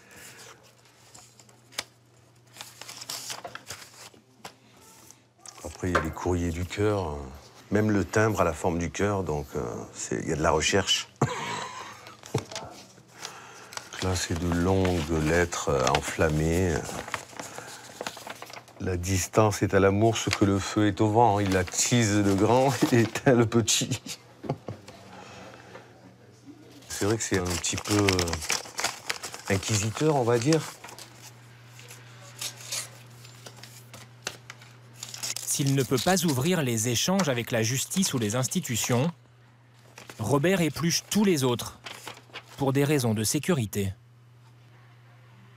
Ni insulte, ni menace, ni une chose qui peut nuire gravement à sa réinsertion ou qui peut nuire à des personnes ou à la sécurité de l'établissement. Ça, c'est les caractéristiques claires qui peuvent déterminer la retenue d'un courrier dans la mesure où les propos dépasseront le cadre autorisé, on va dire. Le dernier courrier retenu, c'était il y a 2 ans, un DVD de piratage informatique. Robert n'est encore jamais tombé sur un plan d'évasion. PCD 11 et 10, merci. Sa tournée quotidienne est particulièrement attendue par Régis, le détenu qui ne rencontre qu'un visiteur de prison.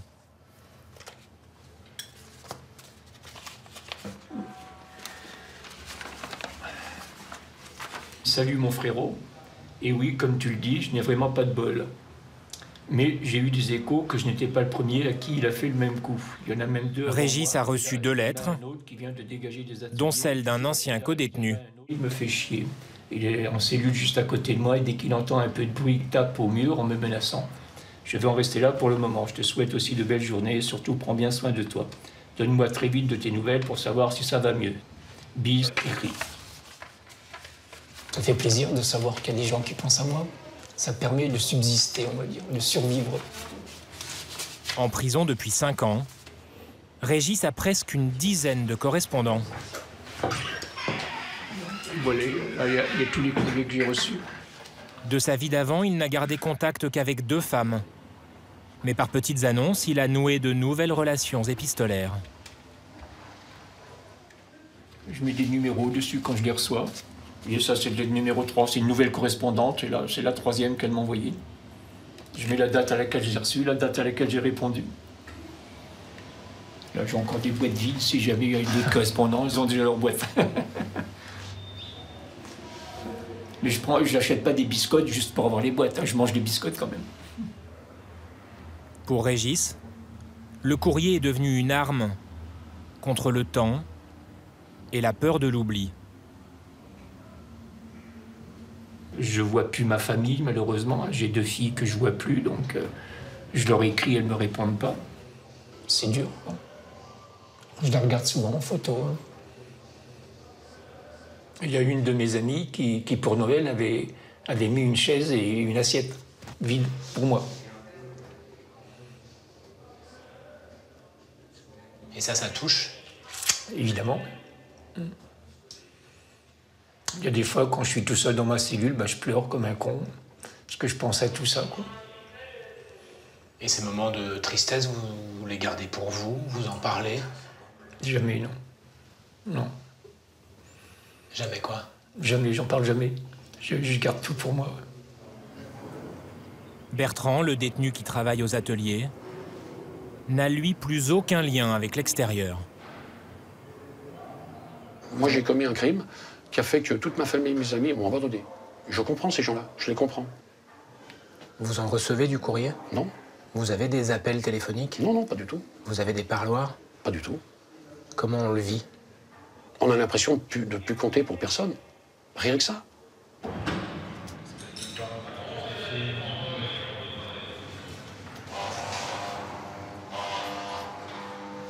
Messieurs, bonjour, bienvenue. Bienvenue, merci. Alors, il me faut une pièce d'identité et puis vous avez des portables? Oui. D'accord, donc je vous donne un casier. Lorsqu'il accueille des visiteurs, Jean-Marie, le surveillant moniteur de sport de la prison, sait tout de suite les mettre dans l'ambiance. Pas trop. C'est une première. Un petit peu, oui. Bon, si tu nous laisses gagner, tu as le droit de ressortir.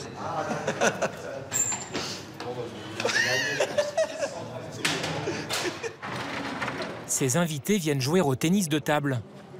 Et leurs adversaires sont des détenus de la centrale.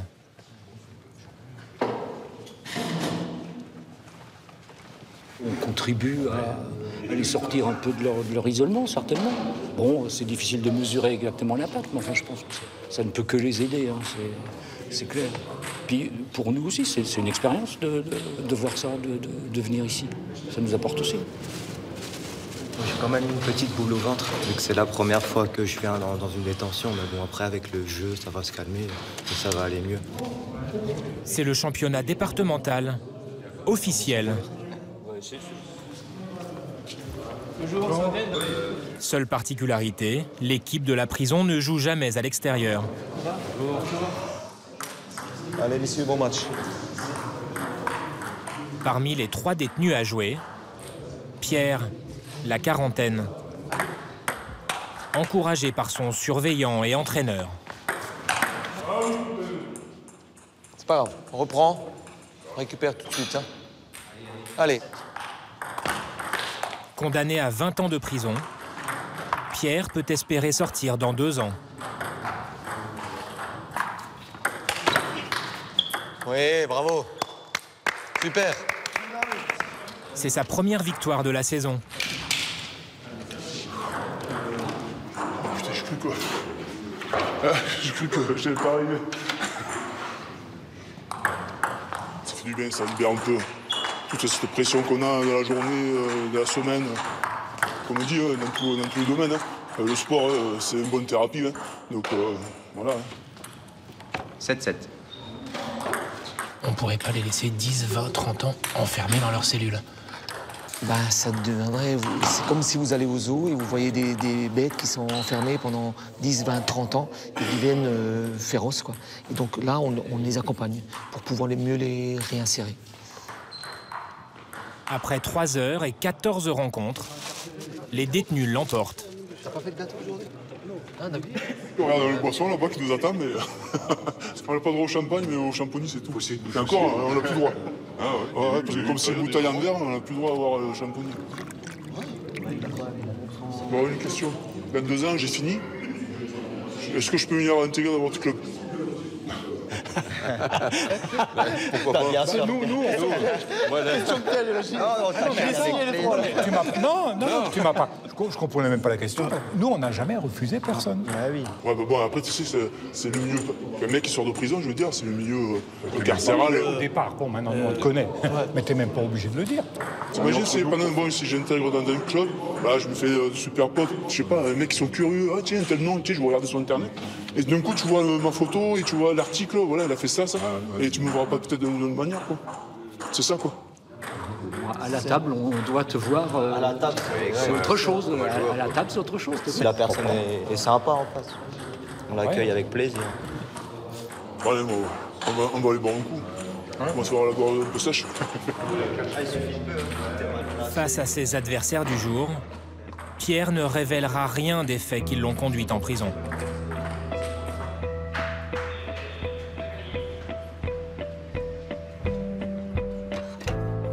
Il est incarcéré depuis 11 ans. Chef d'une petite entreprise de BTP, sans antécédents judiciaires, passionné de rallye automobile, il vivait en couple avant de devenir un violeur en série. Je suis incarcéré pour les faits de viol, quoi. Donc 4 tentatives de viol et 4 faits de viol. C'est compliqué, hein. Je me dis, putain, mais pourquoi j'ai fait ça? Pourquoi vous rentrez dans un système après psychologique le soir? Vous pensez qu'à ça, quoi. Voilà, putain, pourquoi j'ai fait ça? Pourquoi j'ai fait ci? Pourquoi j'ai basculé comme ça? Pourquoi je me suis pris à ces pauvres femmes, je veux dire? Putain, vous savez, quand je me suis levé le matin, que j'ai pris un couteau de cuisine et un bas, et j'ai pris la voiture et j'ai roulé, je veux dire... Je sais pas, je savais même pas ce que j'allais faire. J'ai croisé une pauvre femme, je veux dire. Voilà ce que j'ai fait, quoi. Je veux dire, voilà, vous basculez d'aller faire des choses sans vous rendre réellement compte de ce que vous faites.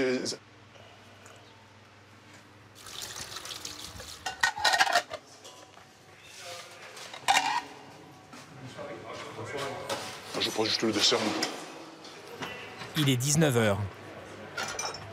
La porte ne sera pas rouverte avant 7h le lendemain. Ici, les nuits de Pierre sont silencieuses, solitaires, mais aussi habitées. Quand le soir, la porte elle se ferme, vous regardez les heures passer, quoi. Ouais. Moi, je me couche tard. Je n'arrive pas à me coucher bonne heure. J'arrive à me coucher parfois à 2h ou 3h du matin. Parfois, je pense. Je réfléchis. Vous pensez à quoi? Je pense à ma vie, quoi. La vie. Qu'est-ce que j'ai... Comment serait ma vie aujourd'hui sans ça, sans tout ça, quoi. Je pense à ça, je pense beaucoup à mes victimes, quoi, voilà. S'ils arrivent à se construire, s'ils arrivent à... Voilà, c'est à la seule sorte. C'est une habité, par les sentiments, par les rêves, parfois. Vous rêvez de la prison? Ouais, souvent, ouais. On rêve de tout ça, hein, des murs, des clés, voilà. Parfois, vous vous réveillez parce que vous pensez qu'ils vont arriver, que c'est... Voilà, quoi, tas de choses comme ça, quoi.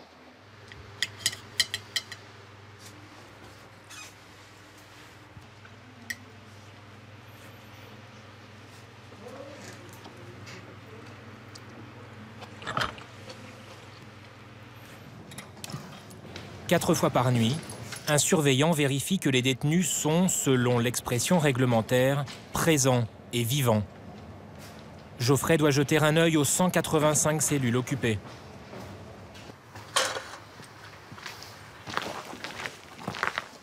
Quand il est de service de nuit, Geoffrey passe 1 heure dans chacun des 3 miradors de la prison.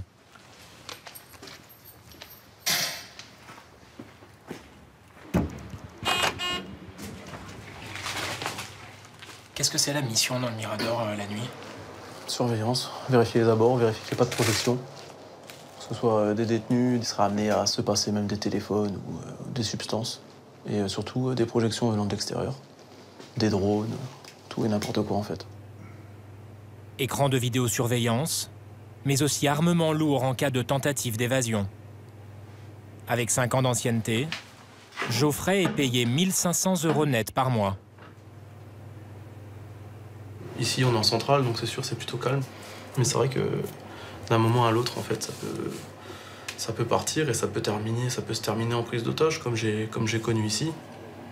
J'ai un collègue de mon équipe donc, qui a été pris en otage par un détenu, puis quelques minutes après par 2 autres qui ont suivi.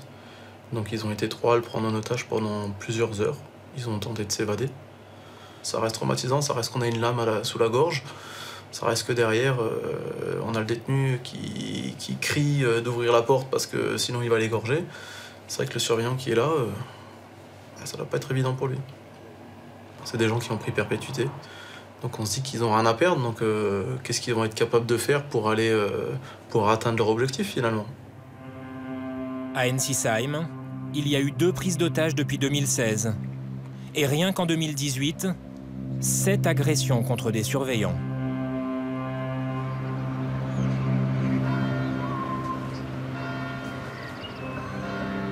Des incidents qui sont sanctionnés immédiatement, en commission de discipline. Aujourd'hui, 5 détenus comparaissent. Bonjour. Bonjour, monsieur. L'audience est dirigée par le directeur adjoint de la prison, qui se base sur les comptes rendus d'incidents rédigés par les surveillants. J'ai constaté l'état déplorable de la cellule. Je lui ai donc demandé de nettoyer ce qu'il a refusé en me répondant en ces termes « J'ai pas que ça à foutre, va te promener ailleurs, fais pas chier ». Il est entouré d'une greffière, d'un citoyen assesseur et d'un surveillant. Ça ne m'étonne même pas en fait ce type de série parce que c'est un peu le comportement qu'il a au quotidien. C'est tout. Au quotidien? Au quotidien. Oh, j'ai changé moi entre temps, J'ai changé moi. Nous, on ne voit pas de changement. Nous, agents d'étage, on ne voit pas de changement. Une avocate de permanence défend les détenus. Découverte en cellule de drogue, de téléphone portable, ou plus fréquemment menaces et insultes, les sanctions peuvent aller de l'avertissement au placement en quartier disciplinaire. Bonjour. Bonjour. Bonjour. Bonjour, monsieur le directeur. On n'a pas eu l'occasion de se rencontrer. Cet homme purge une peine de 30 années de prison pour meurtre. Ce n'est pas la première fois qu'il comparaît en commission de discipline. À 16h45. Ce jour, le mercredi 15 mai 2019, à 17h15, le détenu refuse catégoriquement la fermeture de sa cellule et me menace en me tenant les propos suivants. « Toi, je vais bientôt te tirer dans la cellule et te frapper. Je suis raciste, j'aime pas les Français, continue comme ça et je vais te tuer. » J'ai dû appeler le gradé ainsi que le chef de poste afin de mettre fin à l'incident et de pouvoir réintégrer le détenu. Je vous écoute, monsieur. J'ai dit à lui, laisse-moi un peu inspire.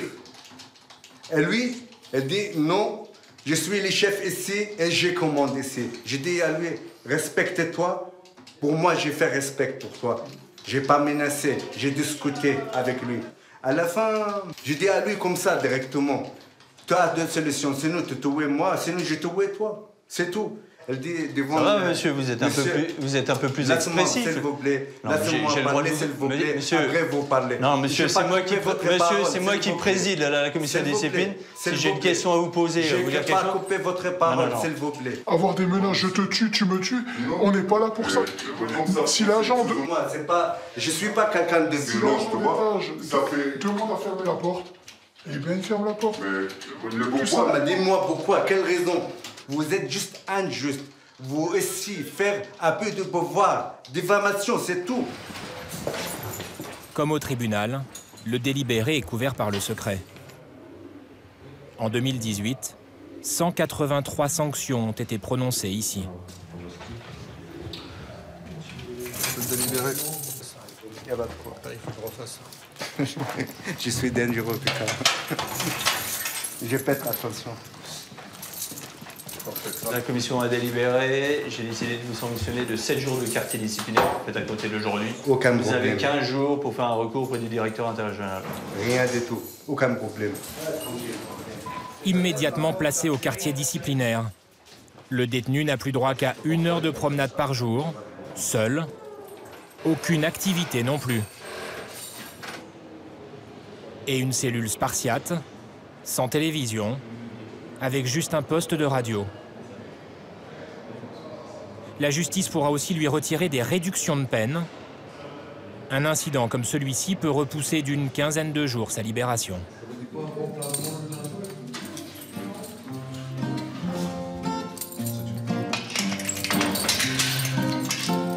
C'est un jardin extraordinaire, loin des noirs buildings et passages cloutés.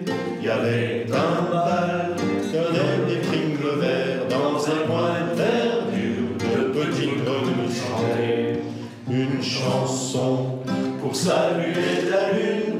Dès que c'est paru, trop d'émotion dans un...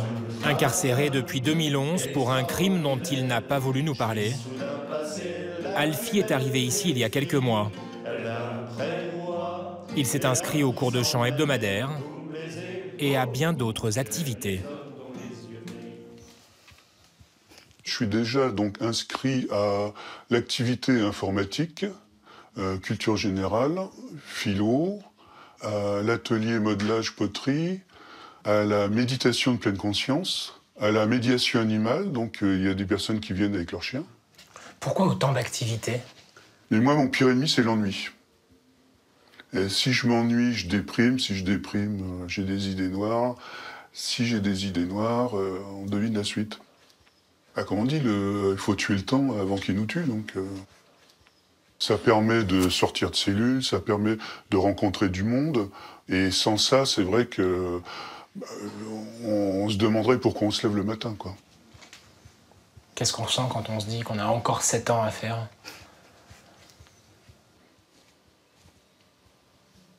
Pas grand-chose. On essaye de le vivre le mieux possible. En fait compte, c'est une folie, quoi. C'est... L'occupation du temps, c'est peut-être pour éviter justement de devenir fou, quoi, en fait. Il y a peut-être des moments où j'en serais pas loin, quoi. Tuer le temps, le mettre à profit aussi, pour se soigner. Paul, le spécialiste de la sauce rémoulade, a aujourd'hui 60 ans. Sa seconde longue peine, c'est pour un crime commis sur fond de fête, d'alcool et de sexe, nous a-t-il confié. Un passage à l'acte qu'il essaye de comprendre.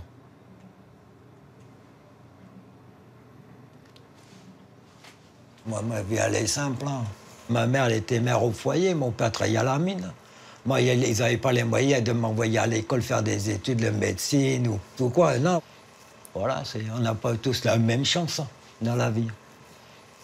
J'avais 11 ans. Ma mère, elle est décédée en 71. Elle était malade, elle avait la leucémie, mais mon père, il buvait, voilà, l'alcoolo, il frappait ma mère, moi, il me frappait. Hein. Moi, il me mettait par terre pendant des heures, je ne bougeais pas, avec une règle rectangulaire, là. Ou alors le charbon, puis si tu bouges, il t'en mettait la dose. Hein. Ah oui, moi, j'ai souffert avec lui. Hein. Après, je me dis, est-ce que c'est ça qui m'a emmené à être comme ça aujourd'hui?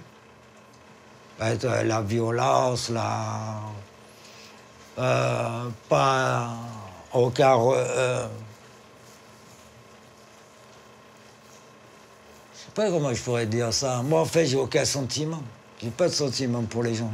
Je parle avec les gens, voilà, c'est tout. Après, voilà, j'ai pas ce... Avoir un bon copain, je sais pas ce que c'est, mais voilà, c'est un truc de fou, quand même.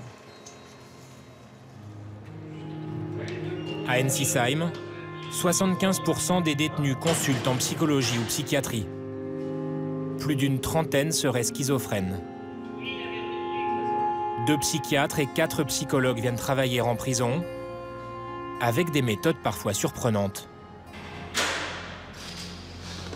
Oui. Allez, ça se tient, ça se tient. C'est bien. Tous les lundis, Sophie Brandt enfile son survêtement pour une partie de tchoukball. Un jeu qui mélange soignants, personnel pénitentiaire et détenus, où les contacts sont interdits.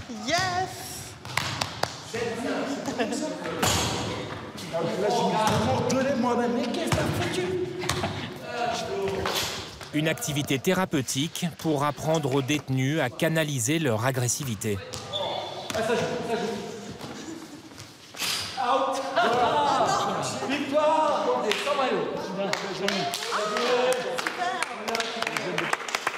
Alors, messieurs, on fait un petit retour sur le jeu, juste vos impressions. Donc on va commencer par...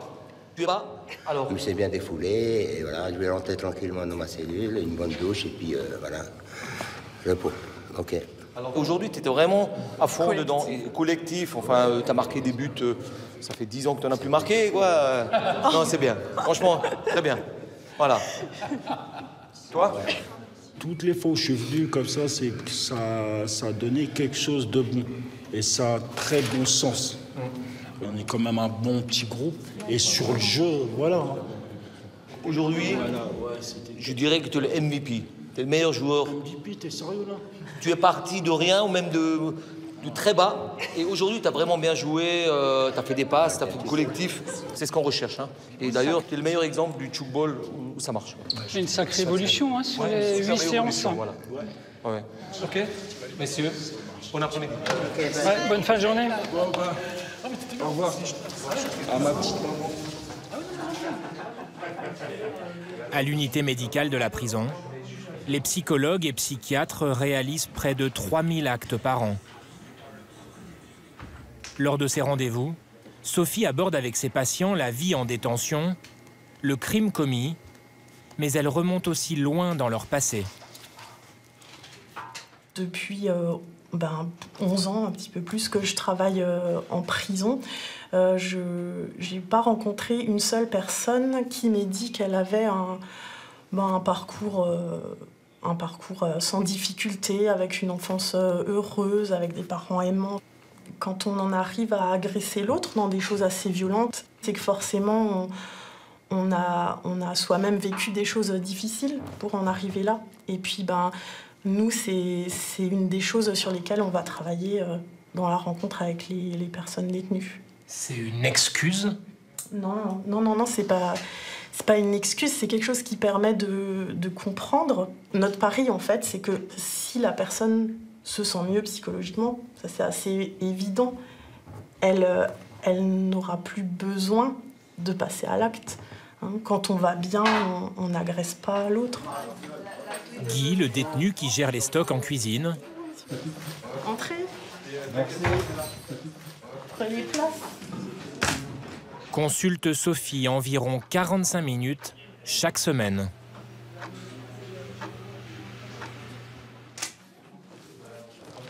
Au revoir, bonne fin de journée. Bientôt. Merci. Au revoir. Ça fait partie de la thérapie, ça fait partie de la guérison psychologique un peu. Parce qu'on est aussi dans l'acte qui a été commis. Je ne veux pas dire qu'on est victime, mais on a le mal de ça. Le mal de revenir sur de vraies bases humaines. C'est facile de parler. Rien n'est facile. De se soigner quelque part. Il faut y mettre la volonté, c'est tout. Il faut rester dans le positif, quoi. Avec Sophie, c'est chercher des clés pour sortir. En fait, c'est ça. Les soins ne sont pas obligatoires.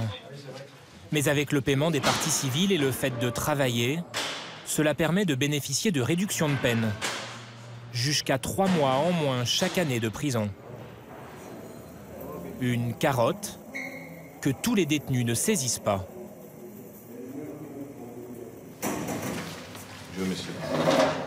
C'est le cas de ce Sud-Américain, incarcéré depuis 15 ans. C'est un habitué de la commission de discipline. Les choses sont vues de l'autre côté. Bon, vous savez pourquoi on se voit aujourd'hui? Oui. Michael Magron, le directeur de détention, l'a invité à la commission du parcours d'exécution des peines. À ses côtés, un conseiller pénitentiaire d'insertion et de probation, une psychologue et des officiers. Ils veulent lui rappeler que pour alléger sa peine, c'est du donnant-donnant. Comment vous avez évolué sur ces 2 dernières années? J'ai commencé à changer un peu de façon je pensais avant. C'est-à-dire, avant, on pensait un peu négatif, tu vois. Maintenant, c'est plutôt positif. Il y a eu un déclic, il y a eu quelque chose? Peut-être c'est le temps, je crois, moi. Pour moi, c'est la vieillesse. La vieillesse, de temps passé. Et je grandis, plus je grandis, plus zen. J'ai une question par rapport à tout ça. Vous faites un suivi psychologique? Je sais, je suis pas fou. C'est pas une question de folie. Je sais pas. Tout ce travail que vous accomplissez par vous-même peut être renforcé par un travail de suivi psychologique. Ça va être une des recommandations que je vous adresse. Est-ce que vous savez Pourquoi vous n'avez pas eu de réduction de peine cette année et l'année précédente? Il y a deux raisons qui bloquent complètement. C'est l'absence de suivi psy et c'est l'absence de versement aux parties civiles. Et tant que sur ces deux points-là, vous ne bougerez pas, ça ne pourra pas débloquer votre compteur. Voilà. C'est l'importance aussi de cette réunion, la COPEP. Oralement, on peut vous dire, monsieur Patence, il y a un progrès, on l'a vu, on apprécie la façon dont vous évoluez. Par contre, là, on ne peut pas dire au juge, il faut lui donner des jours, parce que la juge dit non, il n'y a pas de partie civile, il n'y a pas de suivi. Merci d'être venu, en tout cas. Et puis, bonne journée. Merci à vous aussi. Ok, merci. Quelques jours après cette réunion, le détenu a été impliqué dans une bagarre avec d'autres condamnés et aurait arraché l'oreille de l'un d'entre eux. Un incident suffisamment grave pour que son transfert vers un autre établissement soit envisagé. C'est un échec. Non, je crois pas. Je crois pas. Parce que si on le résume qu'à ça, eh ben on n'avance jamais. Au contraire, c'est regardez tout le chemin que vous avez accompli, regardez toute la progression que vous avez faite. Vous avez recommis une erreur, on ne va pas se mentir. Et maintenant, c'est à vous à reprendre cette progression-là dans l'endroit où vous allez être. Il n'y aurait rien de pire que de dire « Ah, il y a eu cet incident, oh, c'est encore un tel, oui, bon, bah, c'est un tel. » Si je commence à fonctionner comme ça, je ne fais plus mon travail. Je ne vais plus les chercher, je ne vais plus travailler quelque chose, et ça devient un temps de détention subi où plus personne ne met quoi que ce soit en œuvre. Mettre des choses en œuvre pour toutes les longues peines, y compris les condamnés à perpétuité. Ils sont une quarantaine à Ensisheim. Danny a été condamné pour l'assassinat d'une femme en 2003. Jacques Chirac était encore président de la République. Qu'est-ce qui va avec la liberté et qui vous manque aussi? Qu'est-ce qu'on n'a pas quand on est en prison? Qu'est-ce qu'on n'a pas quand on est en prison? Les femmes, hein, la femme, avoir des relations tout à fait normales, quoi. Les câlins, la tendresse, parler de choses qu'on ne pourra jamais parler avec quelqu'un d'autre. Qu'on ne pourra pas parler avec des détenus et qu'on ne pourra pas parler avec l'administration pénitentiaire. C'est des choses qui manquent. Perpétuité ne signifie pas prison à vie. Sur les 500 condamnés à perpétuité en France, une dizaine sort chaque année sur décision d'un tribunal composé de 3 magistrats. Vous pensez pouvoir quand même sortir un jour? Oui, bien sûr. Mais bien sûr, moi, je souhaite sortir. On s'accroche à ça. On s'accroche à ça.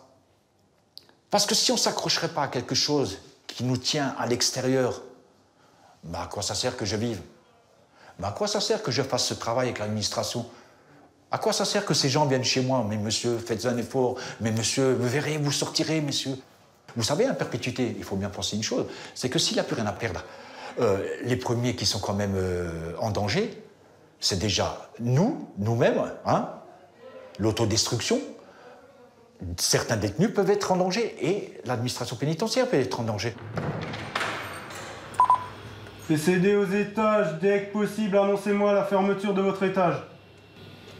Partie du lieu, tout est bouclé. Bon, c'est parti, hein. Alors, 2 heures de marche. Alors, chacun son rythme, hein. 2 km de montée. Paul doit encore faire 2 ans minimum avant de sortir, mais il s'y prépare déjà. Jean-Marie, le surveillant moniteur de sport, et son chien Ouzo l'accompagnent avec un autre détenu pour une permission de sortir. Vous ressentez quoi? La fatigue. Mais la bonne fatigue. Ça fait du bien à la nature. Les sorties, là, franchement, je croyais pas que j'arriverais jusque-là. À grimper des trucs comme ça. Quand je dis la promenade en détention, c'est quoi? C'est une cage, on tourne en rond, c'est pas la même marche. C'est sûr, je laisserai ma place à personne. Regardez la belle vue. Là-bas, au fond, les montagnes, c'est la forêt noire. C'est en Allemagne.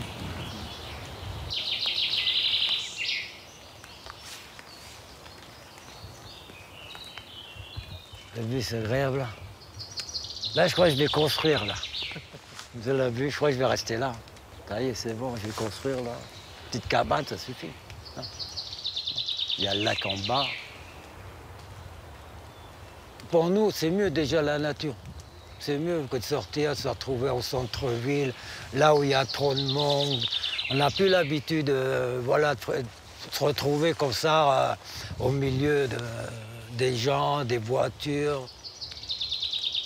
Si les gars ont été incarcérés pendant 10-15 ans, les premières fois qu'ils vont en ville, je suis presque obligé de leur donner la main pour traverser la rue. Parce qu'il y a des voitures ont changé de forme, ils sont choqués. C'est pour ça que des marches comme ça leur permet de sortir, de voir du monde, de redécouvrir la vie de tous les jours, pour tout le monde, quoi. Allez, toutes les bonnes choses ont une fin, il faut repartir. Bon, on va maintenant bien manger. Pas de sécurité particulière. Ces marches autorisées par la justice sont une marque de confiance. En 2018, 33 détenus de la centrale ont bénéficié d'une permission de sortir. Aucun n'a cherché à s'enfuir. Allez, c'est une belle sortie, hein. Et qu'elles soient nombreuses encore, hein, avant la fin.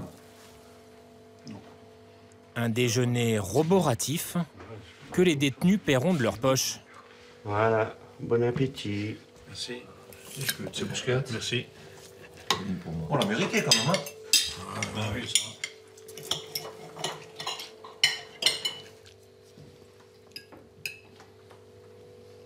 Si ta fin de peine est 2023, tu peux déjà commencer maintenant à préparer, à chercher du boulot et tout ça. T'as quand même une idée où tu veux aller. Est-ce que tu veux rester en Alsace? Est-ce que tu veux retourner chez toi? Le problème, moi, il faut que je trouve un logement. Moi, je ne veux pas me retrouver à 63 ans dans des foyers. Trouver un appartement, un F2, parce que moi, j'aime bien avoir ma chambre quand même. Vous savez où vous irez quand vous sortirez? Dans quelle région? Moi, je viens du Pays Basque. Ouais, mais après, retourner là-bas, non, je sais pas. J'ai pas envie de rencontrer tous les gars que j'ai connus à l'époque. J'ai pas envie de retourner dans le merdier, là. La dernière soirée que j'ai fait chez moi, on était 30 quand même. Hein. 30 à la maison. Je vous dis pas, le jardin, il était blindé. On avait fait soirée barbecue. Mais je vois, bah, ça finit l'alcool. Et puis ça finit avec le cul, quoi. Et le cul, moi, ça m'a emmené dans le tôle. Voilà. Ah. Le plus dur, c'est pas replonger. Bon, ça, si je sors, je préfère aller dans une ville que je connais pas, je connais personne, et recommencer, refaire une nouvelle vie. Selon les chiffres officiels, moins de 5% des condamnés pour meurtre ou vol récidivent après leur sortie. T'as bien mangé, là, hein? Hein? Ça t'arrive pas souvent de manger autant? Non.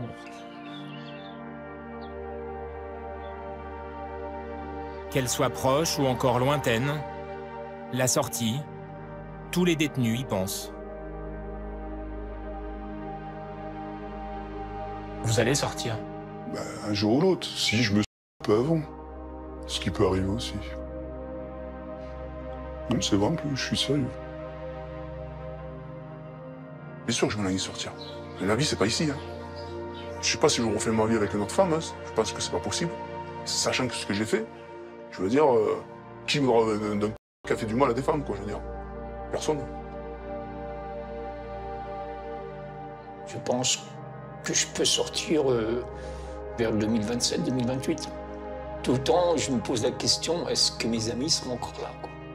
Parce que c'est vrai que s'il n'y a plus mes amis, ben, ça sera très difficile, quoi. Il y a toujours une appréhension, moi, c'est surtout par rapport à la vie de famille, vous savez. Ils ont vécu sans moi pendant un moment, et d'un coup, il y a quelqu'un qui va arriver à la maison et va vivre avec eux. J'ai dormi tout seul pendant des années. Est-ce que je vais pouvoir endormir avec ma femme? Vous voyez, comprenez ce que je veux dire? Chaque année, une dizaine de détenus est libérée de la centrale d'Ensisheim. Rendus à la vie normale, la plupart avec des mesures de contrôle et de surveillance à l'extérieur.